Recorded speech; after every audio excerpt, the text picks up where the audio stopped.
Chapter 1094. As the starlight dissipated, the soft light on the guardian tree's crown continued to circulate. Inside the tree trunk, the dark ring of power was moving up and down as it was filled with streams of liquid. It was like the heart of the guardian tree sapling. As it rotated, there was a faint rhythmic heartbeat sound. This faint heartbeat sound became the only sound in the entire palace. Wu Yin watched Ailu's projection scatter into the starlight. Ailu's prayer echoed in his heart. He was speechless for a long time. If he prayed for the Spalier world, that means Ailu didn't want anything to happen to the Spalier world. If that's the case, why did he choose to deceive himself when the Spalier world was facing such a great threat? What happened to make a god-rank powerhouse fall to such a state? What did these god-rank powerhouses do to cause a disaster that could threaten the entire Spalier world? All of these questions piled up in Wu Yan's mind, causing him to feel a bit vexed. He quickly shook his head. If he couldn't figure it out, he might as well not think about it. Wu Yan put down all his questions and began to observe the Ring of Power. Do you need 3 days? Wu Yan stopped paying attention to the Ring of Power after mumbling to himself. He looked at the pool in front of the guardian tree. A pool with miraculous effects? He looked at the water in the pool curiously. It's just ordinary water. There's nothing special about it. If there's anything special about it, it's that the water is very clear. Wu Yan narrowed his eyes and pondered for a while. In the end, he decided to follow Ailu's advice and try the miraculous water. He was the only one in the palace. Wu Yan didn't need to be cautious. He took off all his clothes and walked to the edge of the pool. He slowly dipped his feet into the water. The pool wasn't very deep, even when they reached the deepest part of the pool. It reached Wu Yan's chest. Wu Yan looked around the pool. Then he touched his chest and was puzzled. Didn't they say it has miraculous effects? Why does it feel like I'm taking a bath? Wu Yan's doubtful expression changed the moment he said that. He saw. The surface of the water, which was originally calm, suddenly became turbulent. Like boiling water, the pool began to boil violently. Huge bubbles began to appear on the surface of the boiling water, accompanied by the sound of bursting at the boiling point. The entire pool was surging up. Then, the boiling water flowed into his pores and into his body as if it was being absorbed by him. Wu Yan couldn't help but suck in a breath of cold air. He quickly closed his eyes and sensed his body's condition. The pool is still bubbling, bubbles are popping out of it. The clear water from the pool is flowing up his body and into his pores. It is pouring into his pores. Wu Yan's skin gradually became rosy. His face was also a little red. It looked like he was boiled by the water or soaked in a hot spring. However, if one looked closely at Wu Yan's face, they would see a trace of astonishment. This trace of astonishment gradually turned into ecstasy as time passed and the water poured into the pool. At this time, in Wu Yan's body, a large amount of clear water from the outside seemed to be washing everything in his body. It turned into a torrent and rushed at an extremely fast speed. The faint sound of water burst out from the depths of Wu Yan's body. The torrent of water rushed through Wu Yan's body again and again. Under this violent wash, everything in Wu Yan's body was slowly changing. His internal organs and tissues became more resilient. His body's essence was constantly rising. Even his 5 senses were continuously strengthening. This was not the most important thing. The most important thing was that Wu Yan's magic power and blood vessels were also changing under the effect of the pool water. If someone could directly see Wu Yan's body, then they would see that the constantly pouring pool water was slowly melting into Wu Yan's body, seeping into all of his internal organs and flesh. It even merged into his blood and magic power. Under the effect of the pool water, Wu Yan's originally incomparably powerful magic power began to vibrate, constantly shrinking and then suddenly expanding. With each contraction, the purity of the magic power would undergo a qualitative change. With each expansion, the magic power in his body would also rise to a stronger level than before. With the continuous contraction and expansion, the powerful magic power not only became more and more pure, but even the magic power received an extremely terrifying increase. Furthermore, this scene was still going on. Compared to the changes in magic power, the changes in blood were even more obvious. In the blood vessels, the blood of a true ancestor would sometimes speed up, sometimes slow down, sometimes violent, and sometimes calm like a stream. It was abnormally active. Traces of clear pool water melted into the blood and then fiercely rushed out. Under this action, the clear pool water that originally flowed in the body gradually became turbid. The situation with the blood was the opposite. With each turbid drop in the pool water, the dark red color of the blood deepened by a bit. In the end, the blood flowing in the blood vessels flickered like a gem. However, the scouring of the pool water was still going on. The clear pool water endlessly poured into Wu Yan's body and turned into a torrent, washing everything in Wu Yan's body.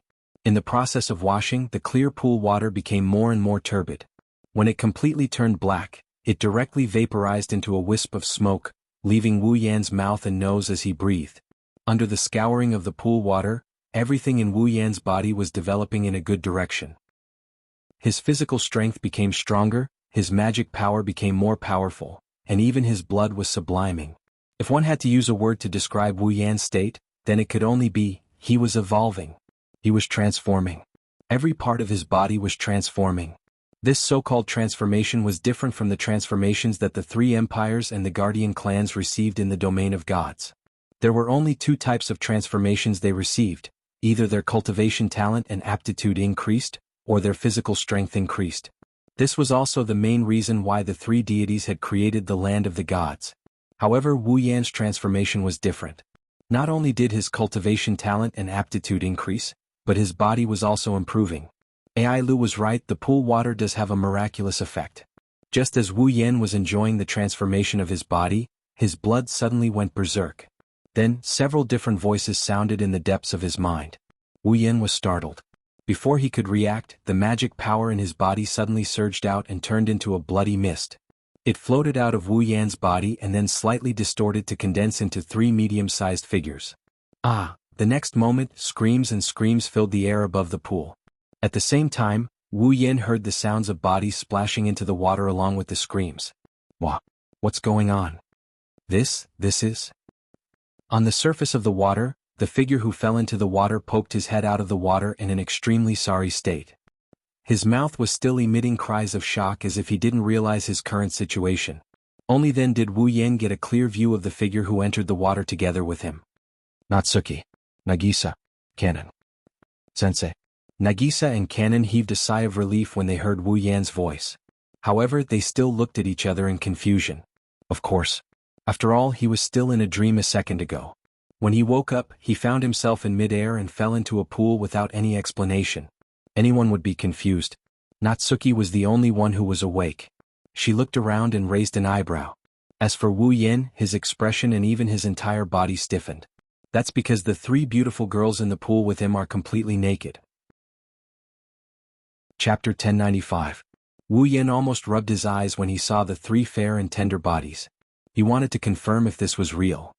Unfortunately, he already saw Natsuki's body, Nagisa's body after the apron incident, and Kanon's body when she was modifying her spirituality evolution spell model. Wu Yan was certain. Everything in front of him was real. Can he choose whether or not to let his familiar wear clothes when he summons them? This somewhat brainless question flashed through his mind. Wu Yan's gaze never left the three seductive bodies in front of him. For a moment he just stood there in a daze. What's wrong? Teacher. Nagisa and Kanon were worried when they saw Wu Yan looking at them in a daze. They didn't realize that they were clean. They walked towards Wu Yan with the water in the pool. Are you sick? Nagisa and Kanon didn't notice that Wu Yan's gaze followed them as they got closer. They walked up to Wu Yan and touched Wu Yan's forehead while the other touched Wu Yan's face. These two naive girls really thought that Wu Yan was sick. Wu Yan didn't resist, he allowed Nagisa and Kanon to do whatever they wanted to him. He stared at the two girls who probably aren't even 15 years old yet. Their fists are about to go up against him. The expression on his face was a little unnatural. He wanted to reach out and grab them, but he was afraid that he would be punished by the girls. Kanon was fine. Even if he pushed her down, she wouldn't complain at all. Natsuki, on the other hand, was a different story. This temperamental legal loli, sometimes even Wu Yan can't figure out what she's thinking. Nagisa was the opposite. She was too easy to read. Wu Yan knew that he could do whatever he wanted when there were only the two of them. However, if he did anything in front of other people, she would be furious. She would beat him up without hesitation. So, Wu Yan could only use his eyes to take advantage of her. He wanted to do other things but didn't have the courage to do so. He was a typical pervert. He was conflicted. In the eyes of the two naive girls, his conflicted look is something to be worried about. They stuck their bodies to Wu Yan's body and each of them hugged one of his arms. Sensei, what's wrong? We have something to tell you. Nagisa puffed up her cheeks, her big red eyes were filled with concern. Nagisa will be very angry if I hide it from her. Sensei. Canon didn't talk as much as Nagisa. She looked straight at Wu Yan's face with her green eyes. Her pure gaze made Wu Yan feel guilty. Nagisa and Canon were worriedly leaning into Wu Yan's arms. Natsuki's delicate face showed a hint of helplessness. If you two want him to come back to normal, think of a way to cover your bodies. Bodies? Nagisa and Canon were stunned. They reflexively looked at their own bodies. When they saw their cool bodies, the two girls were stunned. Yua. Nagisa looked at her own body and then at Wu Yan, who had a fake smile on his face. Nagisa's face turned red at a visible speed. She rolled her eyes and finally she couldn't hold back her shyness. She buried her head into the water with a whimper. Canon was much calmer than Nagisa. She blushed and she squatted down bashfully. She hid her voluptuous figure in the water, but her green eyes were still glued to Wu Yan. Her eyes were filled with the desire to violate the rules. Wu Yan was a little disappointed to see his benefits disappear before his eyes. However, his gaze quickly shifted to Natsuki. Umph. Natsuki snorted. Her face was expressionless. She didn't try to hide her body like Nagisa and Canon. She just stood there. It's unknown if she was pretending to be calm or if she really didn't care that Wu Yan saw her naked body. Of course, it doesn't matter if she's covered up or not. Because Natsuki is small, even if she stood there straight, the water would reach her shoulders. Under the cover of the boiling water, nothing could be seen. There was no difference at all. Sigh. Wu Yan sighed for some reason. After a moment of pity, Wu Yan hurriedly asked, "How did you get out?" "I didn't release you." "I can roughly guess the reason." Natsuki nodded and glanced at the boiling water. "It should be because of the water, right?" "The water? Doesn't it have the ability to purify and strengthen the human body?" Natsuki furrowed her brows and calmly said, "Individuals who come into contact with the pond water will be purified and strengthened by the pond water. If this is the premise, then it is expected that we will suddenly leave your body. After all, even though we're your familiars, we're a little special. We have physical bodies and can trigger the effects of the water." Wu Yan got a clearer picture of the situation. "In other words, because you exist in my body, the effects of the pool water were triggered by you, so the pool water forced you out to be purified and strengthened by it? If you have eyes, you can tell at a glance." Natsuki lifted her chin and looked at her own body. Wu Yan followed Natsuki's line of sight and looked at her petite figure. He also saw the water rushing into Natsuki's body as it bobbed up and down in the pool. Wu Yan smiled. "That's good. With the purification and strengthening of the water, your strength should increase by quite a bit, right?" "That might have been the case in the past." Natsuki pursed her lips. "But now we're your familiars. Only when you, the host, have enough mana will we be able to grow stronger. As for us, I don't know about Natsuki, Nagisa and Hane's Canon, but I don't have any mana left. If I want to use magic, I can only borrow mana from you.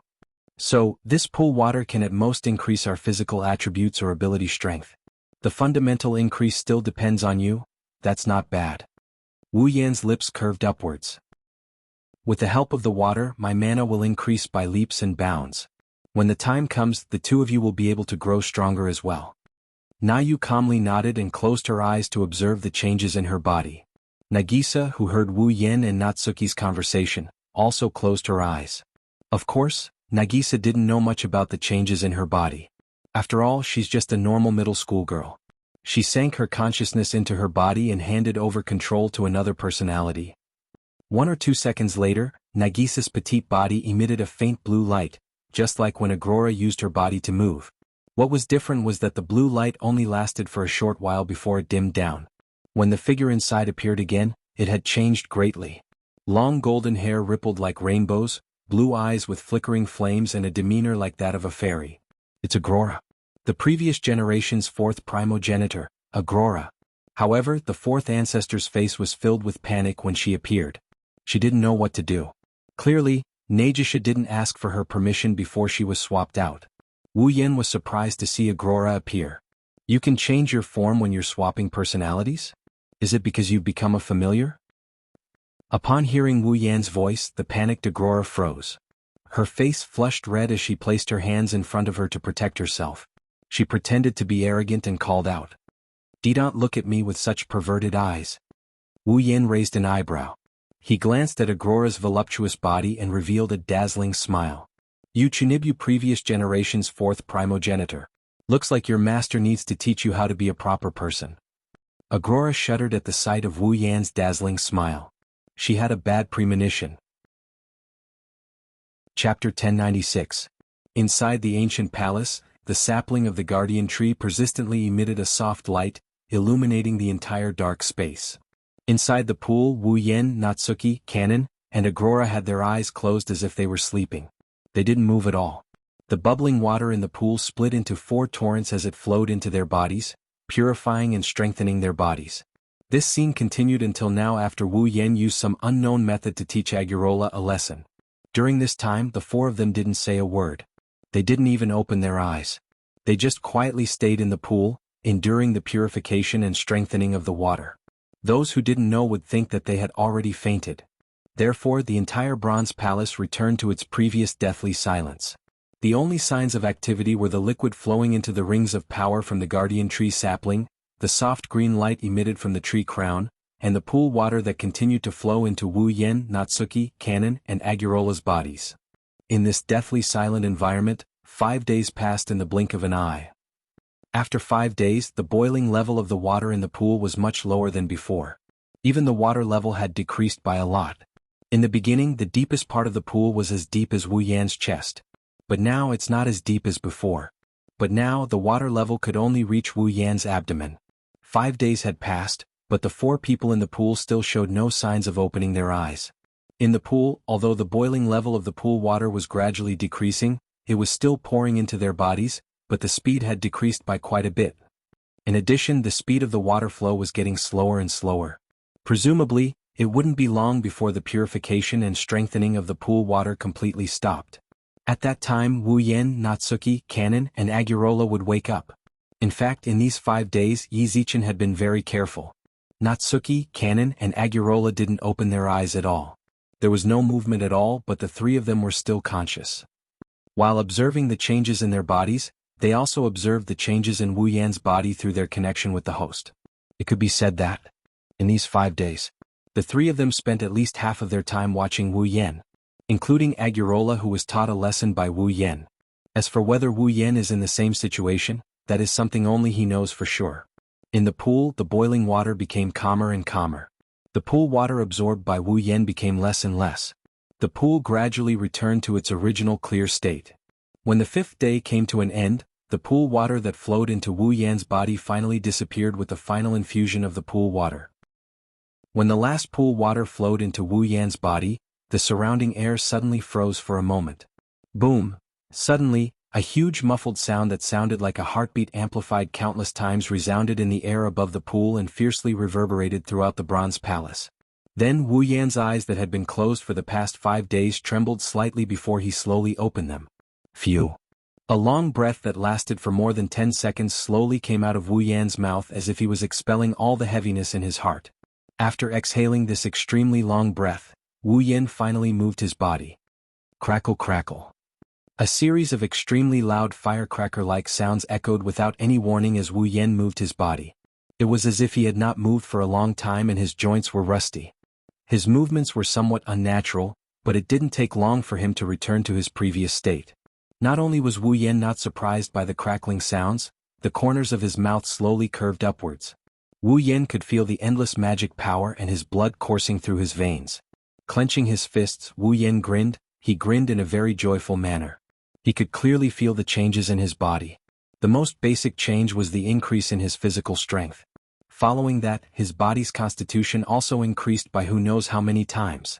Even the speed at which he cultivated his mana had increased by several levels. Not only that, the amount and purity of his mana had increased by leaps and bounds, directly affecting the strength of Wu Yan's familiars. Natsuki, Kanon, and Aurora's current strength was still unknown, but Black and White Dragon's strength and ability had truly improved. In addition, the evolution of his bloodline also affected Wu Yan. First, it was the increase in vitality and regeneration that a true ancestor relied on the most. Next, it was the improvement of his bloodline abilities. For example, Wu Yan has 3 Red Jade modes. Kurumi's Red Jade mode, Flandrachan's Red Jade mode, and Yukari's Red Jade mode. The duration of these 3 Red Jade modes had been greatly increased. Take Yukari's Red Jade mode for example. Originally it could only last for about 10 minutes. Now it had doubled to 20 minutes. 20 minutes, even in a battle against a demigod powerhouse of the same level, if he was efficient, it was enough for him to fight several rounds. Not only that, with the help of the pool water, the evolved true ancestor bloodline also awakened another bloodline ability. The ability to create a blood follower. Blood follower is a unique existence in the world of Bloodlust Rampage. They are simulated vampires created by the vampires using a part of their own body. The blood follower is a loyal subordinate or companion of the vampire master. In order to live together with the vampire master, the blood follower is granted eternal life. Although they are called vampires, they are still considered humans, but they possess abilities similar to vampires. Therefore, the blood follower is also known as a human who is infinitely close to the demon race. In the world of blood frenzy, humans who had their blood sucked by vampires would not immediately change. Instead, when the vampires used their fangs to inject their own blood into the other party's body, if the vampires injected their own blood into the other party's body, the person would become a blood follower, in other words, a simulated vampire. It sounds similar to those who were given the embrace and turned into vampires in other worlds, but that is not the case. The embrace can create vampires, but the blood follower is still considered a human. Moreover, the blood follower inherits the abilities of their vampire master to a large extent. They are not like the vampires who were given the embrace. They have the body of a vampire, but their abilities are dependent on their own abilities. Blood followers were different. The moment they were born, they were granted the right to release their master's familiars with their master's permission. It is said that based on the compatibility between the servant's body and their master's body, they can even surpass vampires, the source of infection. Similar to a specially created powerful bodyguard or companion, a blood follower was exactly that kind of existence. Unlike the vampires created by the embrace, the follower of blood was very likely to be very powerful once it was born. And now, Wu Yan has the ability to create a blood follower. Originally, creating a blood follower is an ability that every vampire in the world of Bloodlust Rampage has.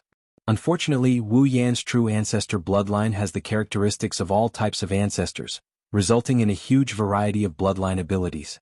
He can only gradually awaken or eliminate them as his strength increases to prevent the bloodline from becoming chaotic.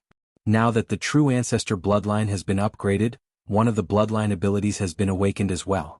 This ability is not very useful to Wu Yan himself, but Wu Yan is very satisfied with it. This bloodline ability has solved one of his problems. Of course, other than the bloodline body and magic enhancement, there are other enhancements as well. For example, the strengthening of his brain has increased Wu Yan's computational ability by quite a bit, resulting in the enhancement of his superpower as well. All these enhancements ultimately affect Wu Yan's strength. Then a voice suddenly sounded in Wu Yan's mind, proving this point. Beep. User's strength has been enhanced. Based on the user's level of enhancement, system automatically replenishes experience points. Chapter 1097. Beep. User's strength increased. Based on user's level of increase, system will automatically replenish experience points. Ding. Congratulations to user for leveling up. Current level 81. Ding. Congratulations to user for leveling up. Current level 82. Ding. Congratulations to user for leveling up. Current level 83. Ding. Congratulations to user for leveling up. Current level 84. Ding.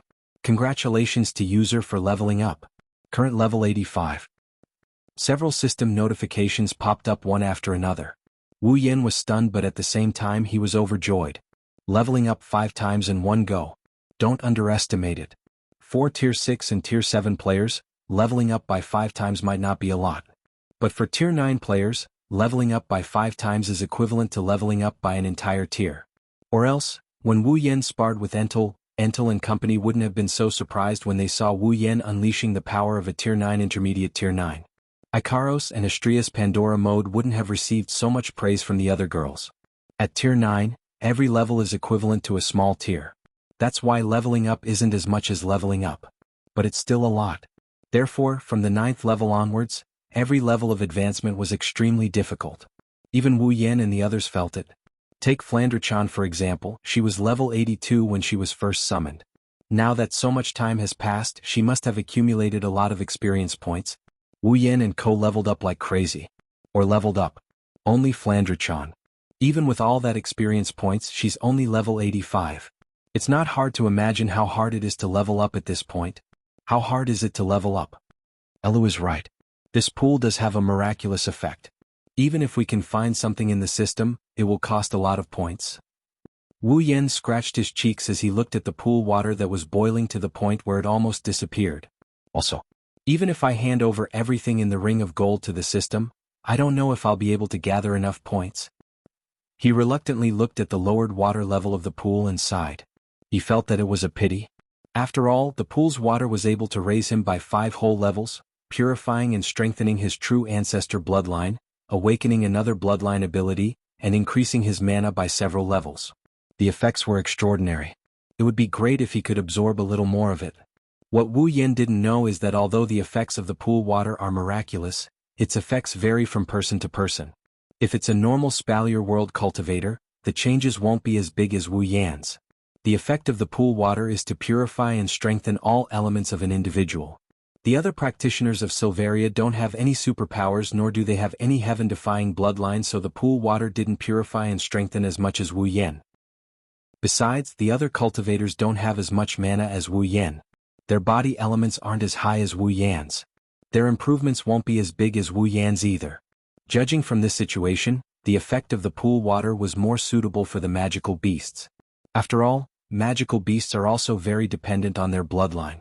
Their physical attributes are also much stronger than humans. If a monster king were to discover the pool water, it would probably be treated as a treasure. At this time, the pool water's boiling level suddenly decreased. The movement of the pool water became slower and slower. There wasn't much movement left. It didn't take long for the water to return to its original state of tranquility. The water that flowed into Natsuki, Kanon, and Agurola's bodies also stopped. The 3 girls immediately opened their eyes, revealing ripples in their eyes. Natsuki looked at herself, then at Kanon and Agora. Finally, her gaze landed on Wu Yan. She raised her chin. Looks like it's already saturated. Kanon and Agora shyly nodded. They curled up into a ball and buried themselves in the water. Their faces were red and they kept sneaking glances at Wu Yan. Clearly, they weren't as open-minded as Natsuki about exposing themselves to Wu Yan. Wu Yan shrugged when he saw Kanon and Agora's reaction. He wanted to tell them that the pool water is so clear that if it doesn't boil, he can see the bottom.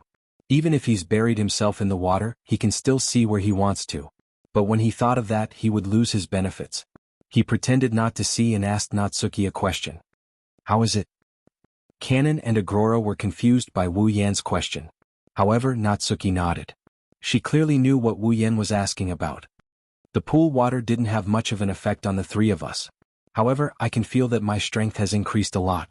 I think it's because of you. My strength has increased a lot. Wu Yan is in a good mood. Kanon and Agora couldn't help but grin when they saw him like this. Natsuki's expression also loosened up quite a bit. For you guys, this pool water doesn't seem to have much of an effect. Wu Yan rubbed his chin while looking at the crystal clear pool water. But for Chuju and Mikoto, it should have a great effect, right? I don't know, but it should be better than us, Natsuki said without denying it. She then glanced at Wu Yan. So, let's bring the water back. That's what I was thinking. Wu Yan chuckled. With a wave of his hand, Gate of Babylon's spatial ripples appeared above the pool. Wu Yan's mana surged out of his body and gathered in his palm. Then a small magical formation rippled out from Wu Yan's palm. It looked like he was holding it in his hand. He extended it towards the pool. It's unknown what kind of power is at work. The water in the pool swirled and turned into a clear spring. It flowed into Gate of Babylon. In just a few moments, it was all sucked into Gate of Babylon. Ah! Kanon and Agora screamed when they lost the cover of the pool water. They hugged their chests and squatted on the ground. You! Natsuki finally shot a cold glare at Wu Yan. How long are you going to stare? Let us go back. Wu Yan bitterly pursed his lips. He suppressed the regret in his heart and cut off the supply of mana to Natsuki, Kanon, and Agora. The next moment, the 3 girls turned into pure mana and disappeared into the air. Their consciousness returned to Wu Yan's body. With a wave of his hand, the clothes that had been lying on the ground for several days returned to Wu Yan. He put them on one by one. When he was done, Wu Yan walked out of the empty pool and looked towards the guardian tree sapling. 5 days have passed. The seal on the ring of power has been broken by the guardian tree sapling. It's currently spinning in the trunk of the guardian tree. It's the same as 5 days ago, but there's no longer any strange liquid filling the ring of power. Standing in front of the guardian tree sapling and looking at the ring of power, Wu Yen slowly reached his hand towards the trunk. His hand went through the transparent tree trunk and reached inside. He grabbed the ring of power and pulled it out of the tree trunk. At the same time, Wu Yen submerged his consciousness into the ring of power. He didn't know what he saw, but he furrowed his brows and his eyes were filled with doubt. After thinking for a while, Wu Yen finally gave up. He sighed and threw the ring of power into the gate of Babylon. He looked at the guardian tree sapling with a smirk. The guardian tree itself is a treasure. Since it's a treasure, it should be possible to turn it into a noble relic, right? The real guardian tree is sentient and has great power. If Wu Yen wants to turn it into a noble relic, he'll be attacked by the guardian tree. But since it's just a sapling with a special ability, it shouldn't be a problem. If he plants it in the behemoth forest, it'll be very useful. Chapter 1098. Overseas, Emperor Island City. It has been 10 days since the opening of the Land of Divine Spirits and the 3 imperial families left under the guidance of the Guardian Divine Tree. During these 10 days, the city of Emperor Island returned to the time before the Land of God Spirits was opened. It was a peaceful life before the 3 great emperors came to Emperor Island. After those who were qualified to enter the Land of God Spirits had entered the Land of God Spirits, the guards on the Emperor Island had been the weakest for 10 days. The only people who couldn't enter the place of God Spirits were those who didn't have high talent, aptitude, or strength. Apart from them, there were only ordinary people and low-level cultivators who didn't even have the qualification to call themselves a member of the Guardian clan. How powerful could the guards be if there were only these people? Of course, with the divine tree around, no one dared to cause trouble here. However, without the core strength, the atmosphere in the Guardian clan was heavy. After all, the Guardian clan was different from the imperial families of the 3 empires. As long as one was a member of the imperial family of the 3 empires, they could enter the divine tree. There was a limit to the number of Guardian clans who could enter the divine tree. Under such circumstances, it was only natural for those with better performance, strength, and aptitude to enter the divine tree. Without this group of people, it was not hard to imagine that the atmosphere in the Guardian clan would change. If it was not for the fact that the people from the 3 great empires' royal families had also entered the land of God, perhaps they would have been amused by the Guardian clan's people under such an atmosphere. Fortunately, the atmosphere didn't last long. 10 days had passed. It was time for the people who entered the divine tree to return. Because of this, many people in Emperor Island were looking in the direction of the Protector Tree's platform with anticipation. They were waiting for the people who entered the divine tree to return. At the bottom of the sea, unreachable, tree roots as thick as a mountain intertwined with each other, was a strange scene. A majestic palace shone within the barrier of the deep sea. Water ripples seemed to be moving on the crystal walls. It was a dazzling sight. At this moment, the door of the majestic palace was wide open. It seemed like someone was going in and out. Or maybe the master of the palace forgot to close the door. It was pitch black inside. Nothing could be seen. However, if a powerhouse cultivated to a certain level, they would be able to sense a fleeting power from the pitch-black palace. That power was something that even a demigod powerhouse was not worthy of possessing. The door had remained open for 10 days. It hadn't closed at all. It was so quiet that it was shocking. All of a sudden, the wide-open doors of the majestic palace rippled with a terrifying energy. Buzz. A buzzing sound reverberated in this mystical place. It spread out in all directions. The ripple on the door kept twisting and turning. Then it emitted a strong light. Rumble. After the buzzing sound, there was a loud explosion. The intense light on the door of the majestic palace seemed to be expelling something amidst this rumble. It shrunk and expanded. Immediately, countless figures of various sizes and heights shot out from the intense light and landed miserably in front of the majestic palace. From the sorry state they were in, it could be seen that they didn't come out of there willingly. As one figure after another flew out from the bright light, the front of the majestic palace was filled with people. By the time they reacted to the sudden situation, the silence between heaven and earth was immediately broken. Clamor resounded throughout the entire space. Ha! They're out. Not long after, a very small portion of the people who came out of the realm of gods laughed happily. Their faces were filled with joy. Compared to 10 days ago, this small portion of people either had a stronger aura or a unique aura. It was obvious that these people had passed the trial of the Guardian Tree and obtained the chance to evolve. Among them are Sylph, Carter, and Jaffer. Damn it. As for the remaining 95% of the people, their faces were covered in gloominess, and strands of gloominess flashed past the space between their brows. They clenched their fists tightly, and their expressions were extremely unsightly. It formed an extremely clear contrast with those people who were overjoyed. It would seem that they didn't gain anything in the realm of gods. Under the gazes of these two distinct groups, a strong light flashed at the entrance of the majestic palace once again. Then a few more figures flew out and landed on the ground. They are the three great emperors, Carter, Gita, Wea, and the patriarch of the guardians, Entel. Everyone present cast their gazes on the four leaders and immediately sized them up, trying to see if there were any changes on them. As they sized him up, the crowd discovered that Kite and Entel's auras had changed slightly. Gita and Wea, on the other hand, were still the same as they were 10 days ago.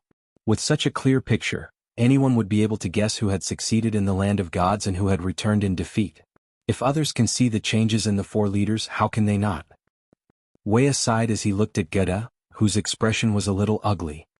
I didn't expect you to fail as well. Upon hearing Wea's words, Gita glanced at him indifferently. He calmed his emotions and returned to his original state. Compared to the others present, Gita and Wea were not only emperors, but they also had stronger mental fortitude.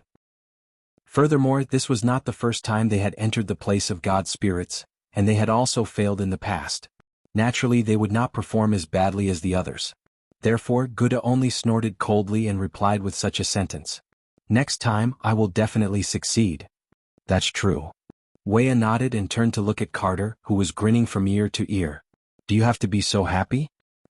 Ah, of course I'm happy. You've always been the strongest out of the three of us. This time it's time for a change. How can I not be happy? Carter laughed heartily and said to Wea in a mocking tone. It's too early for you to be happy. Wea curled his lips in annoyance. Even if you succeed this time, you might not be stronger than me. While Kate and Vea were arguing with each other, Gita looked at Entel and narrowed his eyes. You've reached that level, right? Carter and Vea, who were in the middle of a quarrel, abruptly stopped talking. They both looked at Entel, their eyes revealing traces of solemnity. Seeing that Carter, Gita, and Wea were all looking at him, Entel curled his lips and nodded. After this trip to the realm of gods, I've reached the peak of the 9th rank. Next, I will attack that realm. As expected. The three emperors looked at each other. Entel had already expected this. After all, before he entered the domain of gods, he was already extremely close to the peak of the 9th stage. Now that he had returned victorious from the domain of gods, reaching the peak of the 9th stage was nothing strange. Still, the three emperors laughed bitterly. Peak of the 9th rank. Although they were both at the 9th rank, the difference between them was like heaven and earth.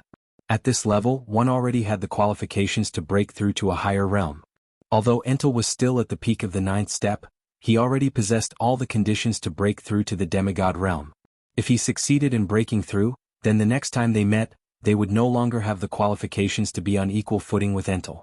Carter, Gita, and Wea were emperors, but if they were offered the chance to break through to the demigod realm in exchange for the throne, they would be more than willing to give it up. In the eyes of demigods, worldly power meant nothing. Carter sighed.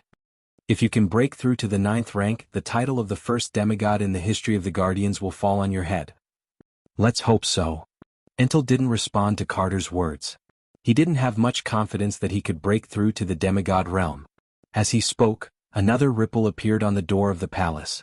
A figure flew out from it and attracted the attention of everyone present. Chapter 1099. Inside the domain of gods, Wu Yan and Sylph spent 3 days to find the entrance to the core palace of the domain of gods. They passed the trial of the guardian tree. In the bronze palace, Wu Yan spent another 5 days purifying and strengthening himself with the water of the mystical pool, increasing his strength by leaps and bounds. It took them 8 days to finish everything they needed to do in the land of God's spirits. There were only 2 days left before the guardian tree would send them out of the land of God's spirits. Since it's not time to leave the realm of gods yet, Wu Yan wanted to use these 2 days to explore the green pond that belonged to the Tier 9 powerhouse. He wanted to see if there's anything good inside. Unfortunately, he could no longer pass through the top of the bronze palace that he should have been able to directly pass through. In other words, Wu Yan can't leave the realm of gods. This was to be expected. After passing the guardian tree's test, everyone would be able to obtain a chance to transform, but it was only limited to 1 chance. Wu Yan didn't enter the green pool, but he also got a chance to transform in the purple pool. His transformation was even more thorough than the others. The guardian tree wouldn't allow him to wander around the area after his transformation. Otherwise, God knows how many good things will be taken away by Wu Yan. Helpless, Wu Yan can only stay in the realm of gods and cultivate to pass the 2 days. Just like that, 2 days passed by. Wu Yan, who was in a state of cultivation, felt like he was being swallowed by something. He lost his sense of substance and even lost his balance. When he regained his balance and opened his eyes, what he saw was no longer the bronze wall. Instead, he saw thick tree roots and a sea view. Am I out? His body floated in the air. When Wu Yan realized what happened, gazes filled with all sorts of emotions landed on him. He furrowed his eyebrows until he saw the figures of the 3 imperial families and the guardian clans. Wu Yan raised an eyebrow. His body flashed. He appeared beside Carter and the others. Entel, Geta, and Wei's pupils shrunk. They looked at Wu Yan with shock in their eyes. When did he? Carter, on the other hand. He seemed to have thought of something and said, "Is this your space manipulation spell?" Space manipulation spell? Geta and Wei seemed to have thought of something as well and felt relieved. So this is space manipulation spell. Space manipulation spell. Entel was the only one who was confused. Since when did such a mystical spell appear in the Spalier world? We would also like to know the answer to your question. Carter patted Entel's shoulder and glanced at Wu Yan. Too bad this mysterious little guy isn't willing to divulge anything. Wu Yan blinked when he heard Kate's words before he opened his mouth. It's just a little trick. A little trick. The 4 Tier 9 powerhouses looked at each other and didn't know what to say. Wu Yan's lips curled into a mischievous smile. Wu Yan scanned the crowd and he paused when he saw Sylph, who was standing in front of the 3 imperial families. Sylph, who has been observing Wu Yan, nodded at Wu Yan. Apart from that, she didn't show any other reaction. She maintained her cold expression as if the person in front of her was a stranger. No one would believe that Sylph has done all sorts of services for a certain wolf in her current state. Wu Yan didn't mind. He nodded back when Sylph nodded at him. He didn't say anything. Words are not needed here. While Wu Yan and Sylph were exchanging glances, the others were also observing Wu Yan. At this point, everyone in the 3 empires' royal families and guardian clans knows who Wu Yan is. All of them wanted to know if this super genius, who was said to be unprecedented in the past and might not be seen in the future, who was treated as an equal by the 3 great emperors and the patriarch of the guardian clans, had undergone a transformation in the land of God. That's why when Wu Yan appeared, everyone's attention was on him. They wanted to see if there was anything special about him. Unfortunately, even with their eyes wide open, they couldn't see anything special about Wu Yan. The guardian tribes gloated at Wu Yan's misfortune. Even the royals of the 3 empires who failed the test of the divine tree in the land of gods were rejoicing in the misfortune of the divine tree. Obviously, they thought Wu Yan was going to return empty-handed. Sylph, on the other hand, glanced at the people around her who are gloating over her misfortune. She closed her eyes and went to rest.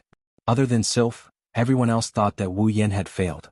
This included Entel, Kate, Geta, and Wei. The 4 high-ranking officials looked at each other before looking at Wu Yan. Little guy, don't be discouraged. Kate smiled at Wu Yan and comforted him. It's normal to fail. Didn't Geta and Wei fail as well? No one can guarantee that they can pass the guardian tree's test. I failed the last time as well, but I succeeded this time. That's right, little friend Wu Yan. Entel smiled. You may have failed this time, but you might not fail the next time. It's not easy for you to achieve so much at such a young age. You still have time. Try again next time. Wu Yan flinched and he didn't know whether to laugh or cry. He opened his mouth, and when he was about to say something, 3 streaks of light shot out from the palace gate and landed in front of Wu Yan and Co. like meteors. You're all out? A voice filled with vicissitudes rang out as 3 beams of light appeared, heading towards the group of Type 9 powerhouses. Lord Guardian Gods. Entel bowed respectfully. Those who entered the realm of gods have all come out. The guardian tree will open up a spatial tunnel for us to return to the Emperor Island soon. Magnubi and Linya nodded. Garen glanced at Entel and smiled. Peak Tier 9 already? Yes, Lord Garen. Entel puffed out his chest. Not bad. Magnubi praised. Now that you've reached the peak of Tier 9, you have the qualifications to attempt the demigod realm. I hope the 7th demigod of the Spalier world can be born from you. Yes, Master Magnubi. Entel replied first before asking suspiciously. But isn't it the 6th? The 3 guardian deities shook their heads while laughing. Linya looked at Wu Yan. The sixth demigod was born a long time ago. You probably won't have the chance to meet him. Ignoring Entel's reaction, the three guardian gods looked at Wu Yan. Their faces were tense.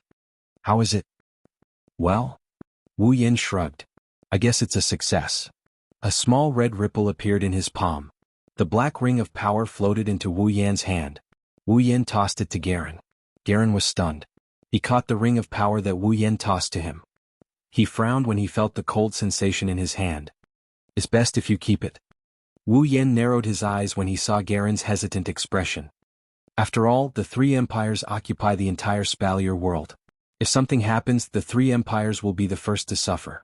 With this, it'll be easier for you to deal with it. That's true. Garen tightened his grip on the ring of power. The hesitation in his eyes didn't lessen. But the ancestor didn't want to give us the item in the ring of power, right?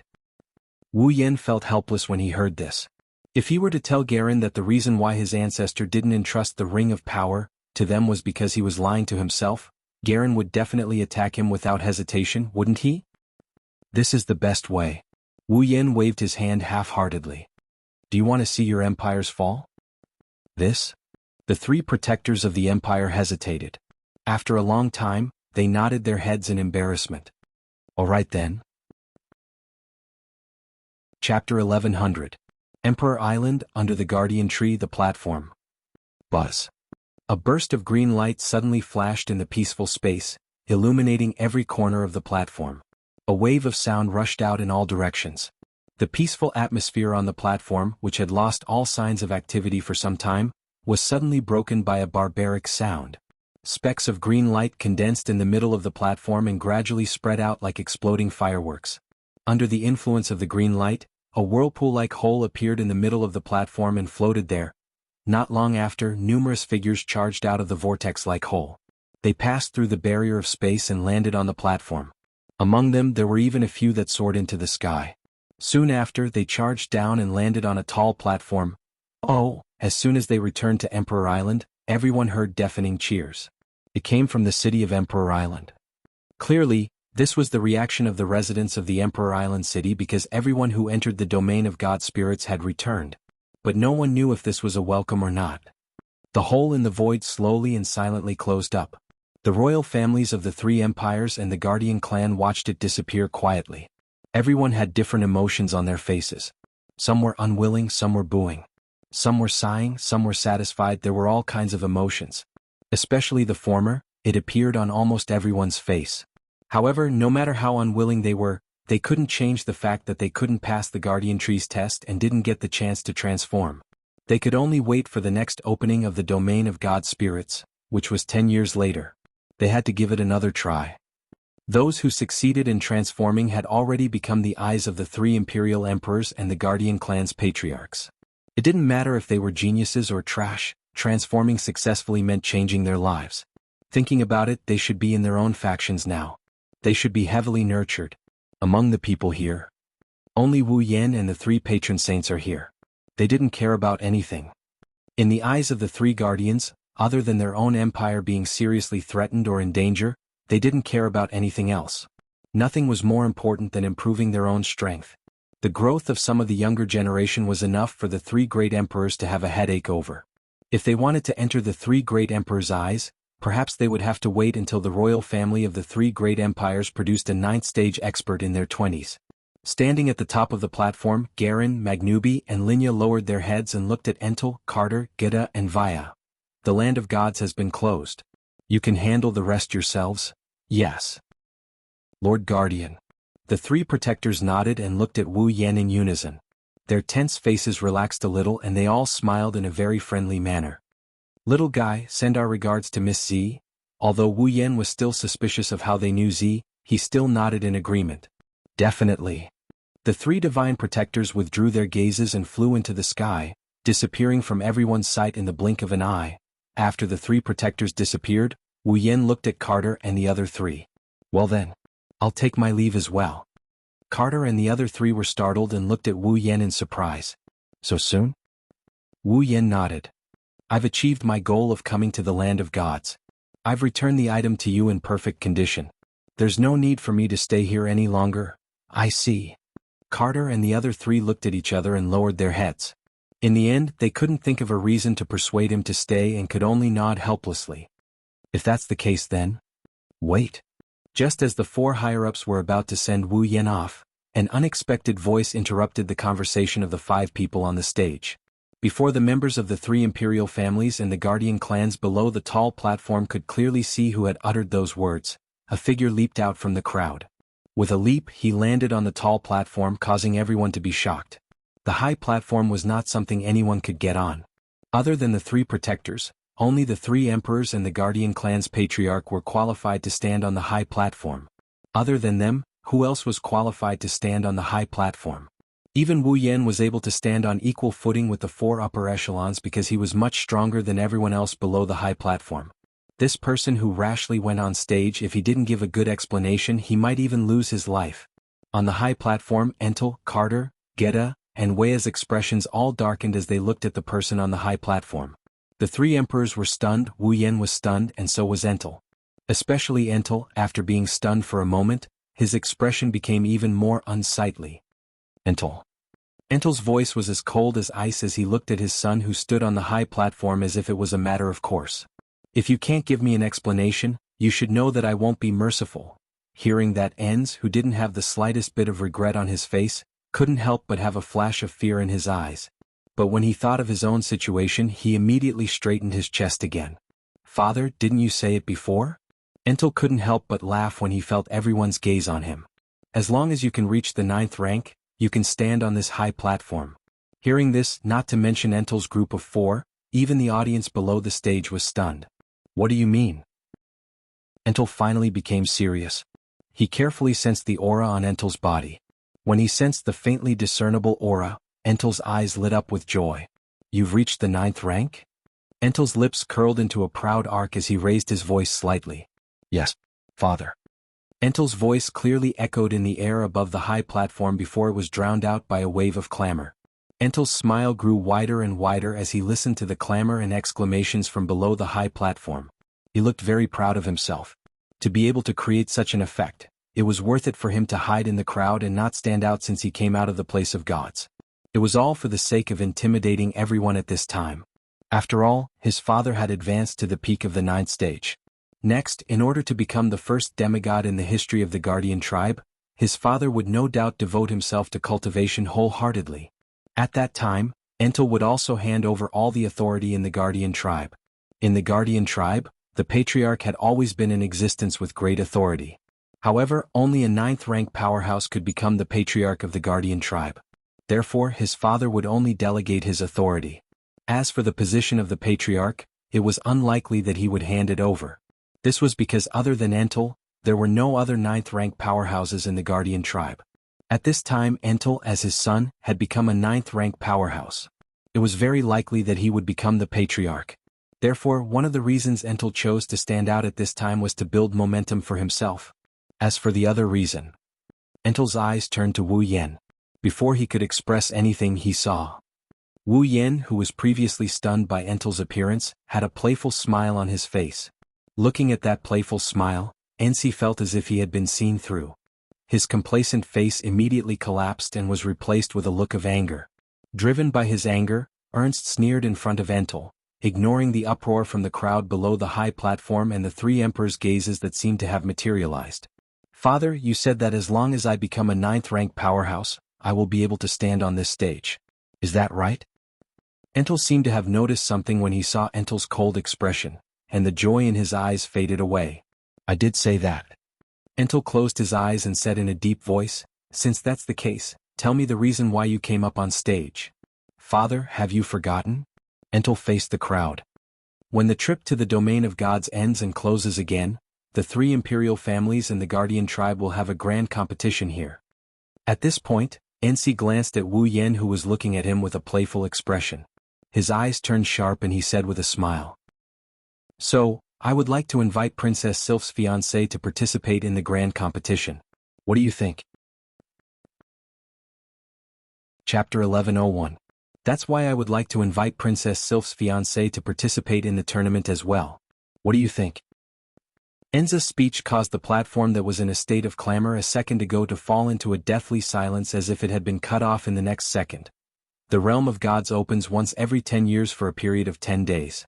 When the 10 days of the divine spirit place's opening arrived and the place returned to its silent state, the 3 imperial families and the guardian clans would hold a grand competition that only those who passed the guardian tree's test and obtained a metamorphosis could participate in.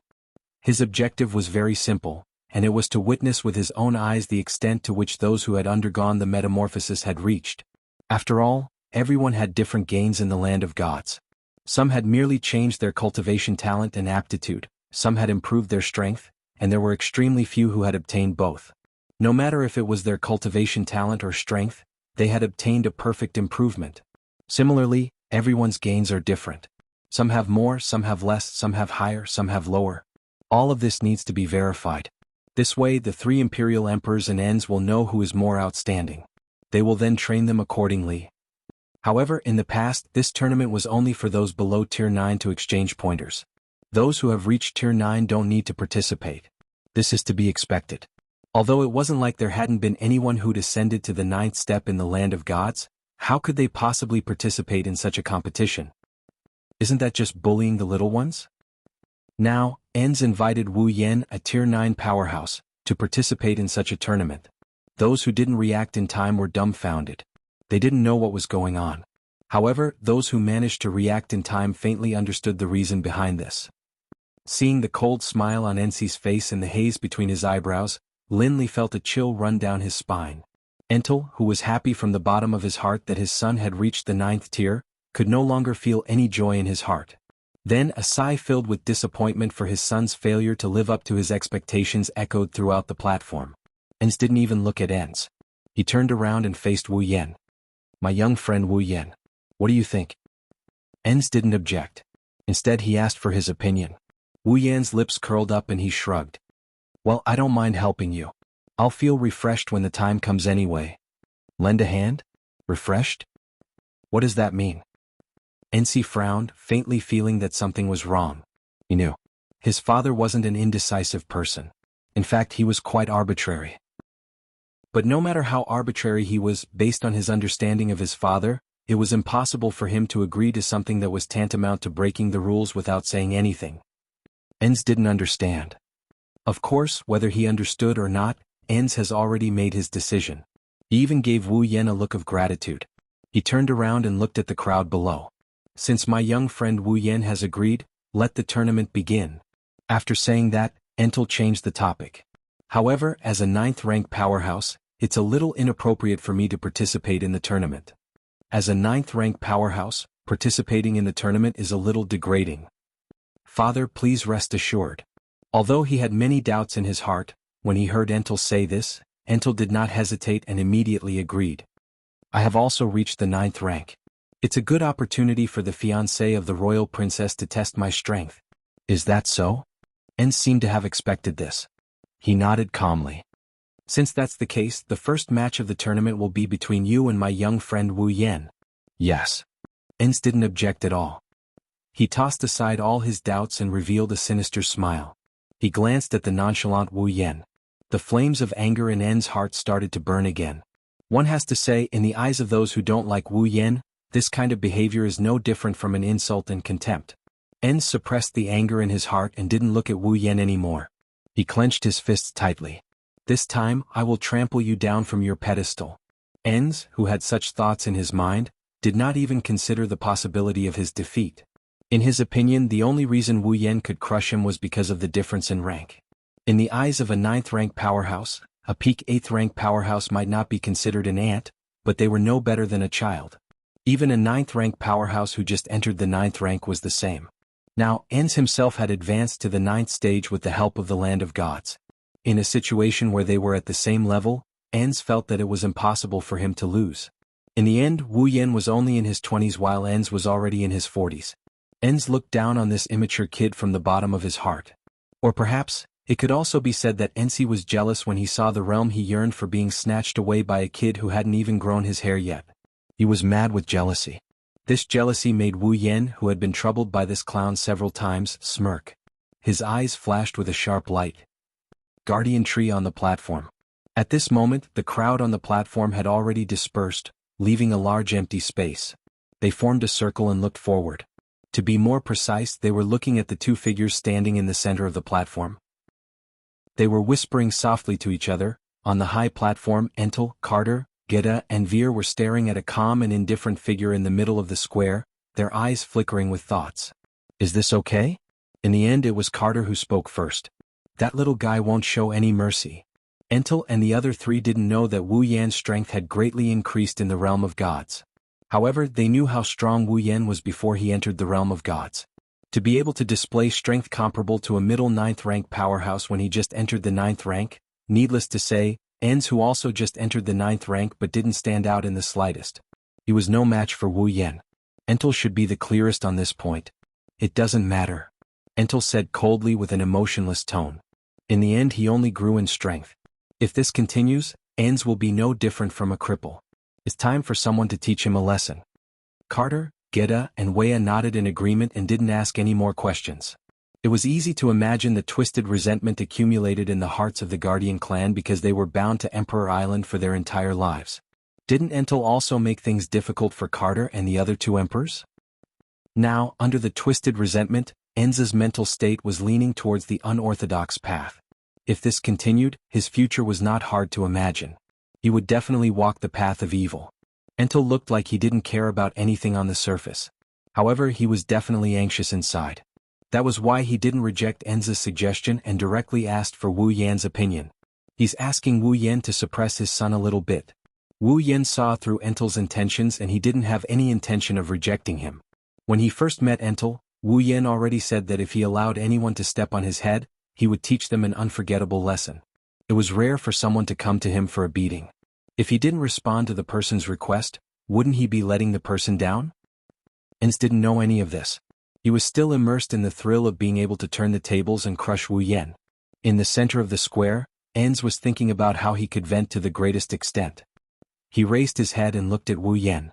Unfortunately, all he could see was Wu Yan's nonchalant attitude. It's as if he didn't care about anything at all.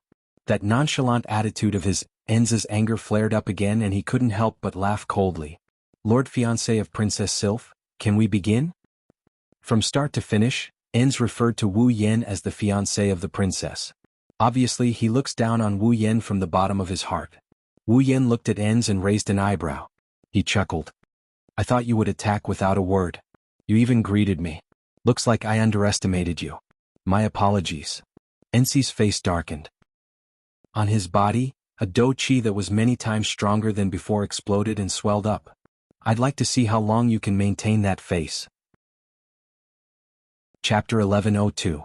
At this point, Enz can no longer suppress the anger and resentment in his heart. He took a step forward and a volcanic eruption of combat aura gushed out from his body and engulfed the entire area. He clenched his fist and flipped it over. A rare armament knight's sword appeared in Enz's hand. Surrounded by his boundless do chi, the do chi flashed and illuminated a corner of the platform. Upon seeing this, Wu Yan couldn't help but laugh. With a wave of his hand, Niandan's Shana appeared from a crimson spatial ripple and landed in Wu Yan's hand. The next moment, Niandan's Shana's red lotus flame ignited on its blade, causing the temperature of the platform to rise by a few degrees. Gold armament. Feeling the terrifying temperature fluctuating from the red lotus fire, everyone present cried out in alarm. Even Enz's expression changed and his face flushed red. The redness wasn't due to the increase in temperature, it was due to embarrassment and anger. In the world of Silveria, a gold armament was something that only ranked 9 powerhouses had the qualifications to wear. Only Sylph, a super genius with a strong background, had a gold armament. The rest, like Kaya and Jaffer, did not have a gold armament. Only Tier 9 elites are qualified to wear a gold armament. This is a common phenomenon in the Spalier world. That's why no one was surprised to see Wu Yan take out a gold armament, they only found it strange. Now that they're both Tier 9 elites, Wu Yan is wearing a gold armament while Enz is only holding a rare armament. This gives the impression of a poor emperor, or a beggar who became a nouveau riche. And Enz, who was also aware of this. His expression was as ugly as it could get.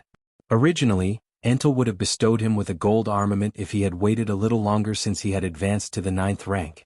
Unfortunately, Enz couldn't wait any longer and charged out without thinking. He provoked Wu Yan and ended up like this. It could only be said that he didn't know if the timing he chose was right or not.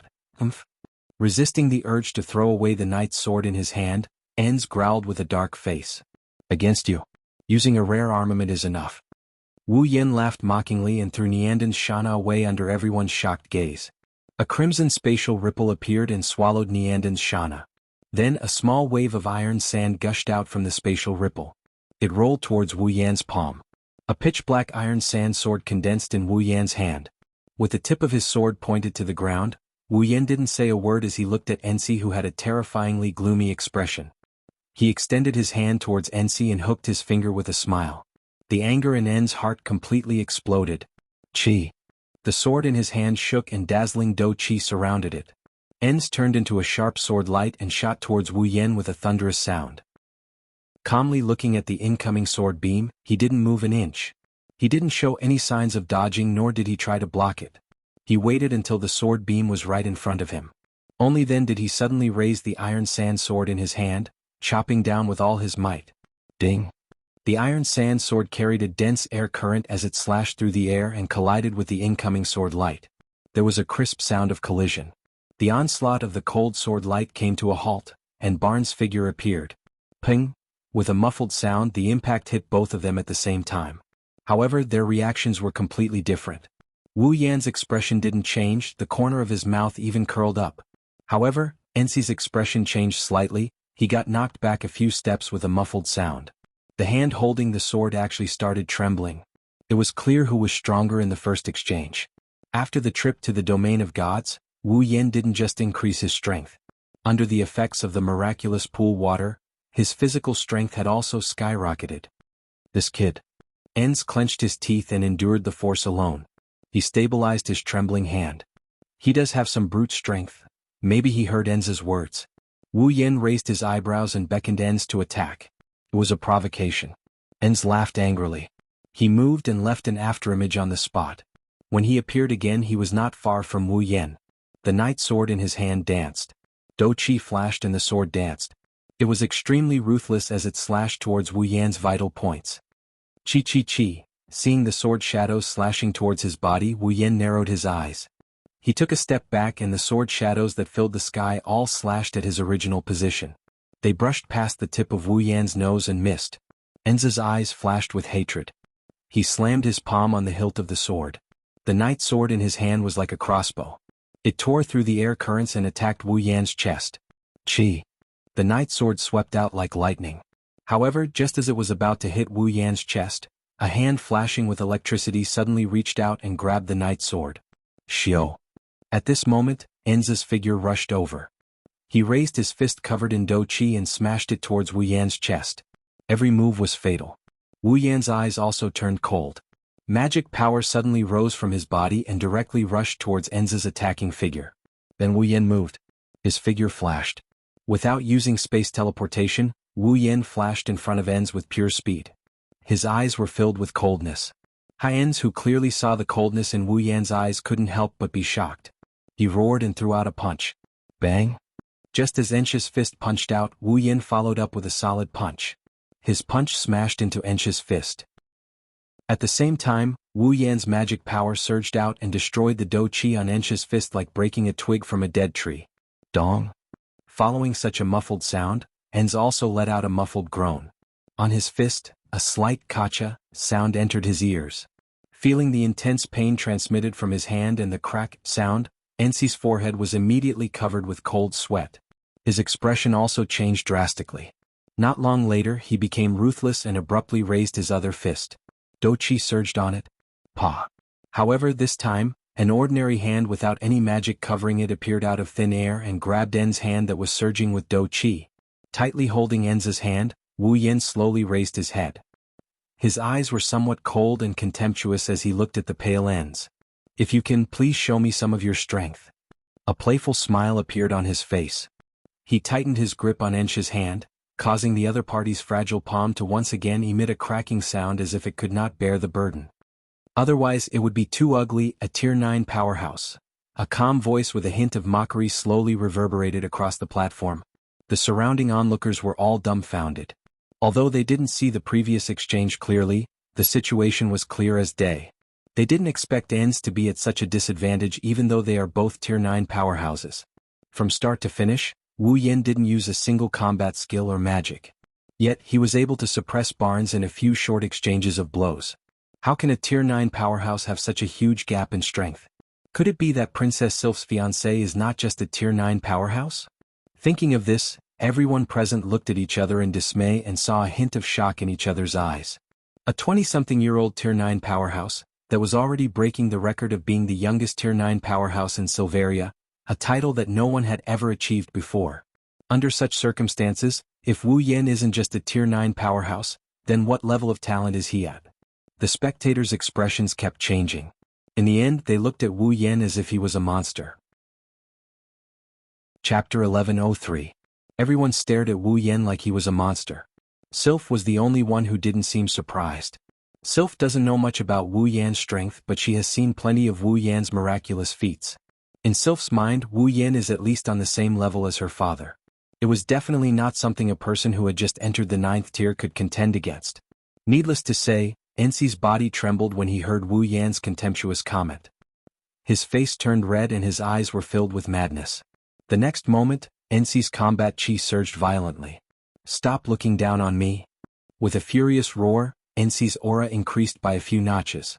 The do chi on his fist surged like lightning. With a powerful jolt, he ferociously punched at Wu Yan's hand. Bang! Wu Yan raised an eyebrow when he felt a strong impact coming from his hand. He let go of Ensi's hand and he punched Ensi's chest with his fist. Bang! Twisted do chi flashed on the surface of Ensi's body and condensed at his chest. With a muffled sound, he blocked Wu Yan's punch. Engulfing himself in do chi light, Ensi dispersed the force of Wu Yan's fist. Ensi's expression turned extremely ferocious. His eyes were filled with hatred that couldn't be erased. Finally, he didn't care about the gazes of others and he vented all the negative emotions in his heart. "You're just the fiancé of a princess. Don't get too full of yourself. Stinking brat." Engulfing himself in do chi, Ensi glared at Wu Yan with a ferocious expression and clenched his fist. The knight's sword that Wu Yan tossed aside like trash flew into Ensi's hand. Ensi laughed sinisterly and disappeared from the spot. Wu Yan pursed his lips when he saw Ensi's figure disappear. He suddenly moved half a step to the left. Chi! At the same time Wu Yan moved his foot forward. Behind him, a knight's sword blazing with fiery do chi pierced through Wu Yan's body like a flash of lightning. It grazed Wu Yan's shoulder as it shot towards the crowd in front of him. If the people there didn't react in time, they would have been gravely injured. However, after missing its target, the knight's sword abruptly spun around like a boomerang and shot back. Whoosh! The piercing sound of air breaking reverberated in the air. Wu Yan heard the piercing sound of something breaking through the air. This time it's a different story. Wu Yan moved half a step to the right. The knight's sword brushed past his shoulder and flew past him. But before it could reach the crowd, Wu Yan grabbed the hilt of the sword. With a wave of his hand, the knight's sword in Wu Yan's hand smashed towards Ensi's side like an iron rod. And the stunned Ensi just so happened to appear there. Bang! The knight's sword smashed into Ensi's body and sent him flying. Damn it! Ensi stabilized his body in a sorry state. Even so, he still took a few steps back. His face became gloomier. He looked at Wu Yan with resentment. "It's not over yet," Ensi roared. His eyes were red. He took out another knight's sword while retreating. His figure flashed and turned into a blurry black line, shooting out explosively. Ensley loosened his grip and his body abruptly spun up. His foot viciously kicked the sword hilt that he had loosened. Chi! The pitch-black knight's sword was like a bolt of black lightning under En's ferocious attack. Ensi's sword turned into a stream of light and flew towards Wu Yan. Looking at the black stream of light flying towards him, Wu Yan's body flashed. He stomped on the ground and jumped. The tip of his foot accurately tapped on the flying knight's sword. As if tapping on the ground, he rushed out and appeared in front of Ensi like a ghost. Ah! Ensi's eyes flashed. Do chi on the other knight's sword suddenly expanded. Enveloped by do chi, the knight's sword radiated a crystal-like radiance. It looked like it was made out of crystal. With a surge of power, the knight's sword slashed at Wu Yan who was charging at it. Wu Yan furrowed his brows as he looked at the shining knight's sword in his wine-red eyes. He had an impatient look on his face. "Is this all you got?" Following this sentence, Wu Yan clenched his fist. Blue and white electric current flowed and dyed his fist like a light source. He threw out a punch. His fist, which was covered in blue and white lightning, landed on the incoming crystal night sword. With a loud bang, the entire night sword trembled and broke into pieces, filling the air with shards. What? Ensi's face changed. How could a rare armament be smashed into pieces with a single punch? How is this possible? While Ensi was in disbelief, Wu Yen smirked. In his hand, the iron sand sword turned into a pitch-black iron sand whip. With a loud whistle, he lashed it out. Pah! The long whip made of pitch-black particles landed on Ensi's chest, and a strong force was released. With a kacha sound, the crisp sound of bones breaking resounded. The sharp pain from his chest caused Ensi to involuntarily scream. Just as he screamed, a fist covered in blue and white electric current was mercilessly smashed towards his face. Bang! The fist that was flashing with lightning landed heavily on Ensi's face. However, it did not succeed in hitting him. Instead, just before it was about to hit, it was barely blocked by a cluster of dochi light that had once again condensed together with a low and deep sound. However, before Ensi could even catch his breath, in front of him, streaks of fists flashing with blue and white electric light mixed with extremely terrifying force, like raindrops falling from the sky, all of them poured onto his body. Bang! Bang! Bang! Like a storm, the lightning light fists instantly landed on the dochi light ball. With a muffled sound, the dochi light ball continued to tremble. A moment later, with a bang, it exploded. With a cold gaze, Wu Yen raised the fist covered in electric current. Under Ensi's shocked gaze, the fist violently smashed onto his face. Bang! This fist did not miss. It accurately hit Ensi's face. Puchi! A mouthful of fresh blood mixed with a few teeth sprayed out from Ensi's mouth. Like a kite with a broken string, his body flew backwards and heavily hit the ground of the platform. The terrifying force shook the platform, which even a rank 8 warrior would have difficulty leaving a mark on, until it shattered into pieces and cracked like a spider web. Smashing into the ground with such force, Ench spat out another mouthful of blood. His body bounced up high due to the force in the ground. Before he could fall back down, his neck was grabbed by a hand and hung in the air. Holding Ensi's neck and looking at his face covered in blood, Wu Yen smiled. The result is still the same. Master Ensi, who has advanced to rank 9.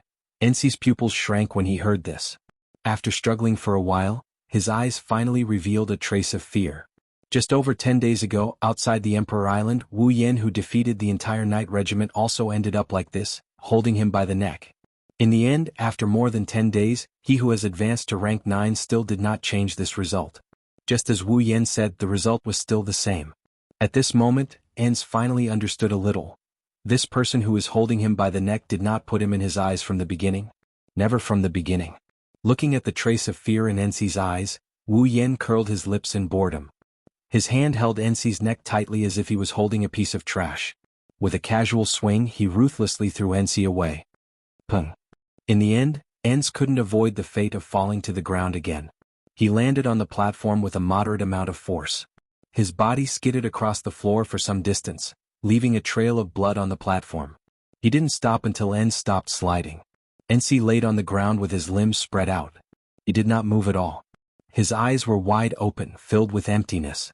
There was even a trace of residual fear. Crushing defeat. Chapter 1104. The entire place was silent.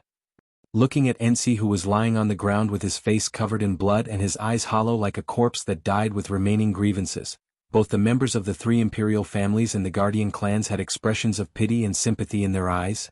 In a way, Ens was actually quite pitiful.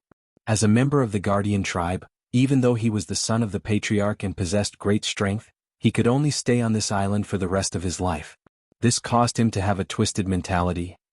After waiting for the opening of the domain of gods with great difficulty, Ens used his status as a member of the Guardian tribe to oppress the 3 imperial families to vent his grievances. However, he ended up kicking an iron plate like Wu Yen. Now, after painstakingly passing the Guardian tree's test and ascending to the 9th level, he wanted to show off and collect his debt. Who knew that in the end he would end up in an even worse state than before? As the saying goes, a pitiful person must have a hateful side. This sentence can be used the other way around. Ens, who suffered a crushing defeat, proved this point. I can only say that of all the things he should have done, he shouldn't have acted like a petty person, he shouldn't have targeted Wu Yen and asked for a beating. Of course, at the same time that they sympathized with Ens, they also felt a deep respect and admiration for Wu Yen. Now they can basically be sure. This young man in his 20s is not only a rank 9 powerhouse, he's also not an ordinary rank 9 powerhouse. An early rank 9 powerhouse was defeated in a few rounds by him. Wu Yan at the beginning was only dodging and blocking. He didn't even take the initiative to attack. The moment he took the initiative to attack, thus Ensi was defeated. Isn't this enough to prove that Wu Yan isn't an ordinary rank 9 powerhouse? Sigh. On the high platform, Entel sighed and shook his head bitterly. He said to Carter, Gita and we. I've made a fool of myself in front of your majesties. Don't worry, Entel still has a chance to change. Vea patted Entel's shoulder and said softly, after this defeat, Entel should be more or less restrained. Whether or not it can be changed in the future depends on you. Entel nodded. His complexion returned to normal. He turned his head and looked down at Wu Yan with a helpless smile. I just didn't expect it. He actually hid such a powerful close combat ability. How did he do it? Even though they were bound to the Emperor Island, the Guardian clan was still aware of the fact that mana and combat energy could not coexist in the same body. Although Entel did not sense any trace of combat energy from Wu Yan's body, how could a mage have such powerful close combat abilities? Warriors were in charge of close combat, while mages were in charge of long-range attacks. This was the most basic common sense in the Spalier world. However, Entel couldn't forget the night he sparred with Wu Yan more than 10 days ago. Wu Yan clearly used magic and mana. Then what's with that close-range combat ability? I already told you we also want to know. Carter said with a tone of not knowing whether to laugh or cry, that little guy's secrets are unfathomable. If you keep being surprised it might be bad for your heart. And he is very strong. Gita nodded and looked down at Wu Yan with a meaningful gaze. I'm afraid the kid didn't fail in this trip to the domain of gods. Instead he gained a lot. Hearing Gita's words, Entel, Kate and Vaya pondered for a moment. They then nodded. Before entering the domain of gods, the four of them could still vaguely sense Wu Yan's level of power. But now, even Entel, who was at the pinnacle of the 9th rank. Before Wu Yan entered battle mode, they couldn't detect Wu Yan's level of power. This was the only way to explain this situation. Wu Yan, who didn't know he was exposed, stood in the center of the field and stretched lazily. He turned around and faced the high platform. The victor has been decided. I won't be playing with you for the rest of the game. Entel and the other three laughed bitterly. But it was true. To Wu Yan, the rest of the tournament was just a game. There was no need for him to participate. If that's the case, we won't keep you any longer. Entel smiled. I look forward to meeting you again in 10 years. Wu Yan raised an eyebrow and smiled. I hope you'll have broken through to the demigod rank by then. Entel laughed heartily when he heard this. Then I'll count on your auspicious words. Carter, Gita, and Wea also said their goodbyes. The five of them laughed and said their goodbyes. In the ears of the defeated Entel, it was more ear-piercing than anything else. Entel raised his head and looked at the smiling Wu Yan. His empty eyes rippled. Once Wu Yan leaves, unless he waits until 10 years later, Ensi won't have the chance to get his revenge. Wait 10 years for revenge? No. Entel couldn't wait. Wu Yan was only in his 20s and he was already a 9th rank powerhouse. He wasn't even a rookie 9th rank powerhouse like him. He was someone who could easily defeat a beginner 9th rank powerhouse like him.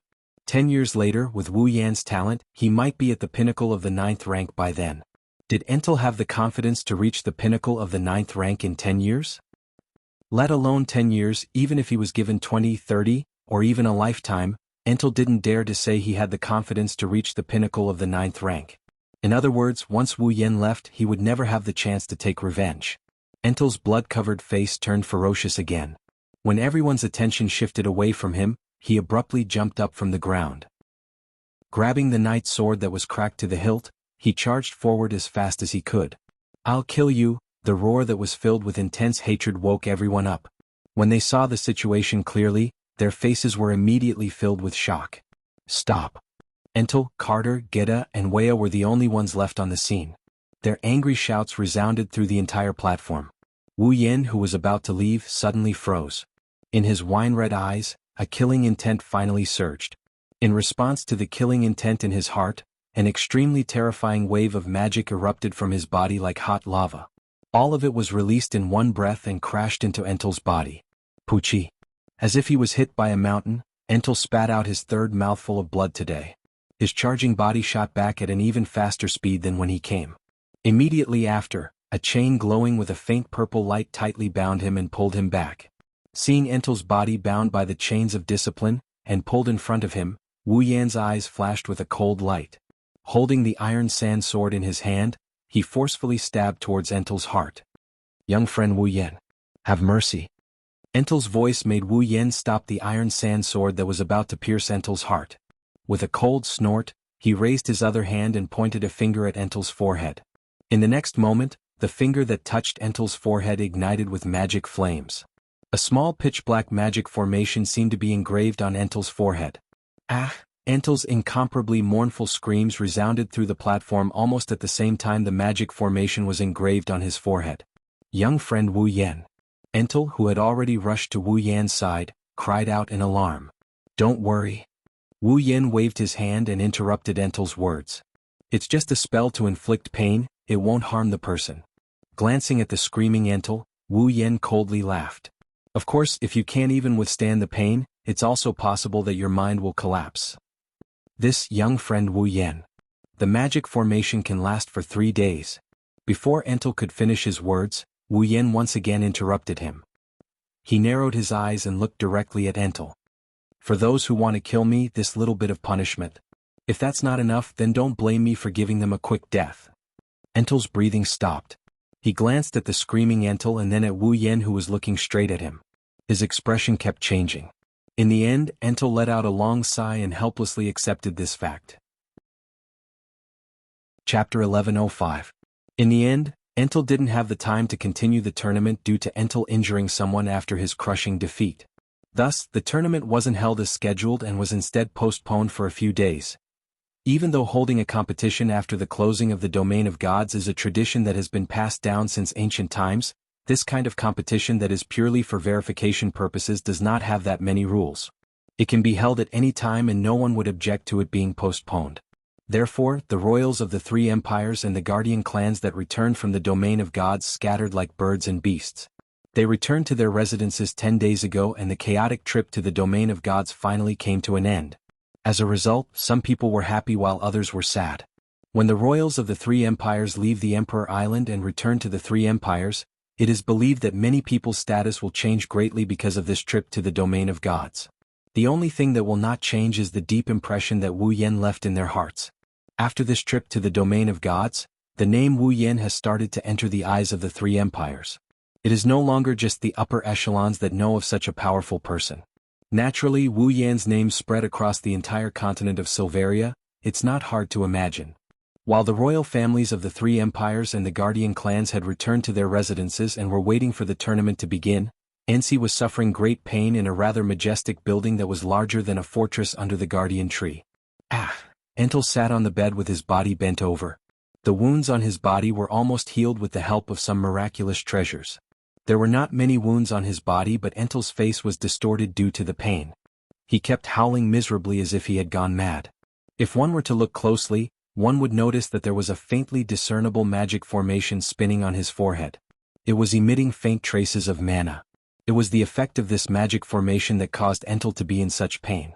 Under the effects of that immense pain, all the items around him, except for a thin bed, were all destroyed by Ench. The entire room, the floor was full of furniture fragments. But even so, the killing intent and hatred transformed from pain and anger didn't alleviate much. Only when the magic array stopped rotating from time to time would the pain in his mind be alleviated, allowing him to catch his breath. Of course Wu Yan did this on purpose. If he didn't give Ensi some time to recover, he wouldn't have. Most likely, not to mention 3 days, it would only take half a day for Barnes to have a mental breakdown from the immense pain, and it was even possible for him to kill himself. Wouldn't that be letting him off too easily? Coincidentally, at this moment, the magic array on Ench's forehead gradually calmed down. The pain slowly faded away. Ens panted tiredly. His whole body was wet as if he had just been fished out of the water. However, every time the pain was relieved, Ensi's mind would involuntarily recall the pair of wine-red eyes that revealed indifference and disdain as if a superior was looking down on him. The hatred would rise along with it. But more than that, it was fear. Once he thought about how he was unable to retaliate against that ridiculously young 9th stage powerhouse even after he had advanced to the 9th stage, and how he had been subjected to such cruel torture, En's heart was filled with fear. This fear had already far surpassed the hatred in his heart. Until now, Entel had no choice but to admit himself. He already feared Wu Yan. Ah! Entel's miserable howls filled with hatred and fear clearly echoed into the ears of Entel, who was standing outside the door. Hearing that incomparably painful howl, Entel faintly sighed. All right, don't be too disheartened. Carter, Gita, and Wea patted Entel's shoulder. Suffer a bit. It's good for him too. Gita glanced at Entel in the room. Otherwise, if he continues in that state, you won't be able to hand over the entire Guardian tribe to him. I just don't know if he will repent. Wea nodded. If he doesn't repent, then it will be troublesome. That's true. Carter was also vexed. After being tormented by that brat, with Entel's temperament, he might harbor even more hatred. Your Majesties, don't worry too much. Entel shook his head and stopped paying attention to Entel. He turned around and faced the three emperors. No matter what, he's still my son. I have my ways. That's good. Carter let out a sigh of relief.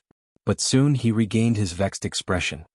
Let's hope their conflict doesn't escalate into a conflict between the three emperors and the Guardian tribe. Gita and Wea agreed. Wu Yan is Sylph's fiancé, he's a member of the royal family of one of the three empires. On the other hand, Ensley is the son of the Guardian clan's patriarch, he's the second in command of the Guardian clan. It's not hard to imagine how the conflict between the two could escalate into a conflict between the two factions.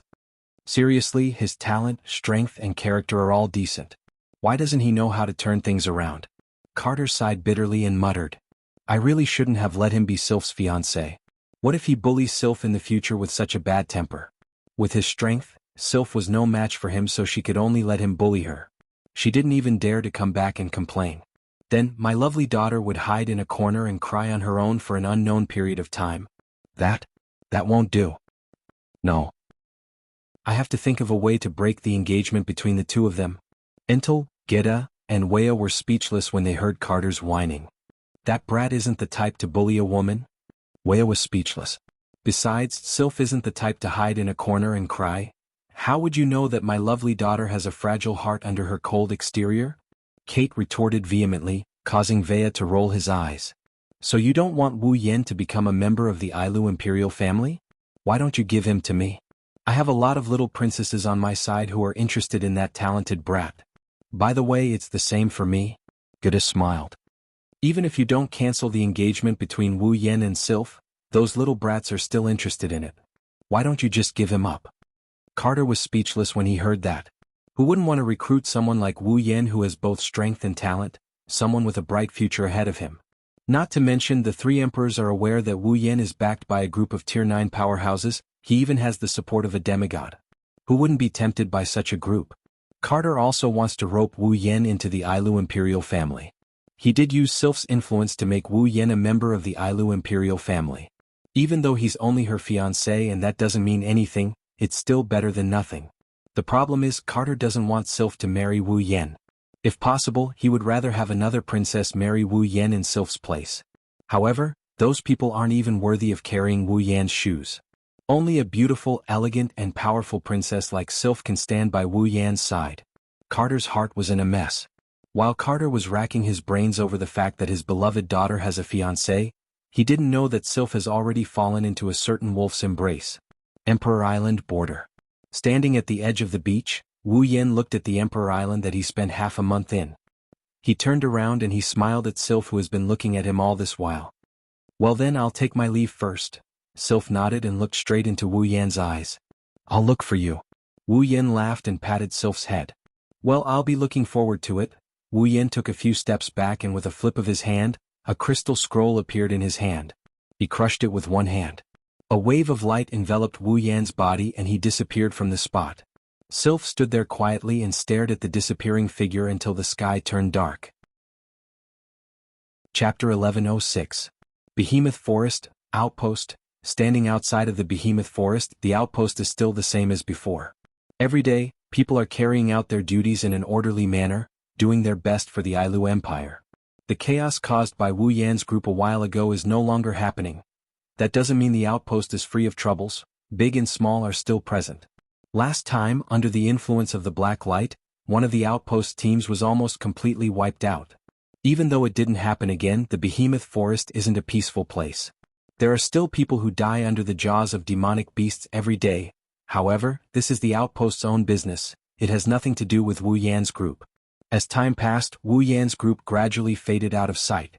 So much so that no one in the camp noticed that the number of Misaka sisters in the forest of tents is decreasing by the day. Many of the tents are now empty. There are less than 1,000 of them left. Chuju, Mikoto, and the other girls clearly noticed the decrease in the number of girls. However, they aren't worried at all. Sometimes they even have a trace of satisfaction in their eyes. After all, when the girls leave the outpost, it means the outpost in the behemoth forest will be complete. When that time comes, they won't have to live under someone else's roof anymore. They will have a place to call home in the Spalier world. Since it's a home, all the members of the family must be present, let alone the main pillar of the outpost. While waiting for the completion of the outpost, the girls are also waiting for Wu Yan's return. In their minds, other than the outpost, there's only Wu Yan's matter left in their minds. As for the purpose of Wu Yan's trip and the so-called calamity, they might worry about it when Wu Yan returns. However, before Wu Yan returns, the girls' minds don't have the capacity to think about anything else. Inside the tent, the girls are discussing the outpost in the outpost. At the same time, they would sneak glances at a magic crystal. Every time they glanced at it, a trace of disappointment would appear in their eyes. However, the girls didn't get tired of it. At least, other than Yukari, who is leisurely sipping her tea, and Kotori, who are discussing the outpost, everyone else is like that. It's not because of how precious the magic crystal is. That magical crystal was merely a grade 8 magical crystal. It might be precious to others, but to the girls, it was just barely worth looking at. There's only one reason why they are so interested in it. This magic crystal is the teleportation point for the return scroll that Wu Yan left here before he left the camp. Once he's done with his business in the domain of gods, Wu Yan will activate the scroll and return to the outpost. That's why the girls are so interested in the magic crystal. They want to see Wu Yan's figure appear there. Phew. Shokuho Misaki let out a sigh of relief. She put down the report she got from the Misaka sisters and flipped her blonde hair. Her lips curled into a mesmerizing smile. If we continue like this, it won't be long before the outpost is completed. The outpost will be completed soon. Kotori, who was reading the report, nodded. She sucked on a lollipop as if she didn't care. If we don't consider the other matters, it won't be long before the outpost is completed. It's fine as long as it's completed. Shokuho Misaki tapped her lips, her eyes twinkled. Once the outpost is completed, we can move in. As for the other matters, we'll decide after we move in. You're right. Kotori agreed. I'm getting impatient if I continue to stay in this camp. Hearing Kotori's words, Shokuho Misaki and the other girls hurriedly nodded. Obviously. They've had enough of living under someone else's roof. Glancing at the group of girls, Ziyu leisurely placed the cup of black tea in her hand on the table. She picked up the paper fan in her hand and smiled. Since we're done with the outpost, all that's left is for Yen to return, right? Hearing this, the girls subconsciously shifted their gazes to the magic crystal. Mikoto even complained. He's been gone for half a month, right? Is the outpost in the domain of gods that hard to complete? If it's that easy, we wouldn't have to wait here. Chuju shook her head and sighed. If Yen isn't back, it means the outpost isn't over yet, right? How long will it take? Mikoto said impatiently. It didn't take that long to complete the outpost in the domain of gods. That's because there's a huge difference between the outpost and Spalier world, Misaka-san. Shokuho Misaki smiled at Mikoto. Do you miss Yen that much? Of course not. Mikoto retorted without even thinking. Too bad no one here believed her words. Well, Misaka-san, it's time for you to practice your patience. Shokuho Misaki teased. Men have to go out and socialize sometimes. What we women should do is wait for him at home. Misaka-san, you shouldn't be so impatient. That's not how a good wife should behave. Wife? Mikoto blushed. She turned her head away shyly. Who cares about what social activities he has outside? I'm just dissatisfied that he left us here without caring about us. Yes, that's right. Era Misaka-san, is that so? Shokuho Misaki ran her fingers through her hair. She covered her mouth with a white glove. She looked at Mikoto with a playful smile. What if Yen doesn't want to come home because he's having an intimate moment with another girl? Mikoto's face froze up. Not just Mikoto, even Hinajiku, Astria, and Toka's expression turned unnatural. Astria even smiled bitterly. My master wouldn't do something like that, right? Era, that's not necessarily true. Kurumi's eyes curved into crescents. How Sama wouldn't be so intimate with another girl that he doesn't want to come home. However, it's not like he hasn't brought a cute girl home before. Kurumi's words caused the temperature in the tent to drop to freezing point. None of the girls said a word. The atmosphere was heavy. At the side, Violet, who'd been watching from the side, shook her head, and she seemed to find this situation rather amusing. She stood up and stretched her body, and her exquisite figure was clearly displayed. Looks like we won't be able to wait for Yan's return today. Let's go take a bath first. I'll go with you. Shokuho Misaki stood up. I've been busy the whole day, I feel sticky. Hearing Shokuho Misaki's words, Kotori frowned. She hesitated for a moment before standing up. I'll go as well. Let's go together. Yukari looked at the girls in the tent. There shouldn't be any Misaka-san taking a bath right now. How about we go together? The girls blinked their eyes, but they didn't refuse. They all nodded and stood up. Only Flandre-chan jumped up and down on the spot. What are we going to do when Oniai-chan comes back? Don't worry. See, Jean, who has been standing beside Flandre-chan all this while, weakly raised his hand. With that magic crystal, Big Brother will be back soon. That's right. Chuju rubbed Flandre-chan's head and chuckled. So, by the time we get back, Yen might have already returned. After saying that, the girls left the tent. Flandre-chan followed behind them with a confused look on her face, but she soon stopped and looked at the magic crystal. With the magic crystal, will Oniai-chan be back soon? Pouting her cute brows, Flandre-chan rolled her eyes and flew over to the magic crystal. She grabbed it and giggled as she followed the girls out of the tent. Chapter 1107. The night is dark. In the Behemoth Forest Camp, a lake surrounded by mountains on three sides. A group of girls have already entered the water. Yo-ho! Astria cheered. She swam in the lake like a great swimmer. Her movements were standard and her speed was fast. Unfortunately, it didn't take long for her wings to fill up with water. This increased the burden on her body. Astria, who was swimming with vigor a second ago, sank into the water in the next second. Toka screamed in fright. Seriously? Hinajiku quickly pulled Astria out of the water and scolded her with a scolding tone. Astria-chan, we are here to take a bath, not to swim. Ahaha. Astria scratched her head in embarrassment. It's because this place is so big that I subconsciously swam. Before she could finish her explanation, Astria let out a panicked moan. That's because there's a pair of tiny hands on Astria's ample bosom. Super caught you. Following the giggles, a pair of small hands grabbed onto Astria's round breasts and started rubbing them impatiently. Astria, who was still in a daze, started laughing. Ai-chan, it's so itchy. Oh. The culprit, Kinohara Sayai's lips curled into a mischievous smile. She didn't stop, instead she started rubbing even more intensely. In other words, this is Astria's weakness, right? Super caught my. Don't. I say, you guys. Mikoto glanced at Astria's voluptuous breasts with a hint of jealousy. You guys are going crazy here, don't run out of energy. It's fine. Kinohara Sayai waved her hand nonchalantly. She seemed to have thought of something. The mischievous grin on her face immediately shifted to Mikoto's body. Mikoto couldn't help but feel a chill run down her spine. She instinctively took a few steps back. What are you doing, smiling so disgustingly? Kinohara Sayai let go of Astria, who was laughing so hard that she almost choked. Like a lecherous uncle, she slowly approached Mikoto with a wicked smile. By the way, Misaka, what's your weakness? I really want to know. Hearing this, Mikoto immediately understood what Kinohara Sayai was planning to do. Her face flushed red as she retreated without hesitation. However, she had only retreated a few steps when another pair of small hands grabbed her shoulders, causing her entire body to stiffen. In the end, it seems quite interesting. Frenda's youthful face entered Mikoto's eyes. It even had the same expression as Kinohara Sayai's, grinning evilly. Then I'll come too. Super well done. Frenda. Kinohara Sayai screamed as she pounced towards Mikoto. Super catch her just like that. Hey, Silk Banner. Stop. And Frenda. You guys. Instantly, a giggling scene took place at a corner of the lake.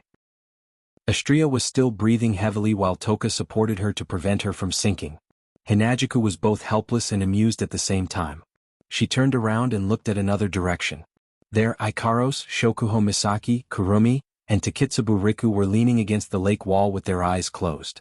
They looked like they were soaking in a hot spring. The four of them were also lined up in a row, causing Chuju's mouth to twitch. This is a group with superior combat power.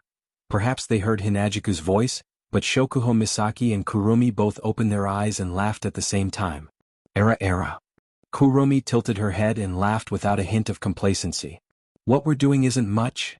Shokuho Misaki narrowed her eyes and looked at a spot not far away from her. Well, that's where the real winners are. Hearing that, Chuju followed her instincts and turned around to look. Her eyes started twitching as well. It's so comfortable. Yukari stretched her back as if she was showing off. Then a pair of large breasts popped out of her chest, giving off a fatal sense of existence. Too bad it's not a hot spring and there's no alcohol to liven things up. Yukari Wanisen. You're amazing. Flandre-chan said enviously when she saw Yukari's large breasts. However, her gaze was like she was looking at a toy or dessert. She sucked on one of her fingers. You're really amazing. Yukari nodded her head in embarrassment, her face flushed red. If only I'm as big as you. Well, Yukari, don't be sad. Sharp words came out of Yukari's doll. She even started dancing around. Being small also has its benefits. Many men like this type of style. The four bunnies blinked their adorable big eyes and nodded their heads in confusion. Is that so? You're not wrong. Yukari looked at Yukari and smiled mysteriously. But little Yen should like a bigger one. Onie likes a bigger one. Yukari looked around nervously. She was clearly moved. Flandre-chan stopped sucking on her finger and asked with anticipation. Then if Flan is as big as Yukari Wani-san, will Onie-san like Flan more? Well? Yukari seemed to think about it seriously for a while, then smiled. That should be the case. I say, Yukari, what are you using as an example? Chuju couldn't take it anymore and laughed bitterly. Don't instill strange ideas into the child's head. Era, I'm just telling the truth. Amethyst took out a paper fan from nowhere and covered her face with it. Her amethyst-like eyes flickered with a faint smile. Isn't Chuju very concerned about her size as well? Hinajiku opened her mouth as if she wanted to refute, but in the end she stuttered and didn't say anything. Yukari couldn't help but laugh, and Hinajiku was so embarrassed that she wanted to dive into the water. Sigh. Kotori narrowed her eyes at the commotion in the lake. What a bunch of people who can't even calm down while taking a bath. After saying that, Kotori slowly walked to the shore, attracting the attention of Hinajiku, who was still in a daze over the size of her chest. You're done? Kotori. It's about time. Kotori waved at Chuju without looking back. I want to bathe for a bit longer, but I'm a little hungry. Let's head back first. In the lake, Astria and Toka's ears twitched. They immediately rushed towards the shore. Us too. We're hungry too. Kotori, Toka, and Astria climbed out of the lake. At the same time, a magic crystal on top of the pile of women's clothes vibrated. Then tiny dots of light appeared out of thin air. They gathered together and formed into a human figure. In the night, the light spots that appeared out of nowhere were undoubtedly noticed by all the young girls.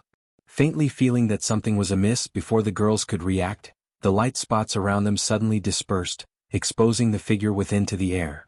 Wu Yen slowly opened his eyes. His mouth turned into an O shape when he saw the scene before him. My master, Shido. Since Wu Yen appeared at the spot where the girls piled their clothes, Kotori, Astria, and Toka went in that direction. The three girls came face to face with Wu Yen. Yua.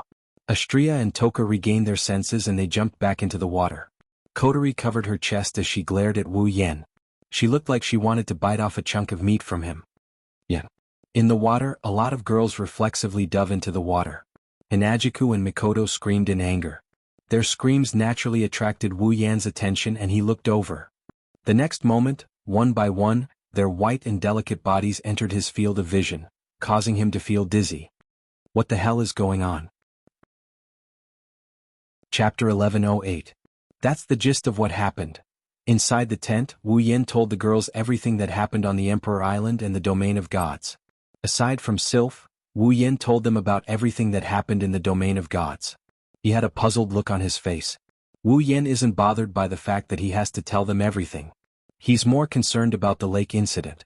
Wu Yen was lucky enough to pick up a lot of benefits when he came back. However, he still received a lot of condemnation from the girls. Hinajiku and Mikoto wanted to chop him up and electrocute him. Wu Yen is worried that his true ancestor body won't be able to withstand the torture. That's not all. After all, most of the girls have already been intimate with Wu Yen. Their bodies aren't a secret to Wu Yan. Their condemnation is just a cover-up for their shyness. Toka, who hasn't slept with Wu Yan yet, didn't complain because of her feelings for Wu Yan. Flandre-chan and Yoshino, on the other hand, aren't fully mature yet, so they don't mind letting Wu Yan see their bodies. They also don't mind letting Wu Yan see their bodies. However, it's a different story when it comes to Yukari. Yukari is different from the girls who have feelings for Wu Yan. Yukari values Wu Yan, but she doesn't love him. Wu Yan's status to Yukari is the same as Yu Yuzi and Ling Meng. He's a rare friend. Yukari's status in Yukari's heart is already very high. However, it's not high enough to let him see her naked body. That's why, after the lake incident, Yukari forcefully took Wu Yan away and interrogated Wu Yan with her usual smiling face. When it's about time, she led Wu Yan back to the tent. How can Wu Yan not be puzzled? After all, he was still confused. Why did he appear beside the lake where the girls were bathing? Wu Yan was in a daze. He didn't know anything. He wanted to know the reason, but he was scolded by the girls first. Then he was interrogated by Violet like a criminal. Then he was brought here to recount what happened in the land of gods. Unknowingly, he learned the reason why Wu Yan was there.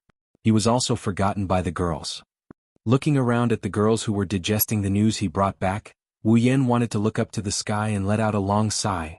If he were to investigate the reason at this time, he would probably only cause the young ladies to be humiliated once again. Thinking of this, Wu Yan decided to let it go. After all, he was the one who benefited from it. When the girls finally finished digesting the news brought back by Wu Yan was almost back to normal. He picked up a cup of black tea and drank it. After I handed the ring of power to the 3 tutelary gods and cleaned up a piece of trash, I came back directly. That's what happened. You handed it to the 3 guardian deities? Shokuho Misaki pondered for a moment before nodding. That's fine too. It's pointless for us to carry that thing around. Who knows, we might have to lead the charge when the calamity strikes. Handing it over is a good choice. Fortunately, we gained something from the land of gods. Kotori glanced at Wu Yan with a mischievous smile. Otherwise, this trip would have been a waste.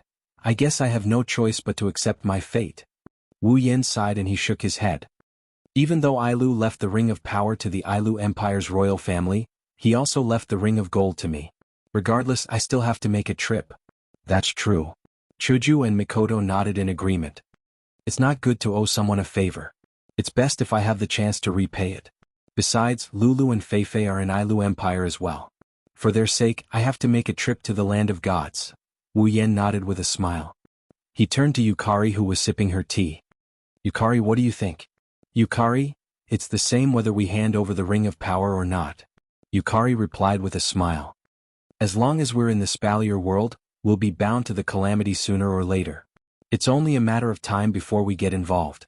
Handing over the Ring of Power will only make us face it later. In the end, we can't escape unless we leave this world. I guess you're right. Wu Yan scratched his face and shrugged helplessly. In the end, I didn't see it as clearly as you did. It's fine, isn't it? She gently put down the black teacup in her hand and tapped the table with the paper fan in her hand. Her eyes flickered slightly. The guardian tree, on the other hand, does pique my interest. Is it invincible? Mikoto crossed her arms in front of her chest and said with interest, I really want to see what this guardian tree looks like. And the palace at the bottom of the sea. Chuju shook her head regretfully. If only I went with them. If you're not from the 3 empires, not only will the guardian tribe be hostile to you, the guardian tree will also chase you away or even kill you. Wu Yan frowned. I heard it from Sylph and I don't know if it's true, but the guardian tree is level 98. It's a good thing I didn't go with them or it would have been troublesome. Yukari closed her eyes and thought about something. After a while, she relaxed her body and spoke lazily. Era, no matter what, it's good that it's over. Yeah, the seal on the Ring of Power was broken and we got some good stuff too. Wu Yan looked at the girls. Tomorrow we'll go to the base and plant the guardian tree saplings. It should be useful. Also, the pond water can purify and strengthen life forms. You guys can try it too. When the time comes, everyone's strength will increase a little. All the girls, including Violet, began to look forward to the pool of water when they heard that. This was especially true for Violet. She had no idea how many years it had been since her strength had increased, so she was looking forward to the pool of water. It's a pity there's not enough. Wu Yan pursed his lips. If there's more, the sisters will be able to improve their strength and we won't have to worry about them all the time. The girls nodded helplessly at Wu Yan's words. Taking care of the sisters is something everyone is willing to do. After all, the sisters are large in number and they don't have much experience in the outside world. It's not safe for them to live on their own. Also, the sisters started out slower than Wu Yan and the others. Even though they've been hunting monsters and gaining experience points every day, their strength is still far behind. If all of them can reach tier 8, they won't need Wu Yan and the others to watch over them all the time. It'll take some time for the sisters to finish their apprenticeship. Wu Yan stroked his chin. However, since the miraculous pond water can increase our strength, can't the other heavenly treasures also increase your strength, little sisters? Impossible. That's impossible. Shokuho Misaki rejected the idea. The treasures in the spalier world that can improve one's strength are mostly used to increase one's chi, mana, or cultivation talent. For the sisters who only have Esper abilities, it's useless. It's already incredible that you were able to obtain a pond water that can improve your strength in all aspects. Then, how about we get some armaments for the sisters? Wu Yan looked at Shokuho Misaki.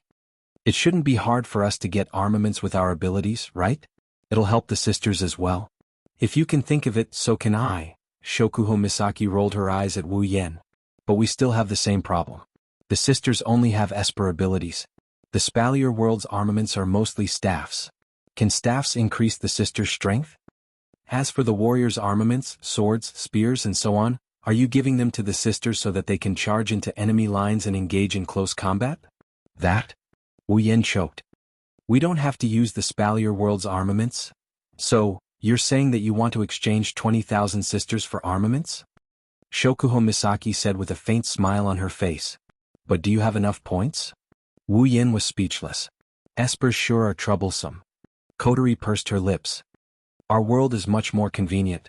Even though only a small number of people can use the display device, they're still normal people. Wu Yan flinched.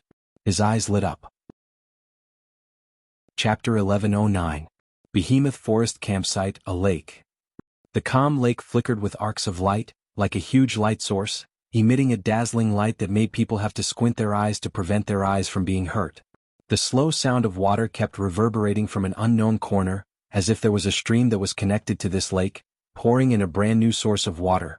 The weather was clear and there were no clouds in the sky. The sunlight was not scorching hot, but it was enough to provide warmth to people. The sunlight poured into the lake and illuminated the corner of the mountain on 3 sides, filling it with an inextinguishable light. It was exceptionally dazzling. However, at this moment the most dazzling thing was the ripple in the sky above the lake. It was pouring some extremely clear water into the lake below, and its area was comparable to the entire lake's crimson spatial ripple. Along with the sound of flowing water, the gate of Babylon that covered the sky above the lake continued to sprinkle clear water like rain, replenishing the lake below. With the injection of clear water, the arc in the lake seemed to be getting brighter and brighter. Vaguely, there was a wave of energy fluctuating in the lake and it was still expanding. The reason for this is the clear water pouring into the lake. Wu Yan stood on the shore, controlling the gate of Babylon to pour the water into the lake in an orderly manner. He couldn't help but sigh. Wu Yan turned to look at the girls around him. He shook his head helplessly. Do you really only need the diluted pool water? The effect should be a notch lower. Well, there's nothing we can do about it. Violet held up her parasol and didn't look discouraged at all. You and your familiars added up to 4 people, yet you used up 1/3 of the water. And that's only because your familiars are too special, so you don't have to use too much of it. You've actually used more than half of it on yourself. Violet's eyes turned to look at the water pouring into the lake. She tapped the handle of her parasol with her paper fan and said calmly, "That's not all. You're a primogenitor, Yan. You have a lot of mana and a lot of abilities. With so many aspects, the amount of pool water needed to be increased. However, there are many people here who are not pure humans, so the amount needed is definitely not small. Plus, there are many people here, so if we don't dilute it, we won't be able to use all of them." Violet is right. Mikoto nodded in agreement. Since there's good stuff, we should all enjoy it together. It's fine if the effect isn't as good. The advantage is that everyone can get stronger. Hinajiku patted Wu Yan's shoulder in a comforting manner. So, Yen, don't throw a tantrum here. What's there to throw a tantrum about? I just think it's a pity. Wu Yan sighed again. Forget it, it's fine as long as you guys think it's fine. Who asked there to be so little water? If you think about it from another perspective, diluting the water isn't that bad either. Shokuho Misaki chuckled. Little Yen, didn't you soak in those pools for 5 whole days before you finished upgrading? Diluted water shouldn't take that long, right? Wu Yen pondered for a bit before nodding his head. That's true. It's not good to let the sisters out of our sight for a few days. You don't have to worry about that. Mikoto crossed her arms in front of her chest. We'll take turns going in. Someone will watch over the sisters. Is that so? That's right, Yen. Worrying too much isn't a good thing. Shokuho Misaki tapped her lips with a smile and turned to look at Kotori and the others. But, Kotori, you guys will have to wait until you return from the dungeon? It's fine. Kotoni nodded expressionlessly, but her red eyes glowed brightly, proving that she was in a good mood at the moment. After all, the dungeon world this time was originally our own world to begin with. It's not a bad idea to go back. At this point, Kotori couldn't help but think of her sister at home, and she couldn't help but miss her. That's right. Wu Yen decided to enter the dungeon again. On top of that, the dungeon world this time wasn't some unfamiliar world. It's Kotori, Kurumi, Toka, Yoshino, and the others' original world. It's the date battle world. The reason they wanted to return to the date battle world wasn't because they were homesick. It was because of something Kotori said yesterday. When the display device was mentioned. The display device is a very special item in the date battle world. Its origin is unknown. The only thing we know is that it's a taboo technology that the humans in the date battle world obtained at some point in time. It reproduces computer calculations in the real world and completely distorts the laws of the real world. It's a device that uses science and technology to achieve the goal of magic. It's the display device. Its existence wasn't known to the general public. Only a few people with special identities knew of its existence. Initially, it was installed on the combat equipment used by the AST to fight against the elves. Later on, it gradually developed into various types of medical equipment, strengthening equipment, and so on, becoming a rather huge system. The reason why AST was able to obtain the qualifications to fight against the elves and break away from the limits of normal humans and possess power far beyond normal humans was because of the display device. The equipment Toichi Origami and Chongonya wore when they fought against the elves is the display device. Of course, the display device had a wide range of uses, and its effects were also very magical. For example, when it was used to repair a damaged building after a spacequake disaster, even if it was a building, it would only take a single night to completely repair it. Its effects are as miraculous as magic. That's why the display device is known as a device that uses science and technology to achieve the goal of magic. People like Toichi Origami and Chongonya who use the display device in battle are also known as artificial magicians. This time, Wu Yen wants to return to the date battle world to obtain a large number of display devices. He even wants to obtain the manufacturing method of the display device. If normal humans can use the display device, there's no reason why the Misaka sisters can't use it. With the display device, even if the Misaka sisters are not at the level of a master, they would be in a much better condition than fighting empty-handed. Combined with the Misaka sisters' superpowers, it would be a huge boost to their strength. What's more, the display device is not only useful in battle, it can also be used in other aspects. If it is installed in the base, it will definitely increase the level of the base. Originally, Wu Yen wanted to turn all the Misaka sisters into his blood servants to increase his own strength. Unfortunately, even though giving one's own blood is enough to create a blood servant, if one wants to create a powerful blood servant, one must give the blood servant important organs, especially the ribs. As the part of a vampire that gives a blood servant, it is the most advanced part. After all, the ribs contain the blood-producing tissue. The most important part of a vampire is blood. But the problem was that if the organs were given to create a blood follower, then this part of the organs would not be restored. How many organs does Wu Yen have in his body? How many ribs does he have? If he only gives the Misaka sisters blood, they will not be able to increase their strength by much since they are around tier 7. So, he can only rely on the display device. After pouring the last drop of water into the lake, Wu Yen waved his hand and put away the gate of Babylon. Then he looked at the girls. Alright, you girls can go in the order you want. Wu Yen shrugged as he looked at the girls. This time the ones who will accompany me will be Kotori, Kurumi, Toka, and Yoshina. Kotori, Kurumi, Toka, and Yoshino nodded. The other girls nodded as well. Only Ikaros opened her mouth. Wu Yen couldn't help but chuckle when he saw this. Don't worry, Ikaros. Wu Yen patted Ikaros on the head and said gently. We will be back soon. Ikaros looked at Wu Yen and after a while she nodded. Chapter 11:10. Heavenly Palace City. Noisy streets, noisy urban areas, and all kinds of noises mixed together, filling every corner of the Main Street area of Heavenly Palace City. It was so noisy, but it gave people an unexpected sense of vitality, which seemed very peaceful. The sound of horns and smoke were emitted from the vehicles as they drove. On the sidewalk, pedestrians either brushed past each other or stopped to chat. Although not everyone had a smile on their faces, it was still a scene that made people feel at ease. Heavenly Palace City in Date Battle World isn't like Itagami City in Bloodbath World. Even in summer the temperature is moderate, it's not too hot nor too cold. It's also not like Itagami City, which is filled with vampires, beastmen, attack magicians and so on. Here there are only ordinary people. At least, that's what it looks like on the surface. However, in the next moment, a phenomenon that was absolutely impossible to occur in a world where only normal people existed, appeared. Woo! On the street, an extremely harsh alarm sounded without any warning in Heavenly Palace City, causing the glass windows of many buildings to shake. The birds that happened to fly over Heavenly Palace City were also frightened by the sharp alarm and were hovering in the air. As for the people who remained on the main street, they stopped all their activities. Everyone's eyes widened, and their faces instantly stiffened. Then, while everyone was still in a daze, unable to react in time, a clear voice transmitted through the machine immediately followed by the sound of the alarm. It did not appear to be hurried, but it was also very efficient as it echoed. Signs of a spacequake have been detected in this area. Please evacuate to a nearby shelter as soon as possible. This is not a training session, this is not a training session, this is a real alarm. Residents, please evacuate to a nearby shelter as soon as possible. Residents, please evacuate to a nearby shelter as soon as possible. I repeat. Listening to the cold voice and the sound of the alarm that was still ringing in the space, it was completely silent. After a while, a series of gasps could be heard. Spacequake. It's a spacequake. Run. Shelter. Get to the shelter. Amidst the screams and wails, all the pedestrians on the street seemed to have seen a prehistoric giant beast. They fled for their lives into the nearest shelter and were protected by the thick steel door. On the street, buildings started to sink into the ground. It's like a military drill, it's an unprecedented chaos.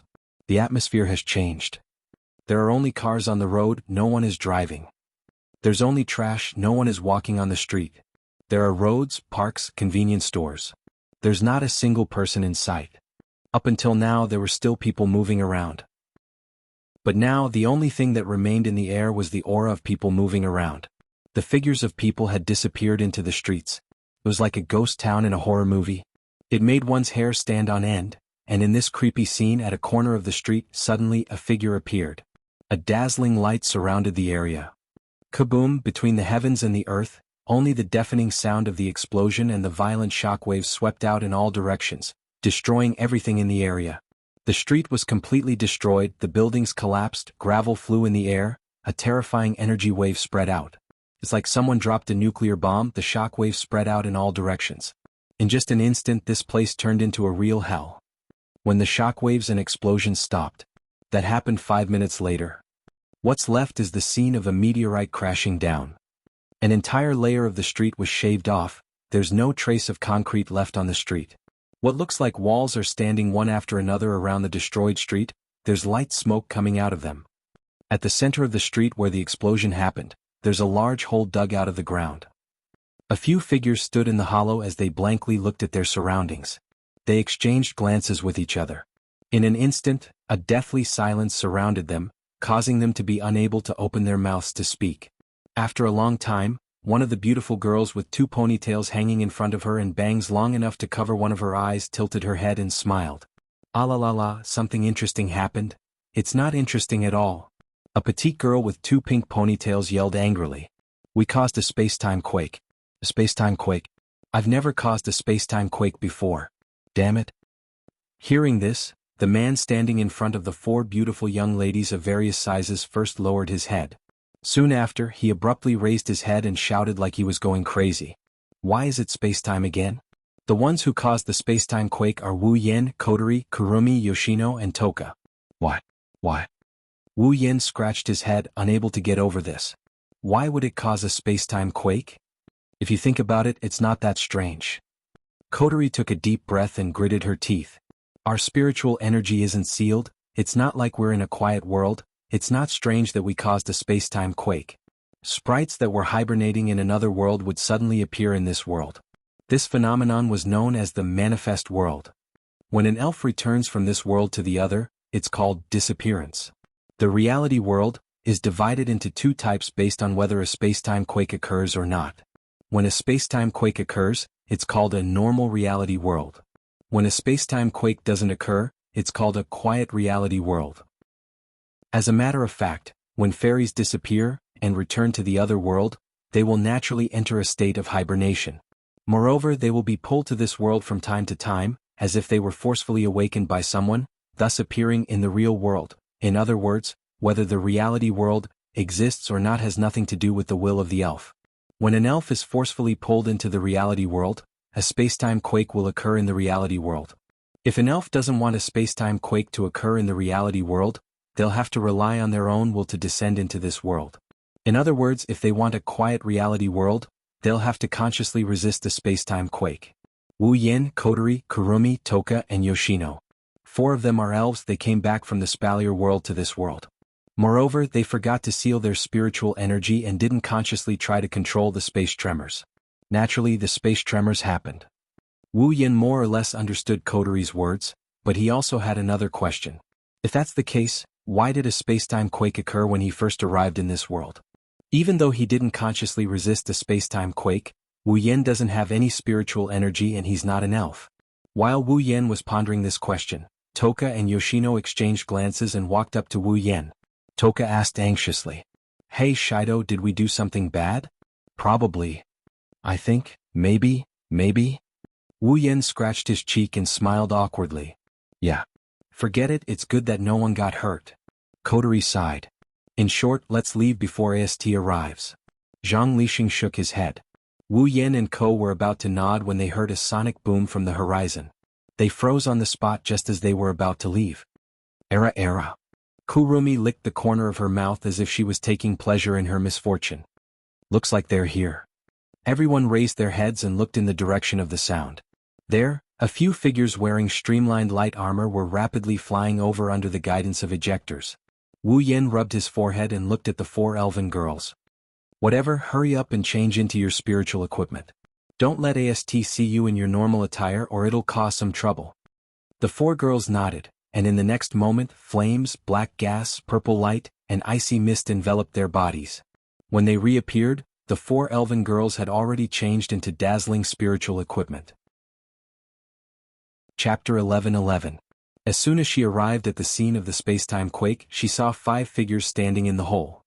Unfortunately, before Kite Origami could see the true faces of the 5 figures, a scorching flame, a rich black light, a dazzling purple light, and a cold white light soared into the sky one after another, causing the group of AST members, including Kite Origami, to squint their eyes out of reflex. Even their flying speed had slowed down a little. It wasn't until the 4 different lights dimmed that the members of AST could finally see what was going on inside the hole. A girl with long pink hair wrapped in flames, horns on her head, wearing a feathered dress. A young girl in a black and red gothic dress with 2 ponytails tied up in her hands, one long and one short, was holding 2 ancient Western-style guns, one long and one short. Violet Radiance Village. A young girl wearing a purple crystal headdress and ceremonial armor.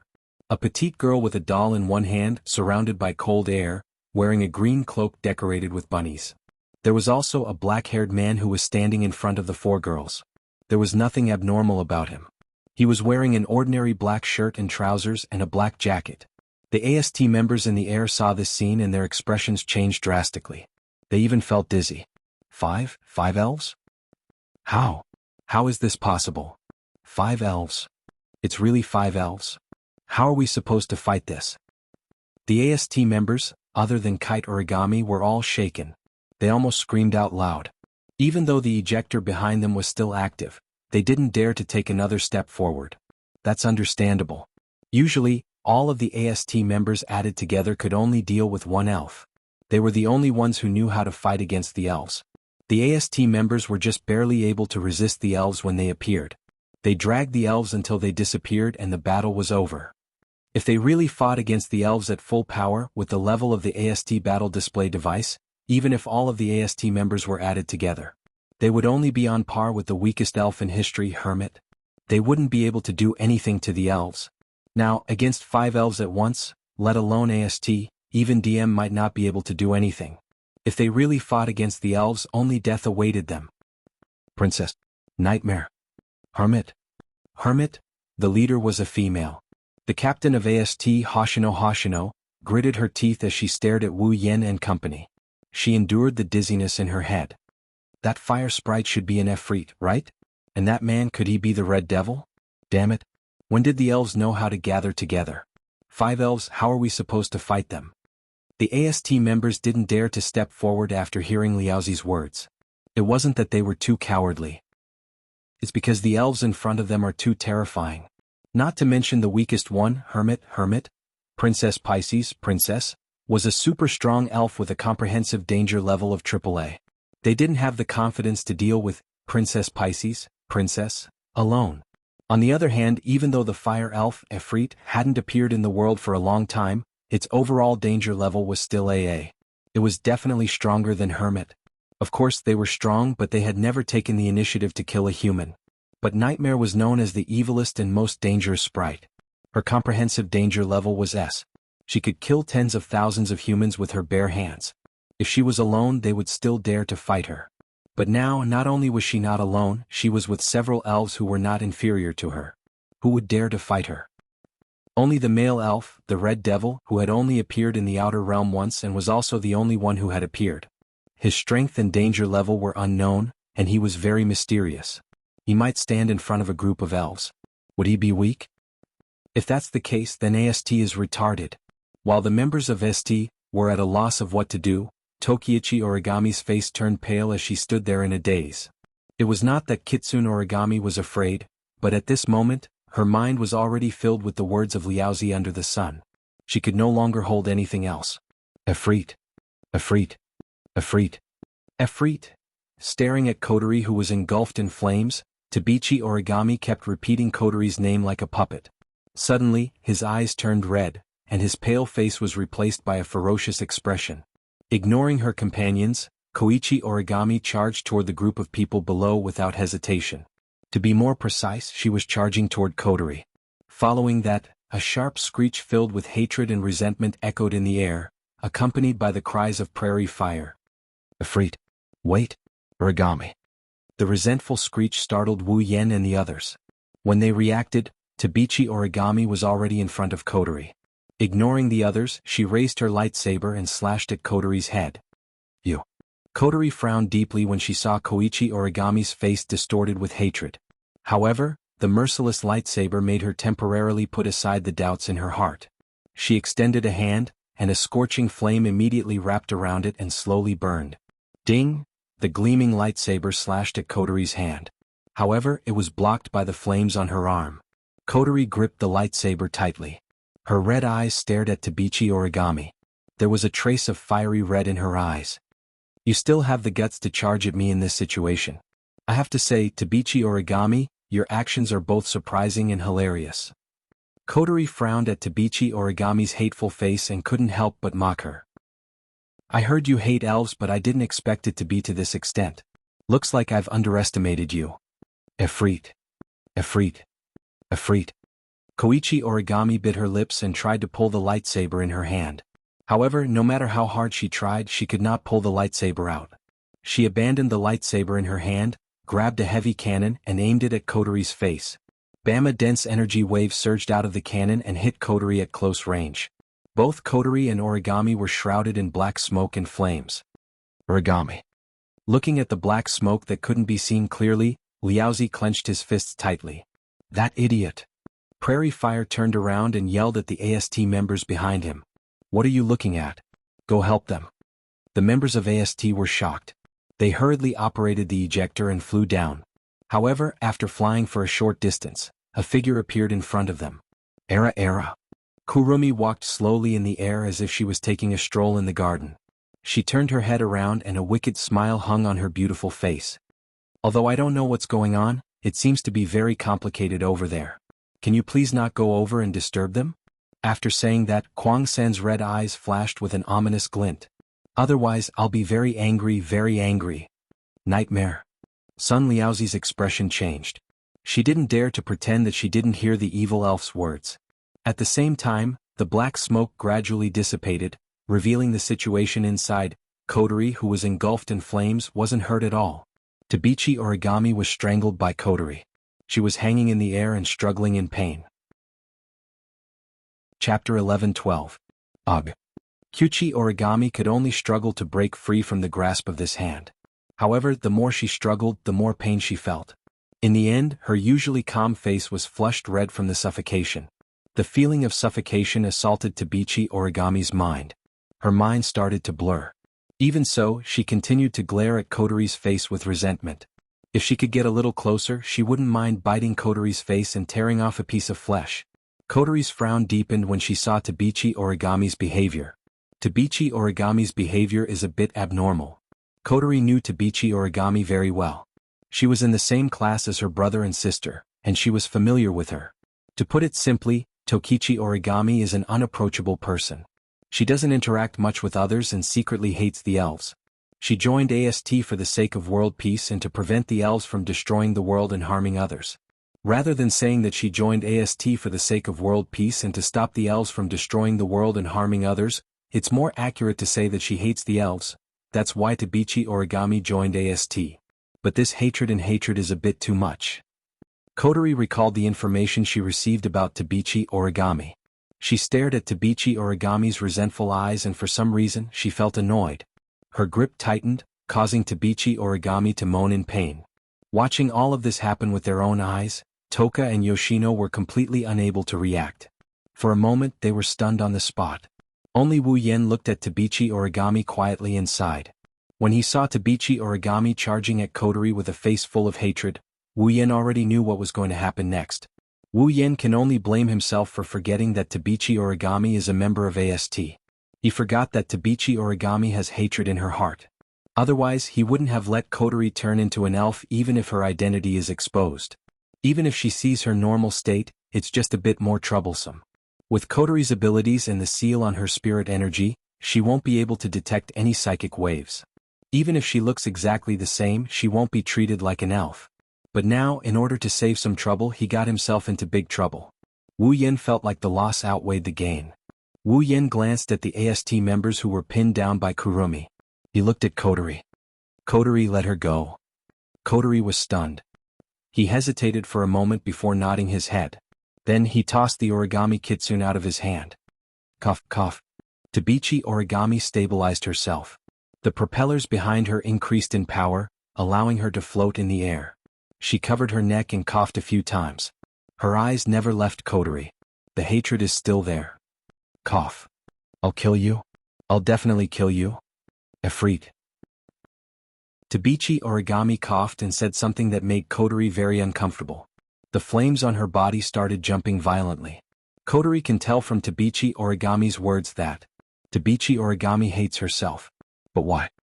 Is it because she's an elf? But Tabichi Origami has encountered elves dozens of times, if not hundreds of times.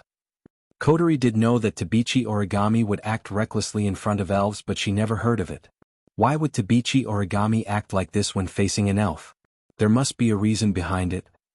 Realizing this, Kotori's doubtful gaze toward Toichi Origami gradually disappeared and was replaced with a cold look. You know me? Kotori Origami shook her head. Kotori paused for a moment and shook her head. No, I should say that you know Efreet? You know me? You know me? Tabichi Origami was so angry that she started laughing. Her face scrunched up due to the anger and hatred in her heart. Yes, I know you. Of course I know you. At this moment, Toichi Origami had completely lost her previous expressionless and emotionless image as a puppet. She shouted out in a low voice which was out of character. How can I not know you? You killed my parents. His words caused Kotori's calm demeanor to completely change. Her eyes were filled with unprecedented emotions. What did you say? Kotori's voice was trembling, but she suppressed the sudden fear in her heart and asked in a hoarse voice. You said I killed your parents? That's right. It's you. The elves of fire, Efreet. 5 years ago, It caused a big fire in Heavenly Palace City when it was in the modern world. You killed my parents. Tabichi Origami's face was pale due to her loud roar, but her voice was filled with hatred as it entered Kotori's ears. Kotori stared blankly at Toichi Origami, who was yelling at her. Her face turned pale as well, without a trace of blood. 5 years ago? Huge fire? Wasn't that when I was transformed into an elf and obtained the power of an elf? Did I really kill Tabichi Origami's parents at that time? Thinking of this, Kotori's heart sped up due to fear, and her eyes were filled with fear. After all, before she met Wu Yan, if she overused her powers, her spirit power would go berserk and she would lose her consciousness. She would turn into a monster that only knows how to destroy things. 5 years ago, perhaps when he went berserk, he unknowingly killed some people. That's hard to say. Such a thought flashed through Kotori's mind, causing her body to tremble. At this moment.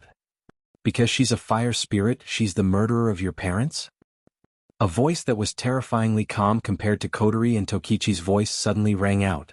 At the same time, a terrifying flame that incinerated the atmosphere and caused the surrounding temperature to rise by several levels abruptly appeared.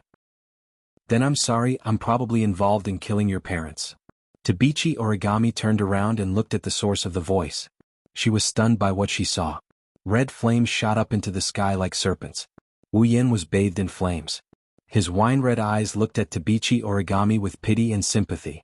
Tabichi Origami was stunned. 2. Fire Elves. Wu Yan's pity and sympathy deepened when he saw Tabichi Origami's stunned expression. Tabichi Origami understood his gaze and took a few steps back. Her expression turned vicious. If that's the case, then I'll kill both of us. Wu Yan narrowed his eyes and smiled. Do you think you can do it? I have to do it even if I can't. Tabichi Origami yelled and raised her cannon again. This time she aimed at Wu Yan. I'll kill you. What a joke. As this emotionless voice drifted into Kite 1 Origami's ears, Kite 1 Origami was startled. Before she could react, a figure had already appeared in front of her. The figure extended his hand and pressed down on the heavy cannon in her hand. His wine-red eyes immediately met Kite 1 Origami's gaze. If you can kill elves with aggro, then there's no need for an AST. Wu Yan grabbed the cannon with all his might and he flung it out. Tabichi Origami, who was holding the cannon, was sent flying. When Tabichi Origami steadied herself and looked down, Wu Yan and Kotori were nowhere to be seen. Even Toka and Yoshino were nowhere to be seen. Even Kurumi, who stopped the AST, was nowhere to be seen. At the scene, only a faint sentence was left, echoing in the air. Believe it or not, the elf who killed your parents isn't Kotori, it's someone else. Tabichi Origami's expression changed. She scanned every nook and cranny of the place, but she couldn't find Wu Yan and company. Looking at the members of Sunrise Prairie Fire and ST flying towards her, Origami Kitsune gritted her teeth and clenched her fists tightly. Itsuka. Shido. Chapter 11-13. Heavenly Palace City. It's been about an hour since the space-time quake happened. At this time, the spacequake alarm had been lifted, and the residents who had been protected had also come out of the shelters one after another. The damaged streets had also been repaired at a godlike speed by the display device, used for repair. The entire Heavenly Palace City had been restored to the appearance before the spacequake. The residents of Heavenly Palace City had long been accustomed to the spacequake. Therefore, as soon as they came out of the shelter, the residents acted as if nothing had happened and they had not encountered anything. They once again returned to their noisy state, making the entire Heavenly Palace City full of vitality. If one only looked at the surface, no one would have thought that just an hour ago in this corner of the city, which looked like hell, there was also a medium-sized riot. Of course, the people walking on the street didn't know that one of them was the culprit who caused the space-time quake. He was walking with them in broad daylight, heading back to his own home. Kotori, Kurumi, Toka, and Yono reverted to their casual attire. Their spiritual power was sealed away by the sealing bracelet. They are now just ordinary people. They are on their way back to the Itsuka clan with Wu Yan. Along the way, Toka and Yoshino were overjoyed. They skipped around like they wanted to go home as soon as possible. If Wu Yan, Kotori, and Kurumi weren't walking at a leisurely pace, the two girls would have started running.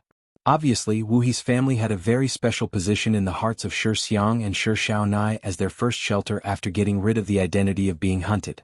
Furthermore, Shiji had always taken good care of the two of them, causing them to somewhat miss her. As for Kurumi, she has been walking elegantly with a smile on her face. Her eyes narrowed as she smiled. She didn't say anything, she just kept walking. However, if you look closely, you'll notice that Kurumi would sometimes glance behind her. Then, she would quicken her pace a little to put some distance between herself and the two behind her. She even stood behind Toka and Yoshino to prevent them from noticing what's going on behind them. Wu Yen gratefully smiled at Kurumi. Then he looked to his side. Kotori is there with her head lowered. Her entire face is covered by her bangs so no one can see her expression. However, one can vaguely see Kotori's petite body trembling. Wu Yen stared at Kotori for a while before turning around. He looked ahead and spoke to Kotori with a voice that only she can hear. Are you still concerned about what Toka Origami said? Kotori's delicate body, which was originally trembling slightly, suddenly trembled. She lowered her head even more. After a long while she finally opened her mouth. Did I really kill Toka Origami's parents? So you really do care? Wu Yen sighed. It's not like you haven't killed anyone in the Spalier world. That one is different from this one. Kotori raised her voice involuntarily, sounding a little shrill. Killing them was a decision I made based on my own will. Toka Origami's parents were powerless mortals who didn't do anything wrong. More importantly, I didn't kill them on my own volition. It's different, it's different. So you think it's your own fault? Wu Yen frowned. Am I wrong? Kotori raised her head, she met Wu Yan's gaze with a wavering gaze. Are you trying to say? Is it wrong to kill powerless mortals who didn't do anything wrong? I don't know if it's wrong or not. Wu Yen waved his hand and looked into Kotori's eyes. But I think you didn't do anything wrong. Even if it's a sin, you don't have to bear it. You didn't do anything wrong? Kotori clenched her fist, her eyes dimmed. You really didn't do anything wrong? Even I don't know about it, but Toka Origami saw it with her own eyes. Saw it with her own eyes? Wu Yen glanced at Kotori. Are you sure she saw you kill her parents with her own eyes? Kotori's footsteps paused and her brows furrowed. What do you mean? Even though you were still a child 5 years ago, it shouldn't be hard to match her in terms of appearance, right? Wu Yen shook his head. Since Tokichi Origami has feelings for Shirji, it's impossible that she doesn't know you. Then why didn't she show anything to you before? Why did she only treat you as an enemy when you turned into an elf? Kotori was at a loss. If I remember correctly, Toka Origami revealed something like this. Wu Yen analyzed calmly. Koichi Origami's parents were killed by a certain elf 5 years ago when you turned into an elf for the first time and your spiritual energy went berserk, causing a huge fire, right? What are you trying to say? Kotori frowned. She sensed something from Wu Yan's words. She looked at Wu Yen with hope. Don't you know something about it? If you do, please tell me, Oni-chan. Wu Yen couldn't help but bitterly laugh. Ever since Kotori became his summoned figure, she had been calling him Big Brother in her commander mode. But in terms of personality she was still as cold and vicious as ever. She never showed mercy in her actions or words. This was definitely the first time Kotori, who was in commander mode, had ever used such a pleading tone in her life, wasn't it? Looks like she really cares about hurting innocent people when she goes berserk. Well, no matter how cold she is, Kotori is still Kotori. Her nature is still kind. I don't think I can explain it in words. Wu Yen mused. Didn't you lose your memories when you turned into a fairy 5 years ago? How about this, I'll help you retrieve your memories and you'll know what happened. Retrieve my memories? Kotori was shocked. Her expression turned serious. Can you do that? Piece of cake. Wu Yen smirked. Not to mention retrieving your memories, I can even create a new one for you. You're dead if you do that. Kotori glared coldly at Wu Yen. Listen up, if you dare to fabricate a new memory for me, don't expect me to forgive you. What if I help you retrieve your memories and prove you're innocent? Wu Yan's tone turned playful. How do you want to repay me? My adorable little sister. Repay. Kotori's eyes darted around, she didn't dare to look at Wu Yan's playful face. Her cheeks turned red as she spoke shyly. If that's the case, you can do whatever you want. Wu Yen looked at Kotori in disbelief. He couldn't believe that those words came out of Kotori's mouth. But soon Wu Yen smiled, it was a joyful smile. Remember what you said, Kotori-chan, you can't go back on your words. You're so annoying. Kotori glared at Wu Yen. I've always kept my word. If you dare to fabricate a new memory, I'll... Yes. Wu Yen shrugged. Don't worry, I won't do anything stupid. That better be the case. Kotori snorted coldly and quickened her pace. Her cheeks were still flushed red. Obviously, saying you can do whatever you want is a challenge for Kotori, who is in her commander mode. Wu Yen retracted his smile when he saw Kotori's reaction. He released a sigh of relief. At least Kotori has returned to her normal self. He achieved his goal. But I didn't expect Kotori to say, do whatever you want, when she's in her commander mode. It's clear that she really cares if she kills some innocent people when she goes berserk. It's a good thing Kotori didn't kill Toichi Origami's parents. Otherwise, Wu Yen can't imagine what would happen to Kotori. Shido. Hurry up. I'm leaving you behind. I'm coming. Wu Yen reined in his thoughts and quickened his pace when he heard Toka's excited shouts. Chapter 11-14. When Wu Yen and company arrived at Atsuka's house and entered the house, they were greeted by Shirori, who ran out looking like she just saw a ghost. Everyone jumped in fright when they saw her. After a period of chaos, Shirori finally calmed down and explained the situation to Wu Yen and Ko in a trembling voice. After Shirori finished her explanation, Wu Yan's group found out that the reason why Shirori acted like she saw a ghost was because of them. This is a dungeon world. The time ratio is 100:1 compared to the Spalier world. If Wu Yen leaves the dungeon world, the time will stop flowing. So, Shirori didn't know that Wu Yan's group left this world for quite some time. The problem is, when they left this world, Toka and Yoshino were with Shirori. So, the time in the date battle world stopped at the time when Shirori, Toka, and Yoshino were still chatting. In the Spalier world, Wu Yen summoned 4 elf girls. Toka and Yoshino left Shiori's side. When they returned to this world with Wu Yen, time resumed. The result was, both Shirji and Shirji suddenly disappeared right in front of Shirji's eyes. Poor Shirori, who was still immersed in chatting with Toka and Yoshino, the next second 2 living people disappeared in front of her. How could she not be afraid? Shirori didn't dare to stay here alone. She ran off to look for Wu Yen, Kotori, and Kurumi. Shirori found something amiss when she looked for them. The 3 of them had also disappeared. Such a strange phenomenon scared Shirori so much that she almost fainted. She wanted to escape from Atsuka's house. She was afraid that even the people on the street outside would disappear. If she was the only one left in the world, she would collapse. So, Shirori could only tremble. She held on to the fear in her heart. She ran back to her room. She hid under her quilt and didn't dare to come out until she heard Wu Yan's group shouting, "I'm back." She ran out with tears streaming down her face. Wu Yen and Ko blushed with shame when they found out what happened. They can only console Shirori, who is in a state of panic. They can't explain what is going on with this supernatural phenomenon. Left with no other choice, Wu Yen used a skill to erase Shiori's memory to calm her down. When everything calmed down, Shirori led Toka and Yoshino to prepare dinner. Wu Yen was brought into the room by Kotori, who couldn't wait any longer. Kurumi came along with them as well. Of course, the 3 of them didn't want to do anything that would make them feel better. They just wanted to help Kotori retrieve the memories that she lost when she turned into an elf 5 years ago. Itsuka, Kotori's room. Wisps of burning mana flames jumped on his fingers, as if they were cheerful fairies dancing in the air. Wu Yen grabbed the strand of magical flame and flicked it. The magical flame shot out like a bullet and hit the ground. Then, a platinum-colored magical formation appeared with the magical flame as the center.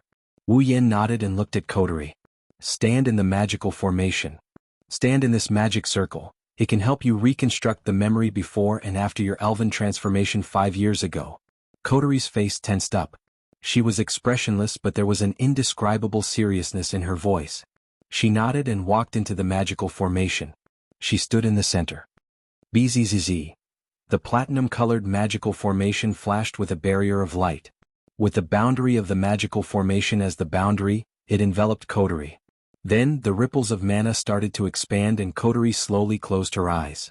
At the same time, Wu Yen and Kurumi closed their eyes. This magical formation has an additional effect. It allows others to share the memories of the person in the magical formation. To avoid losing her memories again, Kotori agreed to share her memories with Wu Yen and Kurumi. Therefore, in the room, the 3 of them closed their eyes and immersed themselves in their own minds. A blurry image slowly appeared in the minds of the 3 of them. In the image, a young Kotori is standing there. However, she wasn't alone. There's a shadow in front of Kotori. It was a shadow whose entire body was covered by something that looked like a mosaic. The shadow extended a hand that's also covered in mosaics towards Kotori. In the palm of his hand, there was a small red gemstone that was faintly emitting a fiery red light. It was lying there.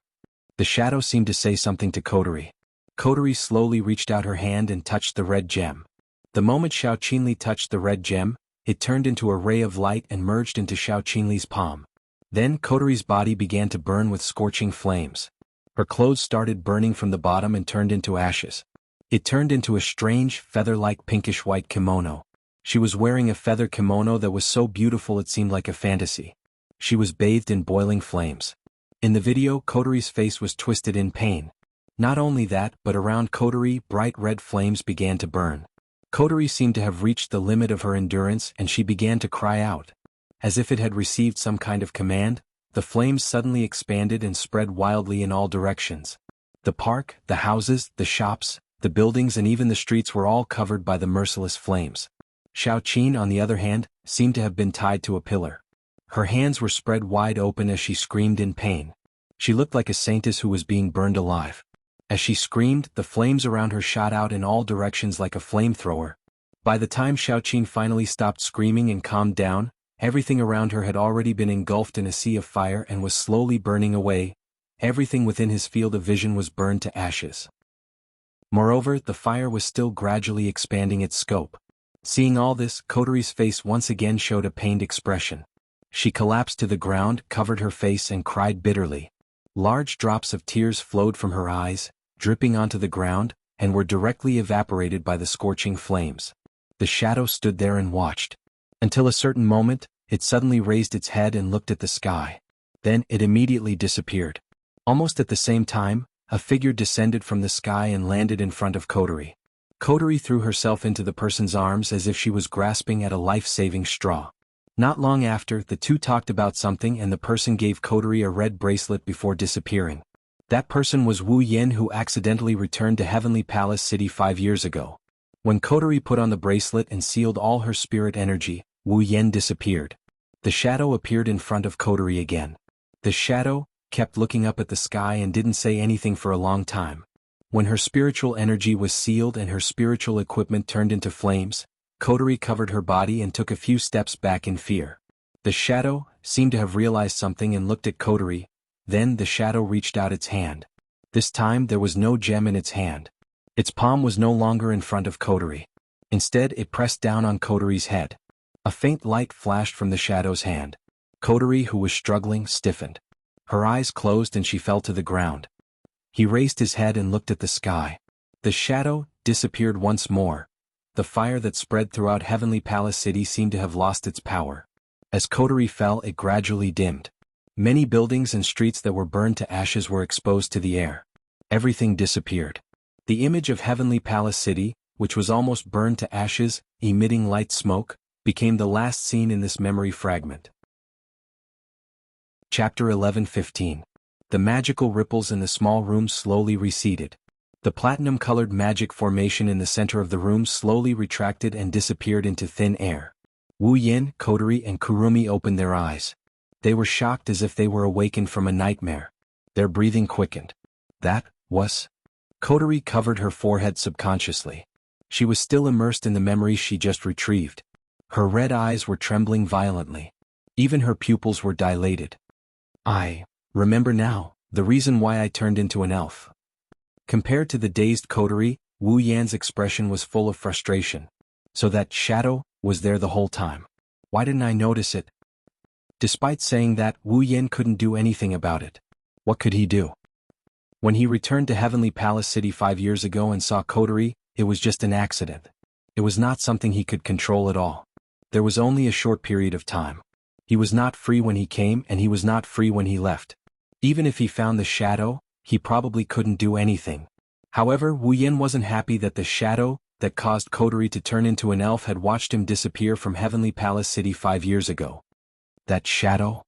Kurong-san frowned slightly and then relaxed her brows. She relaxed and muttered. So that's what caused Kotori to turn into an elf. Huh? Wu Yan and Kotori flinched when they heard Kurumi's words. Kotori quickly asked after she recovered from her daze. Kurumi, do you know it? Kurumi nodded but quickly shook her head.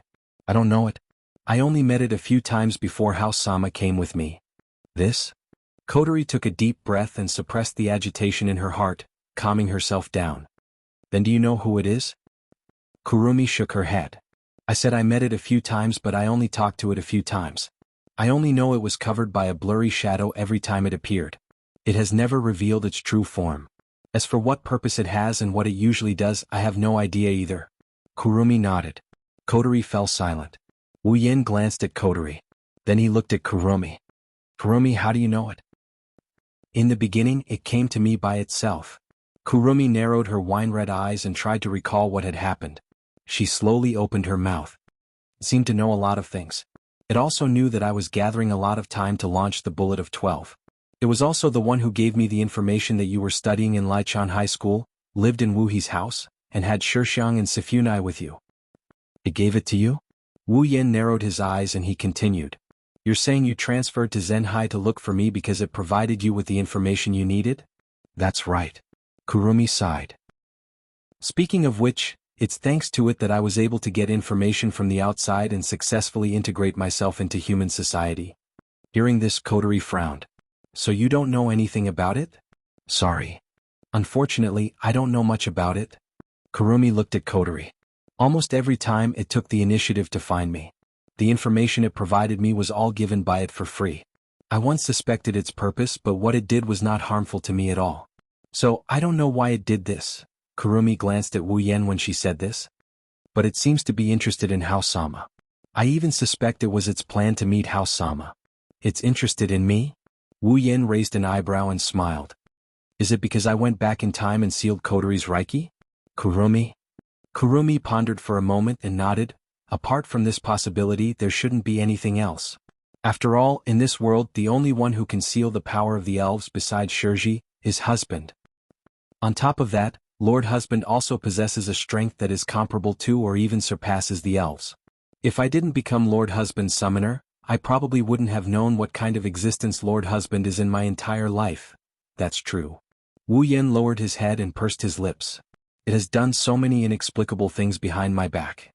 It must have its own purpose. To it, an inexplicable existence like me should have disrupted its plan. It's not strange for it to pay attention to me. Even you don't know the true form of that shadow? Kotori turned to Wu Yen. Don't you know a lot about the dungeon worlds? Huh. Didn't I tell you when we were in the bloodlust frenzy world? I don't know everything about the dungeon worlds. Wu Yen bitterly smiled. Even though I know a lot more about this world compared to the blood-devouring frenzy world, unfortunately, that shadow is a mystery. Even I can't figure out what it is. You always drop the ball at the most crucial moments. How useless are you? Kotori harumphed coldly. At least I know why it turned me into a Reiki and why it gave the core of Reiki's Reiki to a human. That? I really don't know. Wu Yen turned his head away and he said this out of the blue. But I do know that there's another Reiki in this world like Kotori. She was given a Reiki by the shadow and turned into a Reiki. Kotori was shocked. She grabbed Wu Yan's collar and yelled angrily, "What did you say? Why didn't you tell me about such an important thing?" Wu Yen tilted his head back to avoid Kotori's saliva and pursed his lips. What can I do if I tell you? Do I even need to tell you? Kotori yelled angrily. Of course you have to communicate with her and seal her Reiki. I can't do anything about that. Wu Yen shrugged and explained before Kotori exploded, that Reiki hates men for some reason.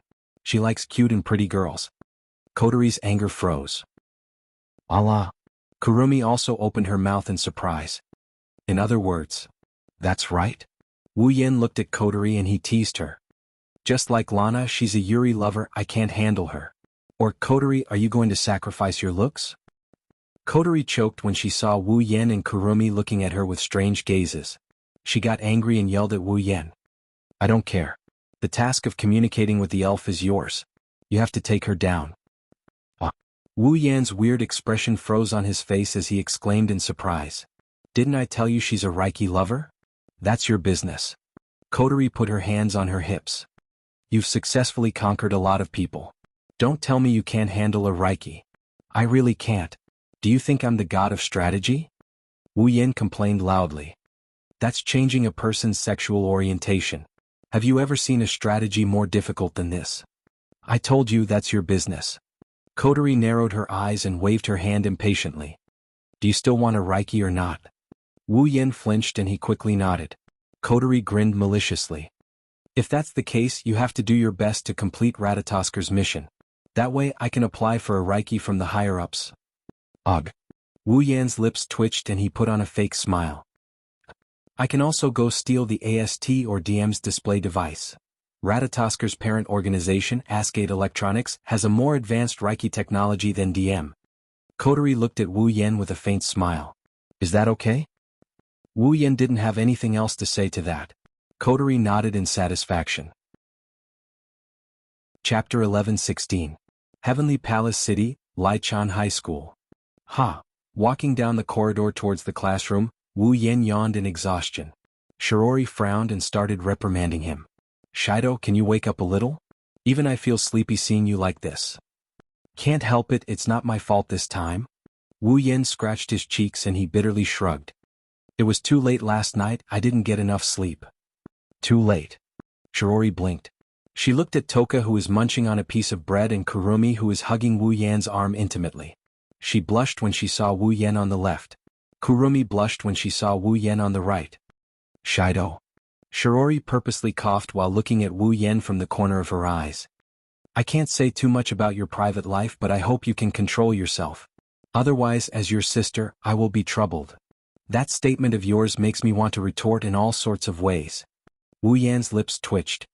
In your eyes, do I have to do something so impure in my private life? Isn't that right? Shirori closed one eye while squinting her other eye. She continued to squint at Wu Yan. Then let me ask you, Shido. What was it that made you fall asleep last night? Wu Yan opened his mouth. He wanted to say something but he couldn't find the words to say. Should he tell Shirori that he went to drive Fraxinus back to the airspace of Tiangong City last night so that the members of Ratatosker would have a place to go to work today? He didn't mind letting Shirori know, but Kotori was against dragging Shirori into this mess. If she knew that Wu Yan told Shirori about Ratatosker, Wu Yan would be in big trouble. That's why Wu Yan didn't know what to say. In Shirji's eyes, this kind of behavior left her speechless and unable to refute. Sigh. Shirori let out a sigh of disappointment and quickened her pace. Shido, you're Kotori's brother. You're not my real brother. I'll tell Kotori everything about you. Shirori sped up and disappeared at the end of the hallway as if she wanted to get away from the pervert. Watching Shirori disappear from his sight, Wu Yan covered his face with his hand. He looked at Kurumi, who was hugging his arm. Do I look like a pervert who can't live without women at night? Kwang-san was slightly startled. Then, her wine-red eyes widened a little, revealing an incredulous expression. Wu Yan's eyelids twitched and he shrugged. Okay. I understand. Hey. Toka tugged at Wu Yan's shirt and she asked in a curious tone. She just finished eating a piece of bread. What's a nightlife? Kurumi giggled. Wu Yan's face crumbled as he told Toka in an exasperated tone. If you were willing to answer this question when Shirori was here, I wouldn't be called a pervert. Shirori? 10 Fragrances paused for a moment, then looked around her. She exclaimed. All right. Where's Shirori? Where did she go? Is bread the only thing in your eyes? Wu Yan almost went crazy. She left in front of your eyes. Haha. Even Kurumi was in awe of 10 Fragrances' natural state. She couldn't help but laugh. She laughed until her stomach hurt. While the three of them were fooling around, the door to the classroom appeared in front of the three of them. Stare. The moment Wu Yan, Kurumi, and Toka entered the classroom, all the noises in the classroom died down, the classroom became silent. Numerous gazes swept over the three of them without any explanation. There were all kinds of emotions in them. Some were envious, some were probing, some were curious, and some were jealous. But most of them were disdain. Disdain for Wu Yan. After all, in their eyes, Toka had just shouted at Kurumi, I'm Shido's girlfriend, you're just Shido's fiancé. That's right. That's right. But now, the three of them were lovey-dovey, intimate, and harmonious. It would be strange if they didn't attract attention when they went to school together. Of course, the rumor about the name, Itsuka Shido, changed from two-timing to openly two-timing. It made the boys jealous and the girls hate and despise him. Feeling all kinds of gazes from around him, Wu Yan didn't show any reaction on the surface, but he didn't know whether to laugh or cry. Recently, no matter which world he was in, he seemed to attract attention. From this point of view, he really has the destiny of a protagonist. Wu Yan didn't know whether to laugh or cry as he sat down on his seat. He started chatting with Kurumi and Toka. He treated everyone else as if they're nothing more than dirt. He teased the two beauties without a care in the world, causing them to giggle with him. Seeing this scene, the eyes of the boys in the class almost burst into flames. They beat their chests and stomped their feet, tears streaming down their faces. Whether it was Kurumi or Toka, the two of them were super beauties. Such a beautiful girl in the entire Lichon High School was already qualified to be the school belle. Now the school beauties were chatting passionately with an unremarkable boy. How could they not be envious? Hey Wu Yen. A few girls surrounded Shirori and began to criticize Wu Yen. Your brother is two-timing, shouldn't you do something about it? Shido isn't two-timing, you know. Shirori also thinks that Wu Yen is a bit of a playboy, but in front of outsiders she chose to side with him. She shook her head and shook her head. That. You see, isn't this a common plot in TV shows? Originally the two of them loved each other very much. But one day, a fiancé suddenly appeared and said that their engagement was set by their parents. Shirori explained. Shido is like this now. In fact, there's nothing going on between him and Tokasaki-san. Shido really likes Toka. From this sentence, it can be seen that Shirori is on Toka's side. I see. The girls nodded in agreement. They looked at Wu Yen with a friendlier gaze. Shirori released a sigh of relief when she saw this. But at this moment, Itsuka Shido. While Wu Yen, Kurumi, and Toka were chatting happily, an extremely calm and indifferent voice suddenly sounded. Hearing this familiar voice, Wu Yan's body stiffened. He turned his head reflexively. The figure that entered his sight was not out of his expectations. It's Toka Origami. Tabichi Origami. Wu Yen averted his gaze, he couldn't help but feel a bit worried. This Toka Origami, she won't make a move right here, right? Perhaps seeing Wu Yan's thoughts, Toka Origami raised her head and stared straight at Wu Yan's face. I have something to say to you. The entire classroom went silent. Could it be that having a foot in two boats was a thing of the past, and now he was having a foot in three boats? This thought appeared in the minds of almost all the students present. Therefore a piercing gaze pierced Wu Yan's back. Wu Yen felt a chill down his spine for a moment. Wiping the sweat on his forehead, Wu Yen dryly laughed. Toka Origami? I have something to say to you. Toka Origami used the same tone and tone to interrupt Wu Yen. At the same time, there was an unquestionable look in her eyes. Seeing this, Wu Yen knew that if he didn't make things clear to Toka Origami, she wouldn't give up. Toka Origami. On the side, Toka couldn't help but yell. What do you want to do to Shido? Toka Origami ignored Toka and continued to stare at Wu Yen. This made Toka a bit angry. I say you. Toka. Patting Toka's shoulder and giving her a reassuring look, Wu Yen walked out of the classroom. Toka Origami immediately followed. As soon as the two walked out of the classroom, the entire classroom became noisy. Shirji. Many female students looked at Shirji. Are you sure your brother only likes Okami? Shirji smiled embarrassedly and tiredly laid on the table. I don't care. Chapter 11-17. There's not much time left before class starts. In the hallway, the uniformed students are marching towards their respective classrooms. Wu Yen and Tabichi Origami are the only ones who are walking in the opposite direction under the curious gazes of the other students. Along the way, the two of them didn't say a word. They maintained their silence and walked against the flow of people until they reached the staircase. They climbed up the stairs and walked to the door of the rooftop that was tightly locked. As if they had planned this beforehand, Wu Yen and Tabichi Origami stopped at the same time. They turned around at the same time and faced each other.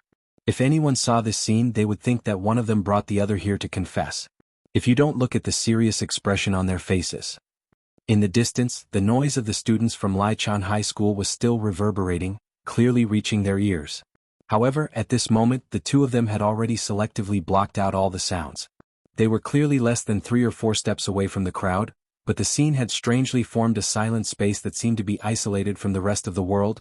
Looking at Tabichi Origami's delicate doll-like face, Wu Yen had the thought of, if only she could smile. Of course, it's just a fleeting thought, Wu Yen knows. Making Tabichi Origami smile is harder than making Ikaro smile. After all, Tabichi Origami carries a burden that normal high school students can't bear. Hatred. And this hatred exploded when he saw Kotori yesterday. Wu Yen can more or less guess why Tabichi Origami brought him here. To be honest, with the hatred in Tabichi Origami's heart, it's a bit out of Wu Yan's expectation that she didn't attack him immediately. But if possible, he doesn't want Tabichi Origami to hurt Kotori. Even though, compared to Tabichi Origami, Kotori is much stronger, Wu Yen doesn't want to see that happen. So if possible, He also wants to erase Tabichi Origami's hatred. Even if he can't erase the hatred in her heart, he has to at least make Tabichi Origami believe him. Kotori isn't her enemy, but with Tabichi Origami's personality, she probably wouldn't believe what he said. Wu Yin can only try his best. If Tabichi Origami doesn't want to let Kotori go, then for Kotori Wu Yin has to use some tough methods. Of course that's for later. Wu Yin thought about telling her the real enemy who killed Tabichi Origami's parents, but he immediately gave up on that idea. Because that's more difficult than letting Tabichi Origami give up her hatred, believe him, and smile from the bottom of her heart. If she knows the truth, Tabichi Origami might completely lose her motivation to survive and collapse. The only thing he can't say is the truth.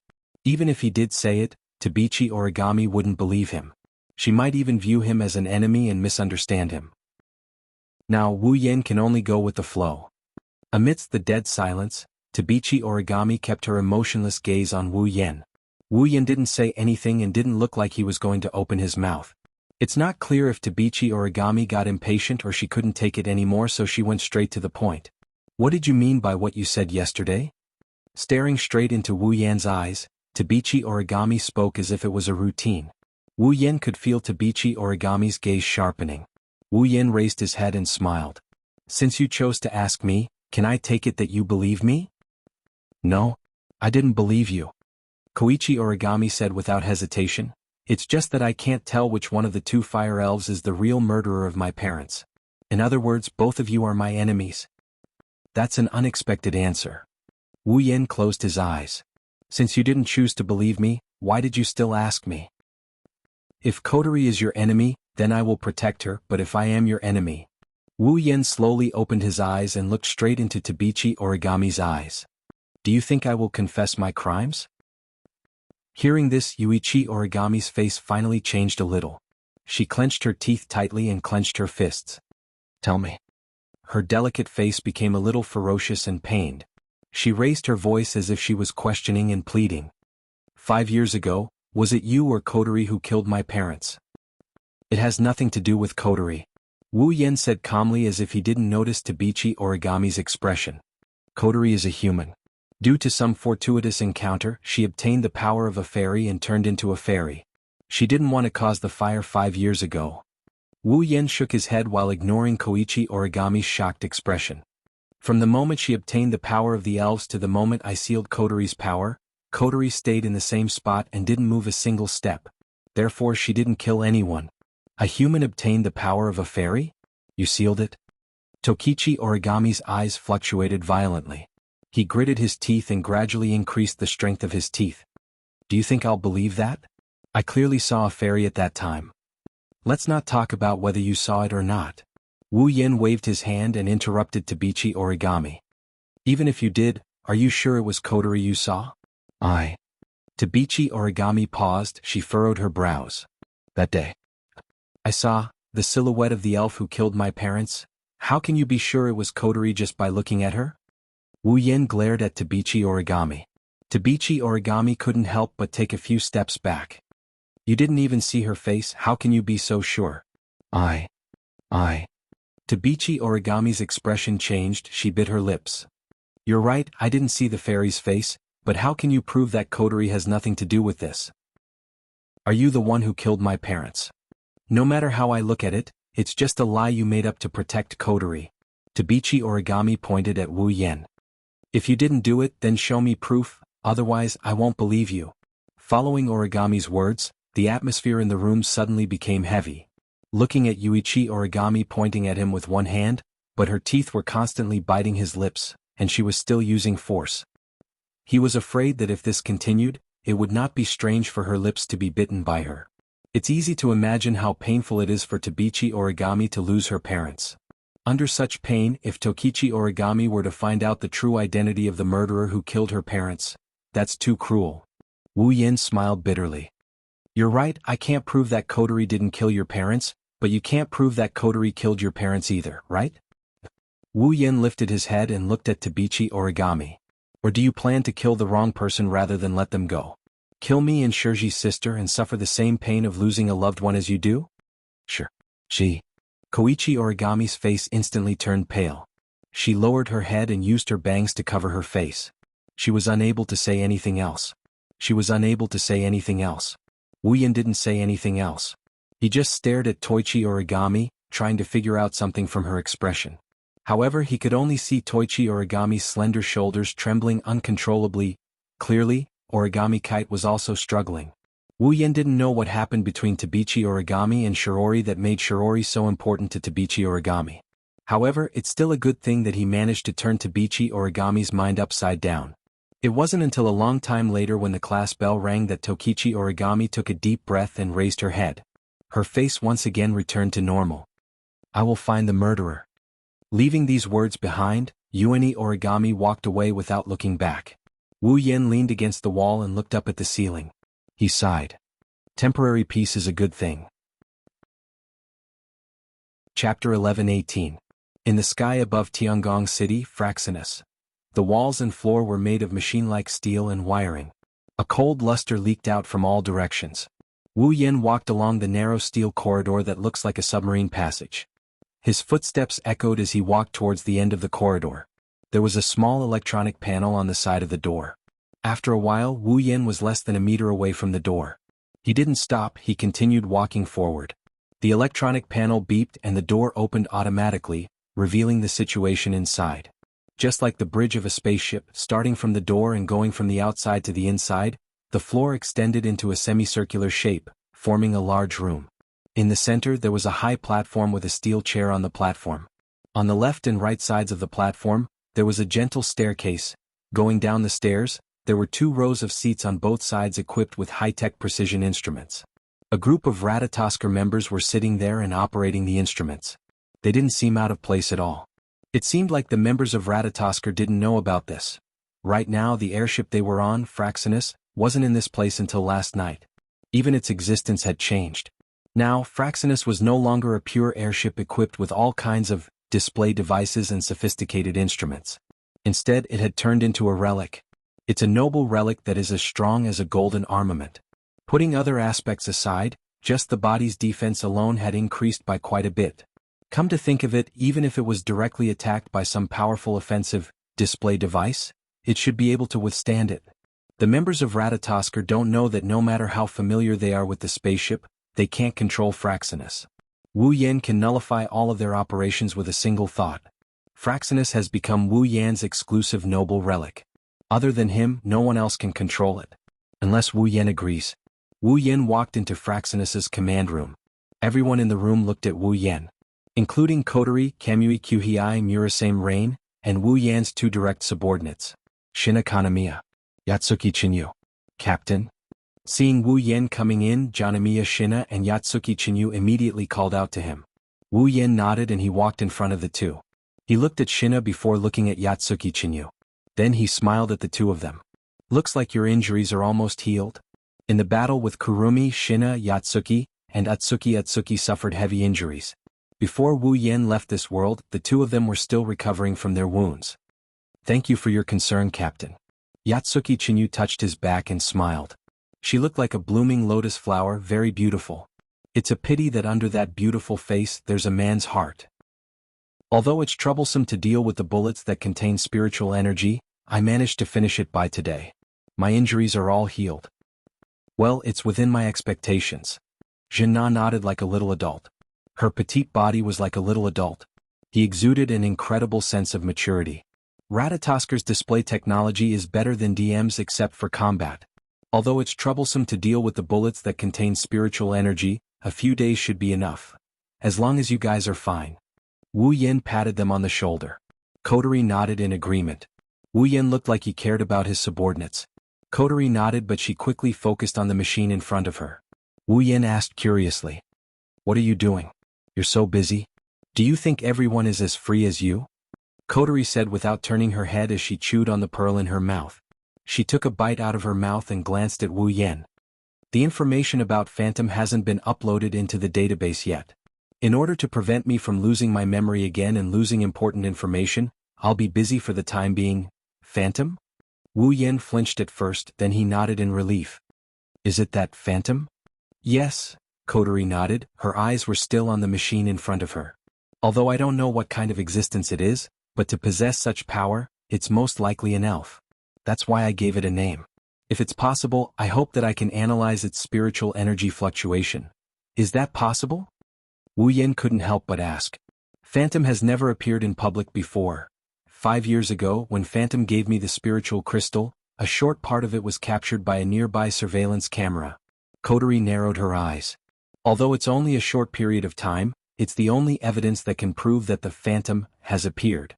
I must analyze it thoroughly. If everything goes well, I might be able to capture a little bit of spiritual energy fluctuation. I see. Wu Yin pondered and smiled. Well, as expected of Coterie. She didn't make any mistakes. Looks like I can't fall behind as her brother? Wu Yin turned serious and looked at Shina, Yuki Chinyu and Yuki Chinyu. How's the information I asked you guys to collect? Hearing this, Coterie couldn't help but stop her work. Shina and Chinyu also looked at each other and nodded. It's not ideal, but we've got the general information. Yuki Chinyu took a step forward and flipped through a document. Temptress Meijio, a student of Dragon Gut Temple Women's College. Her age is unknown. Although she's a student, she's actually a very popular singer who has only debuted half a year ago. She's currently active as an idol. Raising his head, Yatsuki Chinyu looked at Wu Yin and handed him the information while frowning at the same time. I don't know why, but the information about Seductive Knight Meijio only started from half a year ago. As for the information about Seductive Knight Meijio, no matter where I looked, I couldn't find any information about her. Yeah, Captain. Shina stared at Wu Yin with a confused look in his eyes. Even Ratatosker can't find any information about Seductress Meijio before half a year ago. This Seductress Meijio seems to be special. Of course it's not normal. Wu Yin sighed as he flipped through the information in his hand. Well, it's not surprising that you can't find any information about Temptress Meijio from half a year ago. After all, she only changed the name, Temptress Meijio, half a year ago. Before that, her name was Xiao Dai Yuno. She changed her name? Shina was surprised but relieved. No wonder we can't find any information about her before half a year ago, Captain. Yuki Chinyu said. Do you want me to find out more about Yuki Kitsune? Wu Yin pondered for a bit before nodding his head. Find out more about Yuki Kitsune and give it to me by today. Yes, Captain. Captain. Yue Chinyu answered and immediately ran out of the command room to collect information. It was only then that Coterie spoke up. Seductress Meijio is a human like me who's been given fairy powers? Shina was shocked. Wu Yin looked at Coterie and nodded. You should know her true form as well. Her identification name is Diva. Diva? Coterie paused for a moment and said in surprise, so Temptress Meijio is the diva who appeared once half a year ago? That's right. Wu Yin shrugged. Everything about Seductress Meijio started half a year ago, do you understand now? She turned into a fairy half a year ago? Coterie's eyes flashed. So what do you plan to do? What should I do? Wu Yin scratched his cheeks as he looked at a piece of information in the file. Anyway, let's get to know her first. Chapter 11-19. This is a square located in the corner of Tiangong City. The area of the square was not very big. It was only the size of a sports field. Therefore, there were not many people in the square. It was only bustling with activity. Scattered groups of people walked through the square while laughing with each other. However, they did not linger for long. They were just passing by. This is not only because the square area is not large, more importantly, there are no entertainment facilities in the square, there are no commercial stores, just an empty space, there are only a few chairs for passers-by to rest. Generally speaking, this is not a place that attracts people. At least, it is usually like this. However, today there are a lot more people in the square than usual, and almost all of them are girls. If you look carefully, you will find that these girls passing by the square are very purposefully walking in one direction. Their faces are full of smiles, very happily chatting about something. In their hands, there are some light sticks and fans engraved with a person's picture in their arms. They are tightly holding it in their arms like it is a treasure. While walking, they do not forget to look at it from time to time, as if they are worried that it will disappear at any time. Seeing this group of people, people with a little bit of brain will basically have a fixed impression flashing through their minds. That is, the fans who go to the concert of a certain star. Coincidentally, not far away from this empty square, there was a huge commotion. There is a place suitable for concerts or large-scale entertainment activities. Today in that venue there is indeed a concert which is little known. Walking in the square, looking at the bustling girls who are walking in twos and threes, Wu Yin pursed his lips, his footsteps are a little hesitant. Tempting Night Beauty, a popular singer, debuted half a year ago. She has a beautiful voice that is like an auditory drug. Once with overwhelming singing skills, she has released many super popular songs. Once she became a super singer on the internet, even surpassing many old singers widely spread. It was just that this super singer who was widely known. She has never appeared on TV or in magazines. Also, she has never shown her true appearance in front of people. Even if it is about idol activities, she will only release some CD songs regularly, and even the concert is held secretly. Only some fans are invited to participate. And all of them are female fans. Therefore, even though this idol singer was already a superstar, only a handful of people had seen her face. She was so mysterious that people started to wonder if she really existed. Right now, in the entertainment area near the plaza, there was a secret concert held by Xiao Meijio.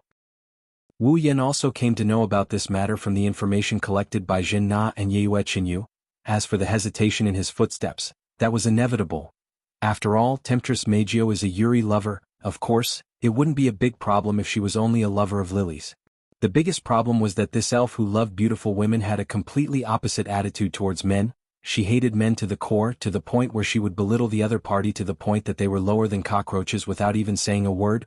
Wu Yan could imagine that if he really went to see Xiao Meijio like this, the result would definitely not be good. Is this really okay? Kotori's comforting voice came from the wireless earpiece. Xiao Meijio hates men to the core. You will definitely make her hostile if you go there like this. Don't even think about the strategy, you should listen to my advice here. Cross-dressing? Wu Yan rudely interrupted Kotori. Don't even think about it. Seriously, why are you so stubborn? Kotori said angrily. It's just a countermeasure, it's not like I'm actually going to turn you into a woman, why don't you compromise? If I really do that, I will lose the most important thing to me. Wu Yan didn't hide his disgust. You should let Yue do it, I don't have the fortune to enjoy it anyways. You? Kotori's sigh came from the other side of the earpiece, followed by a tired voice. Then what are you going to do? You won't be able to defeat Xiao Meijio? Who said I have to do it? Ha. For a moment, Kotori thought she misheard him. I'm not sure, Ori, I don't need to raise favorability to seal spirits. Wu Yan pursed his lips. Kotori didn't understand what he was trying to say. But the sealing bracelet can only be worn by the target willingly, a strategy is necessary, right? You're right. Wu Yan rubbed his forehead and shook his head. There's always a way, just don't make me cross-dressing. Tisk. Kotori pouted. It's up to you.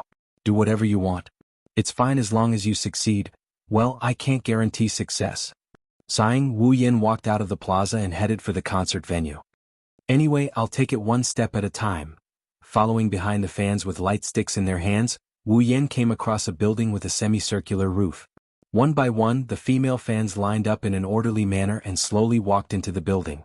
Not far away, some passers-by curiously looked at this phenomenon and guessed whether there was an event being held. Some of the more curious ones had already stepped forward to inquire.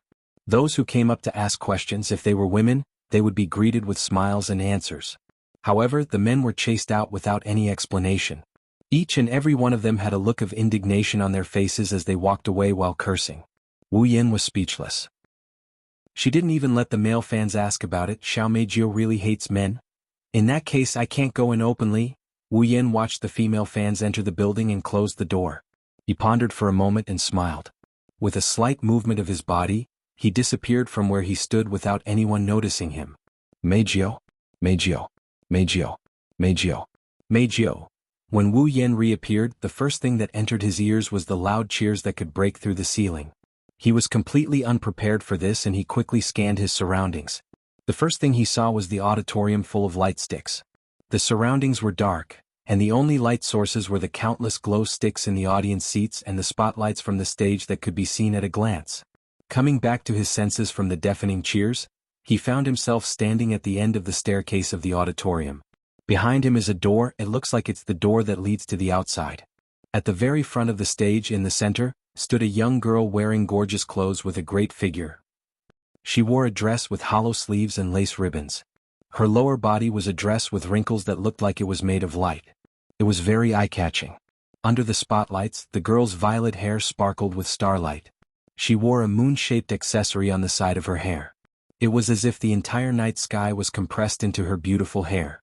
She also had a pair of silver eyes that were extremely attractive. Beautiful. Really beautiful.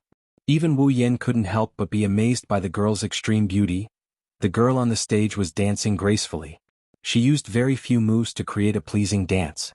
She also had a sweet smile on her face as she sang a song. It was a song with a seductive tone. Wu Yan couldn't help but praise the song. Soon he noticed something. This extremely beautiful voice seemed to contain traces of a different kind of spiritual energy. The effect of the spiritual energy is similar to Shokuho Misaki's mind control. It's both hypnotizing and seductive. In other words, the beautiful girl on the stage is using the power of the fairies to hypnotize and seduce her fans. Chapter 11:20. The intoxicating singing voice reverberated in the vast space, filling every corner. The most beautiful voice in the world continued to turn into ripples and undulated. Every fan present was holding a glow stick in their hands, cheering at the top of their lungs. Traces of infatuation remained in their eyes. Listening to the invasive singing that kept trying to drill into his mind, he frowned as he looked at the crazed looks of the fans in the audience. Although the spiritual energy contained in the song was small, it was enough to affect ordinary people. The fans present must have been affected by the song to some extent, which was why they were cheering so crazily, right? Although the singing was pretty good without the element of spiritual energy, a normal song wouldn't be able to make people go crazy like this. Looking at the beautiful girl who is still immersed in his performance, Wu Yan's eyes flashed with a glint. Night Tempter Meijio, level 73. Is she Night Tempter Meijio? Wu Yan didn't know if Kotori shared the information he got from the system. Kotori's low voice came from the other side of the earpiece. He could faintly hear her grinding her teeth. Could it be that she's wearing spiritual equipment? Why is she showing it in front of so many people? What is she thinking? TSK, who knows? Wu Yan pursed his lips. Maybe they're using the stage effects as an excuse to hype up the atmosphere? Maybe she doesn't care about her elf identity being exposed. That Night Tempter Meijio is too reckless. Kotori snorted. What are you going to do? What am I going to do? Wu Yan scratched his face. He had a headache. Although he was here, he really didn't know how to get in touch with Xiao Meijio. Night Tempter Meijio is like a virus. She doesn't even want to look at him, let alone touch him. Wu Yan sighed as he watched the beautiful figure of Temptress Meijio dancing and singing on the stage. Why does such a beautiful girl have such a troublesome personality? He is even harder to deal with than Kwang-san. Didn't you take care of Kurumi too? Kotori's voice turned vicious. So, you'd better be straightforward and take in that lesbian girl. What you said is very interesting. Wu Yan almost fell to the ground. You're the only one in the world who would ask her husband to take in other girls. Shut up. Kotori, who had been speaking in a menacing tone a second ago, snapped. At this second, Kotori's voice was filled with shame and anger. The other members of Ratatosker gasped in shock and Kanazuki Kyuhei screamed like the sky was falling down. Kotori yelled out loud. Hurry up and get rid of her. Can't you at least let me be mentally prepared? Seducing Xiao Meijio is too difficult. Wu Yan smiled bitterly. Suddenly the beautiful song that had been reverberating in the air came to an abrupt stop. As the song stopped, the cheers of the fans in the audience also stopped. Instead it was replaced by whispers full of doubts. Sensing something amiss, Wu Yan lifted his head and looked at the stage. His gaze met with a pair of rigid bright silver eyes on the stage. Wu Yan's heart skipped a beat. Seducing Xiao Meijio, who was singing and dancing with a smile on her face, was looking at him. The smile on her face stiffened, and her dancing movements froze on the spot along with her body. Only a pair of beautiful big eyes rippled uncontrollably, until finally, it turned into utter disgust. Under everyone's bewildered gazes, seducing Xiao Meijio stopped dancing and lowered her head. Her bangs that were at the same height as her eyebrows covered her expression. The fans in the audience screamed in shock. The audience was in chaos. Bad news. Kotori's raised voice sounded through the earpiece. Seducing Xiao Meijio's favorability is dropping at an unimaginable rate. It's infinitely close to zero. No, it's already in the negatives. Wu Yan's expression darkened. In the end it's still like this? Just then, why? A sweet voice sounded like a mosquito and miraculously entered the ears of everyone who was in the midst of the commotion. Everyone could see it. Seducing Xiao Meijio raised her head and stared at Wu Yan as if he was a disgusting insect. She screamed. Why is there such a filthy thing at my concert? His voice, which was filled with disgust, was shockingly loud. Like a gust of wind, his voice turned into a sound wave, exploding towards the audience like a shock wave. Ah, All of a sudden the fans in the audience were the first to be hit by the sound waves that turned into shock waves. It was as if they had been hit by an invisible air pressure. One by one they screamed and were blown away, smashing into the chairs or walls. While they were howling in pain, each of them had suffered considerable injuries. Wu Yan's pupils constricted. Then anger filled his wine-red eyes. Seducing Xiao Meijio vented her anger on ordinary people because of her mood. These people are all her fans. Wu Yan couldn't help but be enraged when he saw the girls wailing in pain. His gaze turned cold when he looked at the temptress Meijio. "Don't look at me with your filthy eyes." Her voice was very sweet and she looked very beautiful. But the words coming out of seducing Xiao Meijio's mouth were very vicious. Her eyes were full of disgust. "Damn it. Whenever I think of my singing being heard by a filthy creature like you, I feel uncomfortable all over." Taking a deep breath, seducing Xiao Meijio's full breasts immediately protruded. When they reached the limit, seducing Xiao Meijio opened her mouth. "Ah." A long high-pitched voice echoed from seducing Xiao Meijio's mouth and turned into a wind wave. It was like the impact after an explosion mixed with a strong pressure. It was like a substance violently swinging in the direction of Wu Yan. Wherever it passed, the seats of the audience were all blown away. Even the people who had fallen on the ground were shaken up again and smashed down heavily. Witnessing all this, Wu Yan's eyes became more and more cold. Looking at the sound wave, he didn't dodge or do anything. He just stood there and looked coldly at seducing Xiao Meijio. That cold gaze made seducing Xiao Meijio's face change. She couldn't help but feel a little timid. Finally, the sound waves hit Wu Yan's body. His clothes and hair fluttered in the wind, but his body didn't move at all. Like a statue standing tall in the middle of a storm, he didn't move at all. "What?" Seducing Xiao Meijio's eyes widened a little and she couldn't help but step back. He didn't move under her voice that contained offensive spiritual power. This had never happened before. Even those magicians of AST couldn't do it. How did this man do it? Could it be that he is the magician of AST? But he didn't wear those equipment on his body. Or is he also an elf? While thinking this in her heart, seducing Xiao Meijio wanted to raise her head and look at the man again. But when she raised her head, the position where the man originally stood was already empty. Night Temptress Meijio was startled. Before she could react, a rough voice that only men would have, that made her extremely disgusted, resounded from behind her. "Where are you looking at?" Seducing Xiao Meijio's body stiffened, she quickly turned around and looked behind her. On the other side of the stage, Wu Yan stood there straight, facing seducing Xiao Meijio. There was a faint smile on his face, but there was no smile at all. Obviously, Wu Yan was a little angry at seducing Xiao Meijio's actions. "You?" Seducing Xiao Meijio furrowed her brows. She didn't hesitate to distance herself from Wu Yan. It's not because she's afraid, it's because she hates men. She subconsciously distanced herself from Wu Yan. The two's actions were captured by Coterie and the others in Fraxinus, through the big screen. Coterie's expression turned heavy. "Even Oniai-chan is angry, this is going to be troublesome." Chapter 11:21. In the command room of Fraxinus, the members of Ratatosker raised their heads and looked at the two of them on the big screen. Seductive Beauty's favorability bar is still dropping. They started to panic a little. "Commander," a member of Ratatosker said in a panic, "the diva's spiritual energy fluctuations are starting to become unstable. If this goes on, it's very likely to cause a space quake." "Captain." Zhen's fist clenched and unclenched, then clenched and unclenched again. His usually serious face was now filled with nervousness. In fact, it wasn't just him. Beside him, everyone including Coterie was nervous.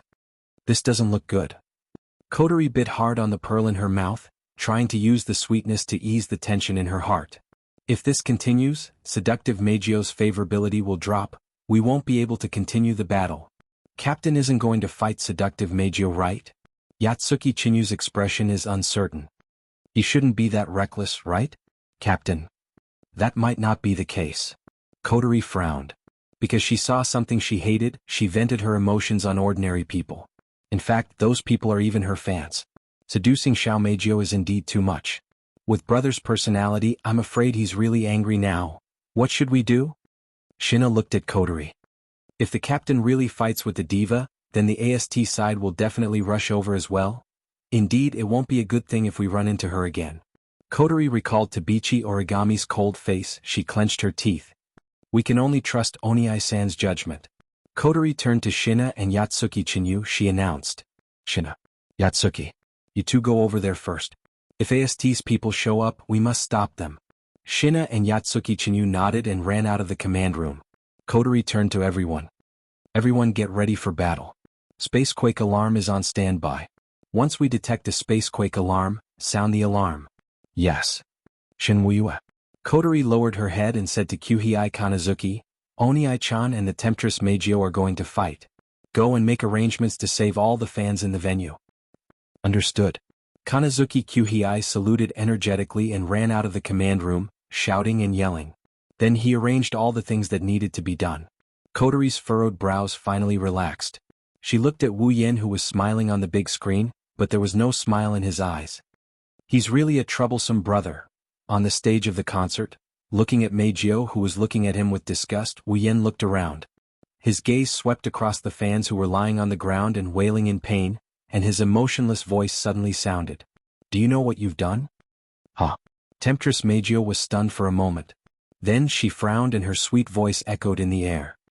I don't know what you're talking about, but can you please not talk to me like nothing happened? It's super disgusting. They're all your fans, aren't they? Wu Yen ignored Mikoto's words and he continued talking as if he was minding his own business. His face was calm. You're a popular artist. Is this how you treat your fans? Meijio's brows twitched. She followed Wu Yan's gaze and looked at the audience. She looked at the girls who were groaning in pain on the ground. She seemed to realize what happened and laughed out loud. A sentence that caused Wu Yan's expression to freeze up came out of Mikoto's mouth. Along with her innocent laughter, her words spread across the stage. Are you kidding me? Since they're my fans. Of course they have to accept all of me. I can do whatever I want. Just as she finished speaking, the smile on Temptress Meijio's face froze. She keenly felt that the atmosphere at the scene seemed to be a little different. It made her feel like she was in a deep quagmire and couldn't breathe. Because they're your fans, you can do whatever you want. They have to accept it. Wu Yen looked at Meijio calmly. Even if it's you who inflicts pain, they have to accept it gratefully. Is that what you mean? Seeing the smile on Wu Yan's face, Meijio would feel that smile was extremely disgusting. But at this moment, that smile made Meijio feel cold in her heart. However, Temptress Meijio still nodded and spoke matter-of-factly. They like me so much. Aren't they willing to get hurt for me? Willing? Wu Yen stared at Meijio. You said willing? That's right. That's right. Temptress Meijio leisurely called out, everyone will listen to me obediently. After saying that, Night Temptress Beauty Gio suddenly opened her hands. Under her feet, a ripple-like wave suddenly fluctuated and spread across the entire stage. The Army Destroyer Songstress. As if responding to seductive Beauty Gio's call, a huge castle-like metal block slowly emerged from the flashing ripples under her feet and set up on the stage. It's a huge pipe organ connected to a slender silver cylinder. It's as big as the stage. That's... Kotori's pupils shrunk when she saw this. She shouted in shock. Is that an angel? Wu Yen frowned when he heard Kotori's voice. He thought of something and he extended his consciousness to Fraxinus. He shut down all the systems in the command room and he ignored the commotion in his earpiece. He looked at Temptress Meijio. In the auditorium, those who slowly got up from the ground seemed to have noticed this. They looked at each other. Temptress Meijio smiled maliciously and waved her hand. As if she was drawing something, following the trajectory of Night Tempting Meijio's hand, a long flashing organ keyboard appeared in front of her. Then he lured Xiao Meijio's hand onto the keyboard of light. Let's sing. Army Destroyer Singer, Gab Japple. The next moment, a strange sound came from the huge organ standing on the stage. From the connected silver cylinders, clear syllables overlapped, turning into sound waves within the ripples that spread out in all directions. The air in the entire venue was violently vibrated by the sound waves. The sound waves entered the ears of everyone present and directly invaded their minds. It was not until more than 10 seconds later that the sound waves that swept through the entire venue like a storm gradually calmed down and finally disappeared. At the same time, all the sounds at the scene disappeared. Regardless of whether it was the strange zither music or the audience's anguished howls, they all disappeared. Not even the sound of talking or footsteps could be heard. No, that's not the only thing that changed. In the audience stands, the audience members who were still struggling to get up were like mechanical dolls. They stood up straight and did not make any extra movements. Their heads were lowered and their faces were expressionless. The light in their eyes had completely disappeared. Wu Yen looked at the audience who stood up in unison like mannequins. Wu Yen seemed to have expected this.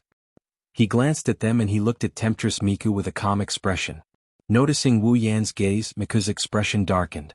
She pressed her slender fingers on the keyboard and played a syllable. Catch him. The audience straightened their backs in unison, held the glow sticks in their hands and rushed directly to the stage. The messy and neat footsteps entered Wu Yan's ears. He finally looked at them. Looking at Meijio's happy expression, Wu Yan closed his eyes. He took a deep breath and shouted. Stop. Chapter 11:22. Army Destroyer Singer, Gabjapple. The angel that seduced Meijio. It was a huge organ with a keyboard of light. It could play different kinds of music, and depending on the music the effect would be different. Because Night Temptress Meijio's ability was to control sound, once Night Temptress Meijio made a request, with her voice infused with spiritual energy, normal humans without spiritual energy would be unable to resist and obey.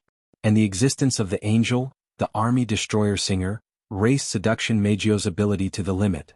In just an instant, thousands of people in the venue fell into Seduction Meijio's control, just as Seduction Meijio had said.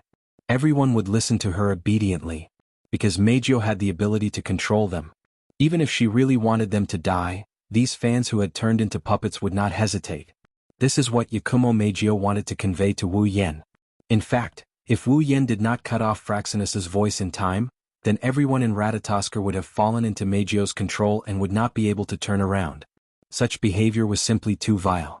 Even if Wu Yan knew about Meijio's situation in advance, and also knew why Meijio became like this, he could not help but get angry. Killing Meijio was definitely not something Wu Yan could do. But as for the actions of seducing Xiao Meijio, he also looked down on her. Wu Yan couldn't help but feel a sense of disgust towards this carefree, incomparably arrogant seductress who treats others like toys. Even if there's a reason for this, he couldn't help but feel a bit angry. Freeze. Looking at the sea of people rushing towards him, Wu Yan coldly shouted. Suddenly, the syllables mixed with traces of magical fluctuations spread through the entire venue. In the next second, all the people who were rushing over like zombies, as if they had heard the supreme command, all froze on the spot and could no longer move. How could this be? Temptress Meijio's bright silver eyes fluctuated violently. Her face was full of disbelief. Then she glared at Wu Yan hatefully. What did you do? What did I do? Wu Yan sneered.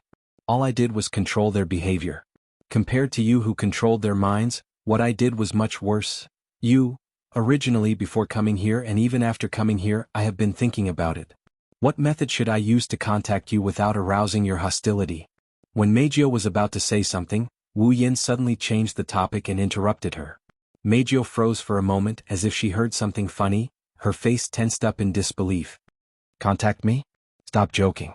Let dirty men like you come in contact with me. I might as well just die. As expected. Hearing the words that tempted Night Meijio, Wu Yan nodded without changing his expression. That's why I've been very distressed, but now, thank you what you did, I don't need to be distressed anymore. Hearing this, alluring Night Meijio took a step back. In her heart, a bad premonition arose. She couldn't help but ask out loud. What do you mean? The meaning is very simple. Wu Yan narrowed his eyes. For the current you, I don't want to have peaceful contact with you anymore. Do you want to accept my lesson obediently, or do you want to struggle desperately, and then choose the way to negotiate? Choose for yourself. Meijio's face was angry, she was so angry that she laughed. You're just a human. Do you think you've won? Sorry, I'm not a human. Wu Yan sneered. The real human should be you, right? When she heard Wu Yan's first sentence, Meijio was already stunned. When the latter sentence also fell into her ears, her expression completely changed. In the end it turned into thick shock. You know about me? Of course I know about you. Everything. Wu Yan waved his hand and interrupted Meijio's words again. But I've also said that I have nothing more to say to you now. Who will say anything to you disgusting men? Meijio's face was gloomy, and she shouted with some resentment. Since you know so much, then take these secrets and die for me. Army Destroyer Singer, Rondo. As if she wanted to vent her resentment towards Wu Yan, Meijio stomped her foot fiercely. A circle of flashing ripples centered on Meijio's foot, and it kept fluctuating and swaying on the entire stage. In the next moment, a large number of silver cylinders emerged from the flashing ripples on the stage as if they were protecting their master, and also as if they were surrounding their enemy. In an instant, the entire stage was filled with silver cylinders. It wasn't until they extended to a certain extent that those silver cylinders stopped. Then, like a microphone, the front end fell in the direction of Wu Yan. Only one of them was like a microphone aimed at Meijio's mouth. Meijio raised her body, took a deep breath, and faced the silver cylinder in front of her, and made a high voice that was enough to echo deep in the ear.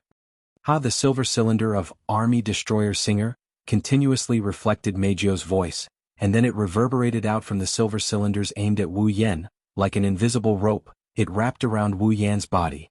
The sound waves that were invisible to the naked eye reverberated and shook the surroundings.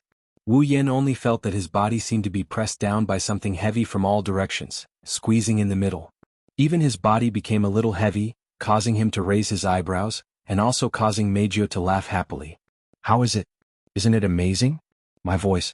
Well, it is indeed amazing. Lowering his head and looking at his slightly bent fingers, Wu Yan also laughed. It's just that you made a mistake. Mistake? Meijio stared at Wu Yan with some displeasure and said in a sharp voice. It's already a great blessing for a man like you to listen to my voice. If you still have to comment on my voice, it'll be the most serious pollution in the world.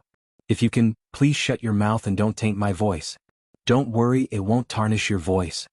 Wu Yan chuckled. This is not your voice at all, how can it be tarnished? This sentence was like a sharp arrow that mercilessly pierced into Meijio's heart, causing her to feel a sharp pain. Her face couldn't help but turn pale, and even the smile on her face became a little forced. I don't understand what you're talking about. It's not that you don't understand, you just don't want to face it. Wu Yan glanced at Meijio and declared bluntly.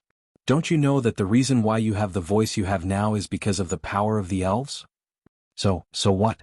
Meijio bit her lips, and her extremely beautiful face was slightly distorted. The power of the elves is also my power. But the voice is not your voice. Wu Yan's words directly hit Meijio's heart. In the end, your current voice is just a fake. Shut up. Meijio's heart was completely messed up, she panicked, and at the same time she was angry. What do you know? I said I know everything. Wu Yan sighed and laughed self-deprecatingly when he saw Meijio's pale face contorting as she roared at him. Really, I already said that I have nothing to say to you, but in the end I still said so much. Really, even I feel funny? Along with this sentence, a ferocious magical heat flow suddenly erupted, blowing away the sound waves that were pressuring from all directions and rushing toward Temptress Meijio without any explanation. Ah! Knight Temptress Meijio was shocked. She subconsciously raised her hand and blocked in front of her in an attempt to block the magic power impact that blew over. But when she thought that her body was about to be hit by a huge impact, the magic power heat flow that was rushing toward her suddenly disappeared without any warning.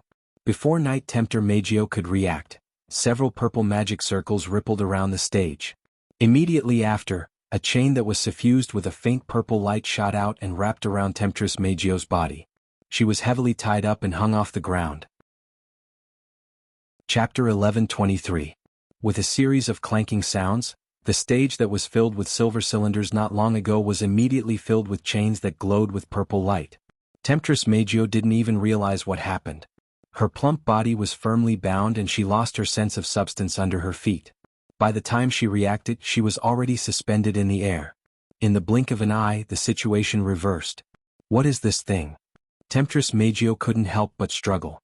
Traces of spiritual power emerged from her body and supported her body, causing her extremely plump body to instantly possess strength that surpassed that of a human. Unfortunately, such strength in front of the lock of discipline forged by the gods only caused a crisp sound of collision. Let alone breaking it, it was impossible for her to break free.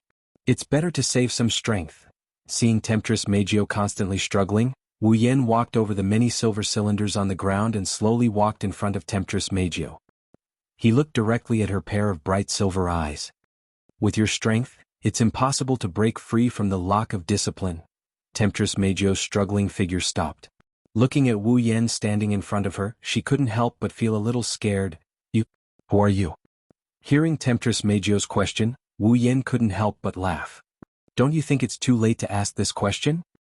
Asking the identity of the person who came, no matter how you think about it, should be something you should do from the beginning? However, Temptress Meijio is different. From the beginning, when she saw Wu Yan, she didn't ask anything and directly attacked him without saying a word. It's not until now that she was restrained that she asked. It can be imagined that if it was another man after being attacked by Temptress Meijio. In less than 10 seconds, Temptress Meijio would forget about it. For Temptress Meijio, Wu Yan's only identity before this was a man. Other than that, there was nothing else. However, Temptress Meijio didn't feel that there was anything wrong with it. Looking at Wu Yan, who was less than a meter away from her, she reflexively struggled again. Just to get away from Wu Yan, his face was filled with panic and his eyes were filled with fear. He was deeply afraid that Wu Yan would do something to him. If she let the man she hated the most do something to her, then Xiao Meijio would really have the heart to short-circuit herself. Not to mention letting a man touch her now. Smelling the unique masculine scent from Wu Yan, the seductive Meijio already wanted to vomit. Wu Yan frowned and sighed when he saw the deep hatred in Night Tempter Meijio's eyes. He also knew that Night Beauty Jiu didn't hate him, but she hated all men. However, it was Wu Yan's first time being hated by someone. Moreover, the target was a fairy that he had to establish a good relationship with in order to seal. No matter how he thought about it, this was an extremely troublesome matter. It seems like there's no need to talk to you for the time being. Wu Yan waved his hand and tapped the wireless earpiece in his ear. There's no other way, I can only let Coterie and the others talk to you. Come with me first. Come with you. Temptress Meijio was startled at first, then she violently struggled. Who wants to go with you? I'm already sick of breathing the same air as you. I will never go with you. Then I'm sorry. Wu Yan glanced at Temptress Meijio indifferently. My impression of you isn't much better. Although I'm not as extreme as you to the point where I can't breathe the same air as you, I won't be gentle with you either. Wu Yan raised his hand and a dense mana surged and condensed in his palm. A black magic formation expanded from Wu Yan's palm without any warning. In a moment, it was as wide as Wu Yan's shoulder. The mana swirling around it was like bees that saw honey. It turned into streams of air and merged into the black magic formation, causing it to tremble. Buzz buzz buzz buzz. A buzzing sound reverberated from the magic formation under the influence of mana. 4 pitch-black rings seemed to have been launched. Against the sound of breaking through the air, they soared into the sky with a trembling sound. They circled above the stage for a while and then shot towards Temptress Meijio's body. Amidst Temptress Meijio's cries of alarm, 4 pitch-black rings seemed to have lost their shackles and shackles. They wrapped around Meijio's limbs tightly and emitted a faint black light. Ping! Almost at the same time when the 4 rings were wrapped around her, the army breaker singer on the stage and the silver cylinders that covered the entire stage exploded and disappeared. Night Beauty Jiu also felt that the spiritual power in her body could no longer be mobilized. Aware of this, Night Beauty Jiu's pupils shrank and she screamed at Wu Yan. What did you do to me? Night Beauty Jiu's shouts suddenly disappeared. Wu Yan, who was ready to accept the baptism of Night Beauty Jiu's voice, was startled and looked at Night Beauty Jiu. With this look, Night Beauty Jiu's sluggish expression fell into his eyes. In a daze, Temptress Meijio opened her mouth as if she wanted to say something. However, just as she said a complete word, the rest of her words turned into a muffled whimper. Night Beauty Jiu's sluggish expression changed. It became full of panic and despair. Her voice had disappeared. Realizing this, Night Beauty Jiu seemed to have encountered the most terrifying thing in the world. Her whole body trembled and she kept opening her mouth trying to make a sound. In the end, what she made was always an incomplete whimper. That was also natural. Seducing Xiao Meijio's voice was obtained by relying on the power of the elf, and the pitch-black rings wrapped around her limbs had already imprisoned her spiritual power. Naturally, the voice she obtained from the elf's power could no longer be emitted. Thinking of this, Wu Yan waved his hand and removed the lock of discipline. Night Beauty Jiu, who was free, had a sluggish face and directly lay on the ground. Then she crawled toward Wu Yan with a panicked face. She did not care that the person in front of her was the man she hated the most and grabbed his clothes tightly. Give back to me. Night Beauty Jiu was like a drowning person, using Wu Yan's clothes as a life-saving straw. Even if her hands were trembling, she still did not intend to let go. Her face was full of despair, fear and terror. She begged at the top of her voice. Give my face back with me. Give back with me. Looking at Night Beauty Jiu, who was kneeling in front of him and clutching his clothes tightly, her eyes were full of despair and begging. Wu Yan was silent. Night Beauty Jiu was a person who had nothing other than singing. This was not belittling Night Beauty Jiu but a fact. Whether it was in school or sports, Night Beauty Jiu's grades were at the bottom. She did not know how to cook or wash clothes. She did not even know how to take care of herself. Night Beauty Jiu was such an existence. The only thing that could be recognized by others and stand out was her singing. Therefore for Night Beauty Geo, singing was everything to her. It was also because of this only talent that Night Beauty Geo successfully debuted as a singer at the age of 95 with the stage name, Xiao Dai Yuno. Men accounted for 90% of her fans. Originally, her path in the entertainment industry was quite smooth. It was not until she rejected the unspoken deal of a TV producer that everything changed. Scandal. A fabricated scandal. This sudden scandal caused Temptress Meijio's reputation to plummet. The change in the attitude of the fans made her very painful, causing her to be mentally and physically exhausted. In the end, she even got psychogenic aphasia and lost her voice. From the beginning, Night Beauty Geo had nothing else to do besides singing. From the beginning, Night Beauty Geo had nothing else to do except for her voice. After losing the ability to sing in her voice, Night Beauty Geo no longer had any value. Therefore for Night Beauty Geo, her voice was even more important than her life. Once such an important thing was lost, one could imagine how desperate it would be. It was also because of this experience that Night Beauty Geo, who turned into an elf, no longer trusted humans. Especially men, she hated them to the extreme. That was why she treated men as slaves. That was why she treated women as playthings. That was why she used the power of the elves to manipulate others and do whatever she wanted. In the end, Night Beauty Geo was just a victim, a pitiful person. Chapter 11:24. If she lost her voice, she would lose her value. This point of view had long been deeply ingrained in her heart. In addition, she had already gone through such a painful experience and lost her voice again. The despair and fear in her heart were even greater than before. When she thought that she might be betrayed by humans again, her pretty face turned pale and lost all color. Please give me back my voice.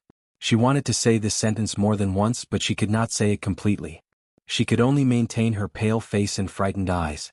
She grabbed Wu Yan's clothes like a beggar, causing the entire stage to reverberate with intermittent hoarse cries full of pleading and fear.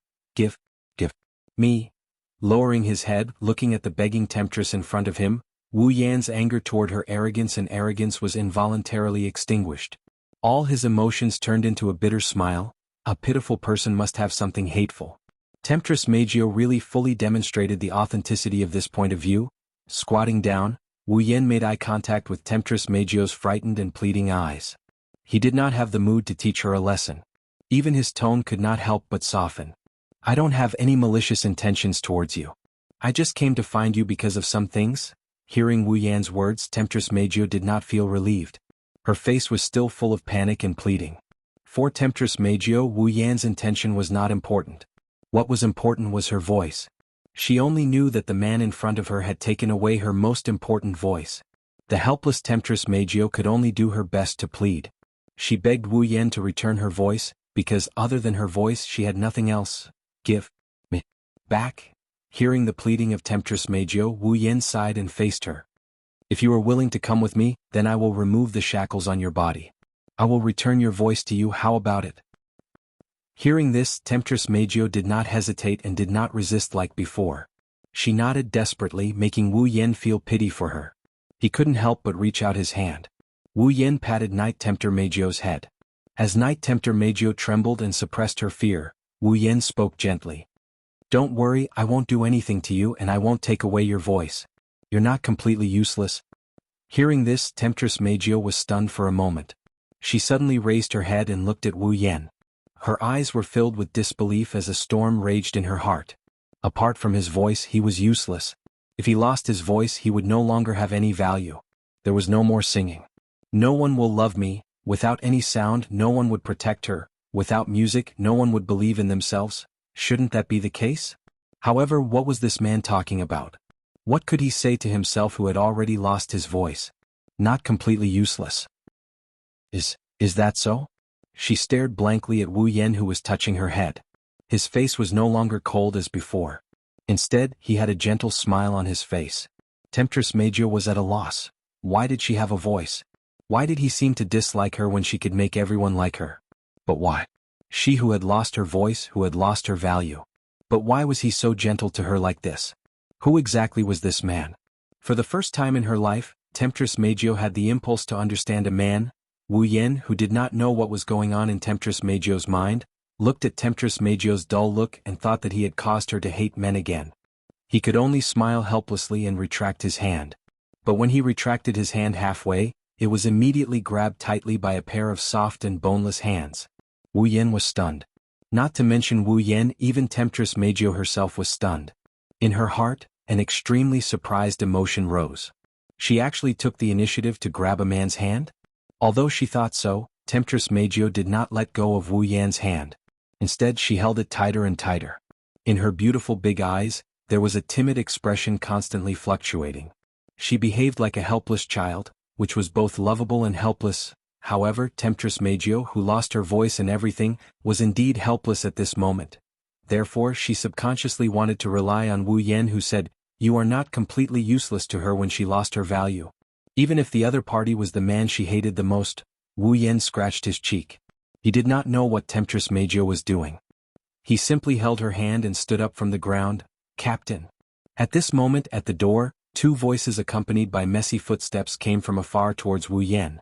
When Wu Yan turned his head, Zhen Na and Yue Qinyu entered his sight. Zhen Na and Yue Qinyu jumped on the stage together and ran in front of Wu Yan. When they saw Temptress Meijio standing beside Wu Yan, they suddenly stopped and became vigilant. "Captain." Zhen Na looked straight at Temptress Meijio and asked Wu Yan without turning her head. "Are you okay?" Wu Yan smiled and shook his head. "I'm fine, but you two came at the right time." Looking around at Temptress Meijio's fans who were frozen by his words, Wu Yan pursed his lips. The audience here has seen how Knight Meijio was tempted to use the power of the elves. Use the display device that can erase memories to erase them. Zhen Na and Yue Qinyu noticed the audience who were frozen on the spot. They were surprised. "What happened to them?" Well, they are temporarily frozen by me. They were controlled by Temptress Meijio before, but..." Glancing at Temptress Meijio, who didn't know what to do, Wu Yan said to them. "Temptress Meijio's spirit power was sealed by me. They are awake now. What about her?" Zhen Na frowned and looked at Temptress Meijio again. Temptress Meijio couldn't help but shrink her body. Now, Temptress Meijio not only lost her voice, she also lost her fighting ability. Facing Zhen Na and Yue Qinyu, who were on guard against her, she didn't dare to be as arrogant as before. She can hate someone because of a small matter. She can also fall in love with someone because of a small matter. Without her power, she won't be at a disadvantage. Temptress Meijio's values are very similar to a child's. It's extreme but also very cute. It should be fine here. Wu Yan said helplessly. "I will bring Temptress Meijio back to Fraxinus. We will talk about the rest later. Got it?" Zhen Na and Yue Qinyu looked at each other and nodded. They started erasing the audience's memories. Wu Yan held Temptress Meijio's hand and walked towards the exit of the venue. At the same time, he restored Fraxinus's sound capturing system. Once he restored the system, a sharp scream pierced into Wu Yan's eardrums. Wu Yan almost got dizzy. "Hey, can you hear me? Oni-chan." "I can hear you." Wu Yan rubbed his ears with a bitter smile and complained. "Don't shout so loud, my ears are about to burst." "That kind of thing is fine." Kotori yelled rudely. "What did you say to Seductress Meijio just now? Her favorability towards you skyrocketed." Wu Yan stopped in his tracks. Are you serious?" Of course it's true." Kotori's voice was filled with confusion. "It's only a little better than a normal person. It's far from favorability, but it's much better than before." "How did you do it? Didn't Temptress Meijio hate men?" I. Wu Yan tilted his head and he looked at the timid Temptress Meijio. He didn't know what to do with her. He even had a dangerous thought in his mind. Could it be that the seductive Meijio no longer saw him as a man? You're tuning in to the Han Li's Wuxia Chronicles YouTube channel. We're so grateful for your support, and don't forget to subscribe to join us on this incredible journey through captivating stories. Your generosity through donations truly makes a world of difference, as it's the primary source of revenue that allows me to expand and enhance this channel for you. Thank you from the bottom of my heart for being a part of this adventure.